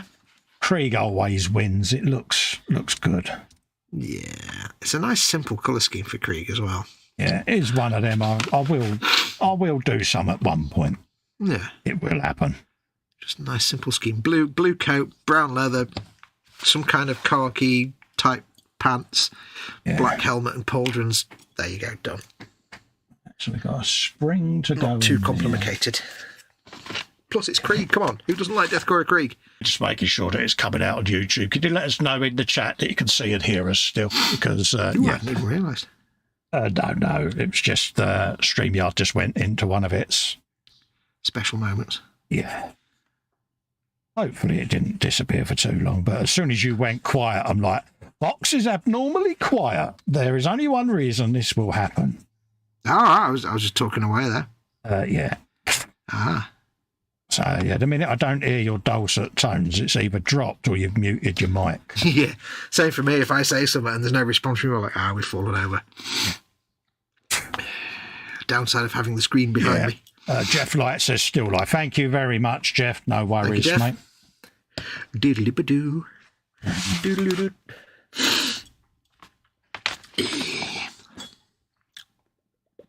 There you go. So, here's a random question for the people in chat. I asked this on my stream the other day. What's the weirdest thing you've ever eaten? It's a random question. What's yours, Cole? What's the weirdest thing you've ever eaten? For me, it's scorpion. Well, I've had ostrich and I've had roe burgers, so yeah. And it's one of them. You have roe burgers and you immediately think of Skippy, don't you? The bush kangaroo, but you know, it's food at the end of the day. Never had. I've had ostrich. I've never had kangaroo. I've had crocodile. Or was it alligator? It might have been crocodile. Yeah, I've not had crocodile, but yeah, we spent 18 months down under, and yeah, it was great. It really was an experience.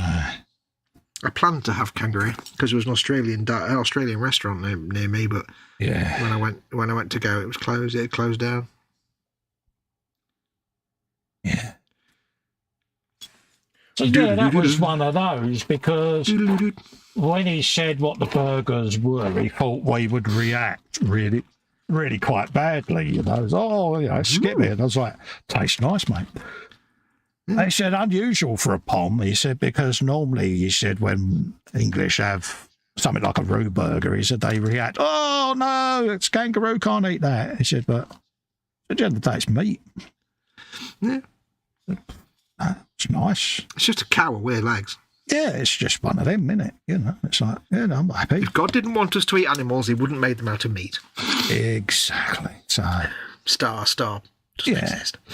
He did find that quite, yeah. So yeah, I'd say roe and ostrich were my two. Yeah. I'm one of those people that if something on a menu is really weird, it's like, I want to try that. Yeah. I've always wanted to try proper puffer fish, you know, the Japanese puffer fish. Yeah, the fugu. Yeah, I've always fancied trying it, you know, but I would have to be in Japan with a proper, you know, fugu geezer doing it because I think it's actually illegal over here anyway, isn't it? Yeah, they're not allowed to do it in the UK. No. But yeah, I'd give that a go. But again, I would have to trust the restaurant and trust the chef. Because at the end of the day, it is, you know, at the end of the day, it's your life on their hands, isn't it? At the end of the day. Yeah, and the chefs know that. That's why there's very few of them will do it. Yeah, I'm always the kind of person that's always intrigued by weird and rare things. I've never had ants. Never had an opportunity to try ants. Yeah. Like in South America, like chocolate coated ants is a big treat, big thing for kids. Quite popular, and it's like, I'll give that a try at some point. I mean, you get locusts. You get that. What's his name? Don't you? That jungle program where people are eating them squishy insects that ooze all of that goo out of them. I couldn't do that. Yeah, drivel on ITV. Yeah, I couldn't do that. You know, the squishy, pussy-filled worms. I couldn't be doing with that. Yeah, I could probably try it, but I'd want them to be like cooked or something. Yeah, I've eaten, I would struggle with that, I must admit, but... I mean, I've eaten mealworms and I've eaten crickets and stuff. Yeah. And I will admit that eating the mealworms, you're kind of a bit like, when you eat them. Yeah. They're all right, but your brain can't quite detach from the fact that you're eating meal because it's not part of your normal everyday diet. If Exactly it was something that, every day, and the fact that, like, you know, apparently, like, insect diets are like 70 or 80% of the world counts insects in their diet. Yeah, exactly. We're the weird ones for not eating insects. Yeah, it's one of those, isn't it? One of the countries, Malaysia or something like that, one of the countries out there's recently banned dog meat. Yes. Was it Thailand? Thailand, that was it. Thailand? You know, it's Yeah, been part of their... Or was it Korea? I'm not sure. One of them. I've got a feeling you're right with Thailand, mate, because it's been quite controversial, isn't it, that they're doing it? Yeah. You know, and it's part of their culture, it's part of their diet, but the only thing is that the pooches themselves have been kept in conditions that aren't great. So Yeah. that's the reason the process is being banned. But like they said, if it was done in a more humane way, would they still allow it? But it's one of them, isn't it? It's meat at the end of the day, you know. It's I don't know, you know. I don't agree with them being kept in cages and mistreated and all of that lot, because that's just not on, is it? But I think it's difficult for us because we know that dogs are a lot smarter than cows. yeah, but you know, at the end of the day, you've still got Ermintrude that's bred for meat, so Yeah. Well, what I was going to say, like, we know dogs are a lot smarter than cows, but then again, pigs kind of smarter than dogs, but we don't have a problem with that. So exactly. I'm just going to grab some warm water and I'm finishing up, mate, and tidying up because we're going to wrap up shortly. So you do, yes, Fox, you go and grab whatever you're grabbing, mate. I heard you. Yeah, they look kind of snotty, says Edward. Yeah, it's one of them. I mean, oysters, I don't mind oysters. I've had them before, cockles, whelks and stuff like that. But when you get the insect that's got all of the pussy mustard goo type, I don't think I could do that. So, yeah, but it's one of them at the end of the day. I've not eaten snake either or anything like that. Ooh, no. I've heard it's supposed to be quite tasty, so... It amused me cooking... I think it was alligator, actually. Cooking alligator. That it's a pink meat, and when you cook it, it's still a pink meat. Oh, really? I didn't know that. Yeah, because we had it in the oven, and it was like grilling it, and it's like... Is it supposed to look cooked at some point? Because it's just staying pink, but apparently no, it stays pink. Oh, for some reason I thought it would be a red meat. No, it's kind of when it's raw, it looks like a pink red meat, but it just stays pink. It's very weird. Yeah. Mind you, it was from Iceland, so it could have been shonky alligator. Yeah. Oh, well, they also had when we got the alligator from Iceland, we also had this. I think it's some kind of South African beef type cow thing, and I can't remember what it's called. Oh, right, yeah. Really nice. Some like buyu or bongo or something like that. Yeah. It was really nice. Yeah. Fugu, no, not fugu. Yeah, I think Atho has the boar burgers, doesn't he? Yeah, boar's nice. You know, and it's like, not that I know, but I don't think I've had boar. I think I've had boar once. It was quite nice. It's very gamey. Yeah. Never had pheasant. I do like me Aberdeen Angus, I must admit. It is the best beef. Yeah. It's Aberdeen Angus. You can't beat Aberdeen Angus beef. It's the best. Shut up if you do. If you disagree, you're wrong, and that's just the end of the argument. Edward says, I like raw oysters and clams. Is that weird? Yes. Absolutely, that's weird. But no, I mean, it's up to you, mate. If that's what you have, that's what you have, mate. Good luck to you. It's weird, but there's nothing wrong with it. The man that looks after jellyfish likes raw seafood. You're basically just a fish, aren't you? Yeah. Are you a dolphin or a shark or something in your past life? Yeah, he's a fish. He's made of fish. All your fish shall belong to... Would that make him Edward Fishy Hands? One is seeing what is being done there by you. Yeah, one needs to stop doing that, doesn't one? Yeah. Do you want bugs or a nice steak? I'll take a steak medium rare, he says. My dad liked freshwater eels and they used to wiggle in the pan hours after catching them while cooking. Oh, no. When I was much younger, we went to Morecambe Bay one day and we went cockling. Because we had a caravan in the Lake District. Went cockling on Morecambe Bay. And it was quite good fun, you know, going out onto the sandbanks and hunting for these little cockles. I think you have to look for the little holes where they have the air tube, and that's how you dig down and get them out. And we caught billions of them. We had billions of them. It was dead easy. And we got them all home and back to the caravan, and we put them in this enormous pan that could hold, like, you know, a reservoir of water in it. And we cooked them all. And then, like, we had like 1 billion cockles in this pan cooked. Yeah. And we started eating them. And yeah, I got to the point where I was like, I'm never going to eat cockles ever again, ever, because I ate so many of them that I just went from liking them to thinking they were the worst thing ever. I ate myself sick of them, basically. I was like, yeah, I'm never eating cockles ever again. Yeah, get your cockles here, free for £1, folks. Cockles, free for £1. Get a nice bowl of cockle balls, there you go. You can find them, you can eat them.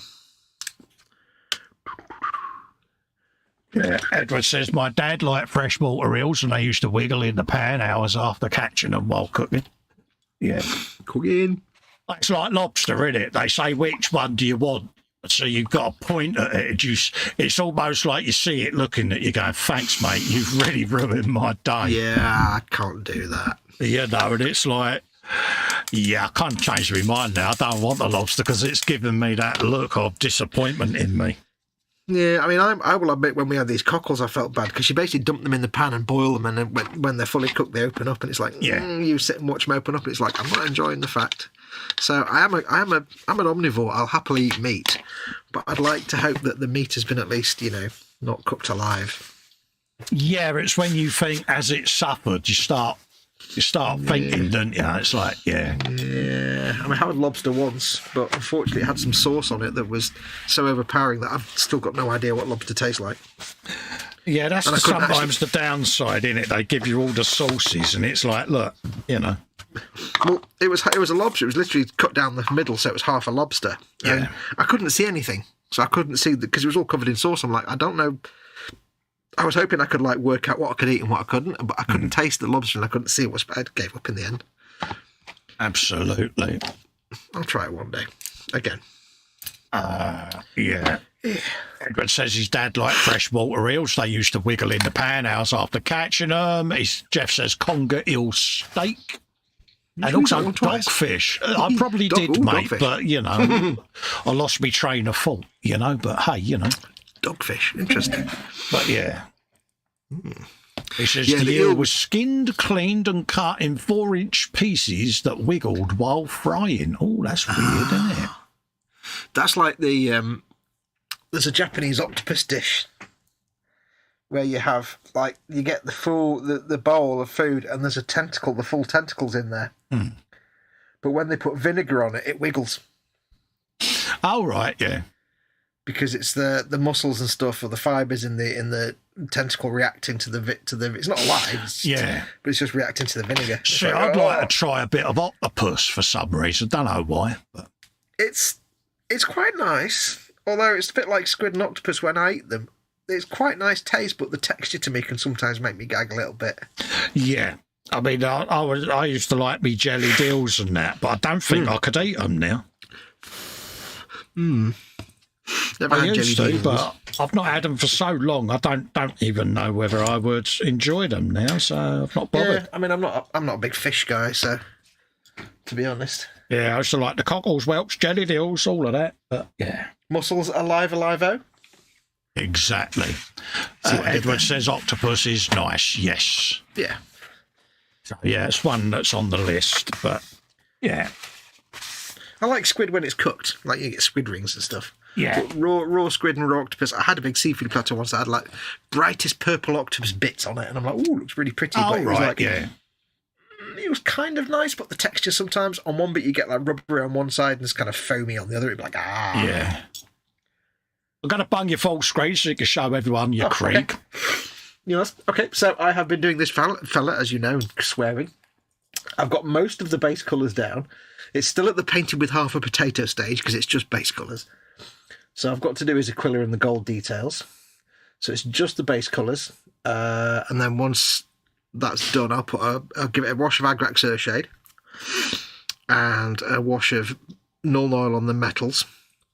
And then I'll do lots of coats of Null Oil on the helmet and the pauldrons to make them look like black metal. And then it's all about layer painting after that and matte varnish to protect the paint. But yeah, I've had to repaint the corner of that backpack so many times because the paint just comes off if you look at it. So yeah, like you say, give it a good old matte coat and she should start protecting it, shouldn't it? So that's going to come on nicely. I have no idea how it'll progress, but hopefully will. Glad you're having fun with it, mate. I'm enjoying it so far. Happy days, and I've got me digger assembly coming along nicely. So cool, that is. It is, isn't it? It's got all the arms of impending doom, so yeah, there you go. Tempted to give it massive legs, like a giant spider. The thought has crossed me mind, but yeah. I'm enjoying it. Like I say, once I've got it all ready for the base paints, then it'll go off and get painted, and then I'll put it on its diorama. And then we can start weathering it all up. So, looking forward to it. So, cool.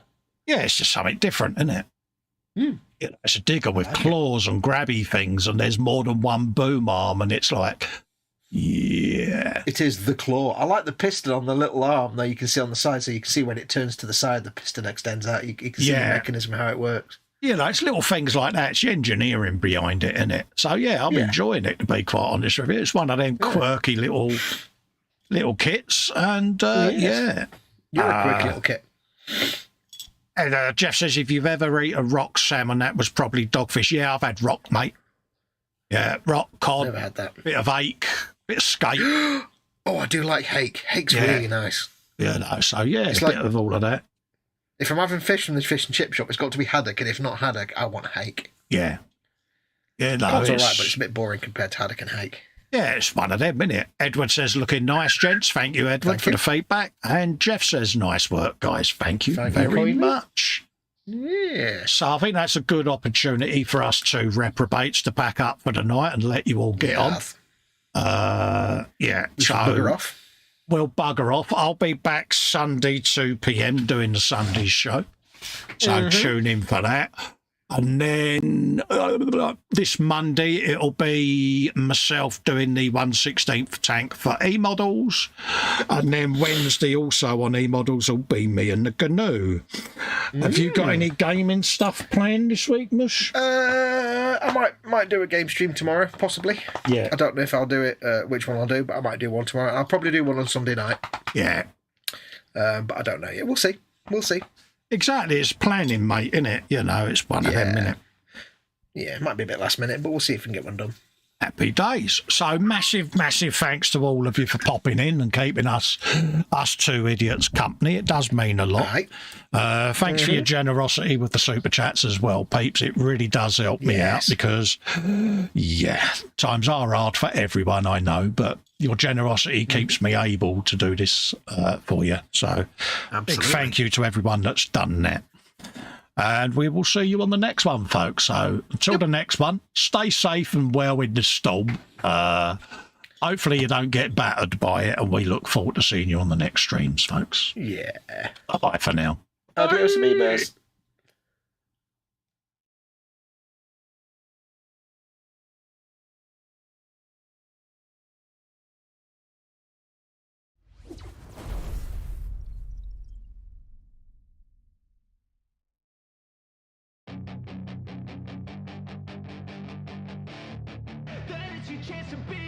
Hey kid, don't ever let them get inside your head. They'll tell you what to do in life instead of everything you know that you could get. Don't let them guide your life towards regret. I'll fight for what I love with every breath. My past is filled with things I won't forget. I use them all to push me to my best. So treat the worst of times just like a test. If only I could go back in time, I'd tell myself that everything will end up alright. Just push yourself, test yourself, figure out what you like, and find your limits, don't be rigid, always work towards a prime. Surround yourself with open minds, people can change your life. A few friends with intent can help you feel alive. Find a passion, take some action, and with a little time, just be patient, make a statement, try to enjoy your life. They'll try to kick you while you're down,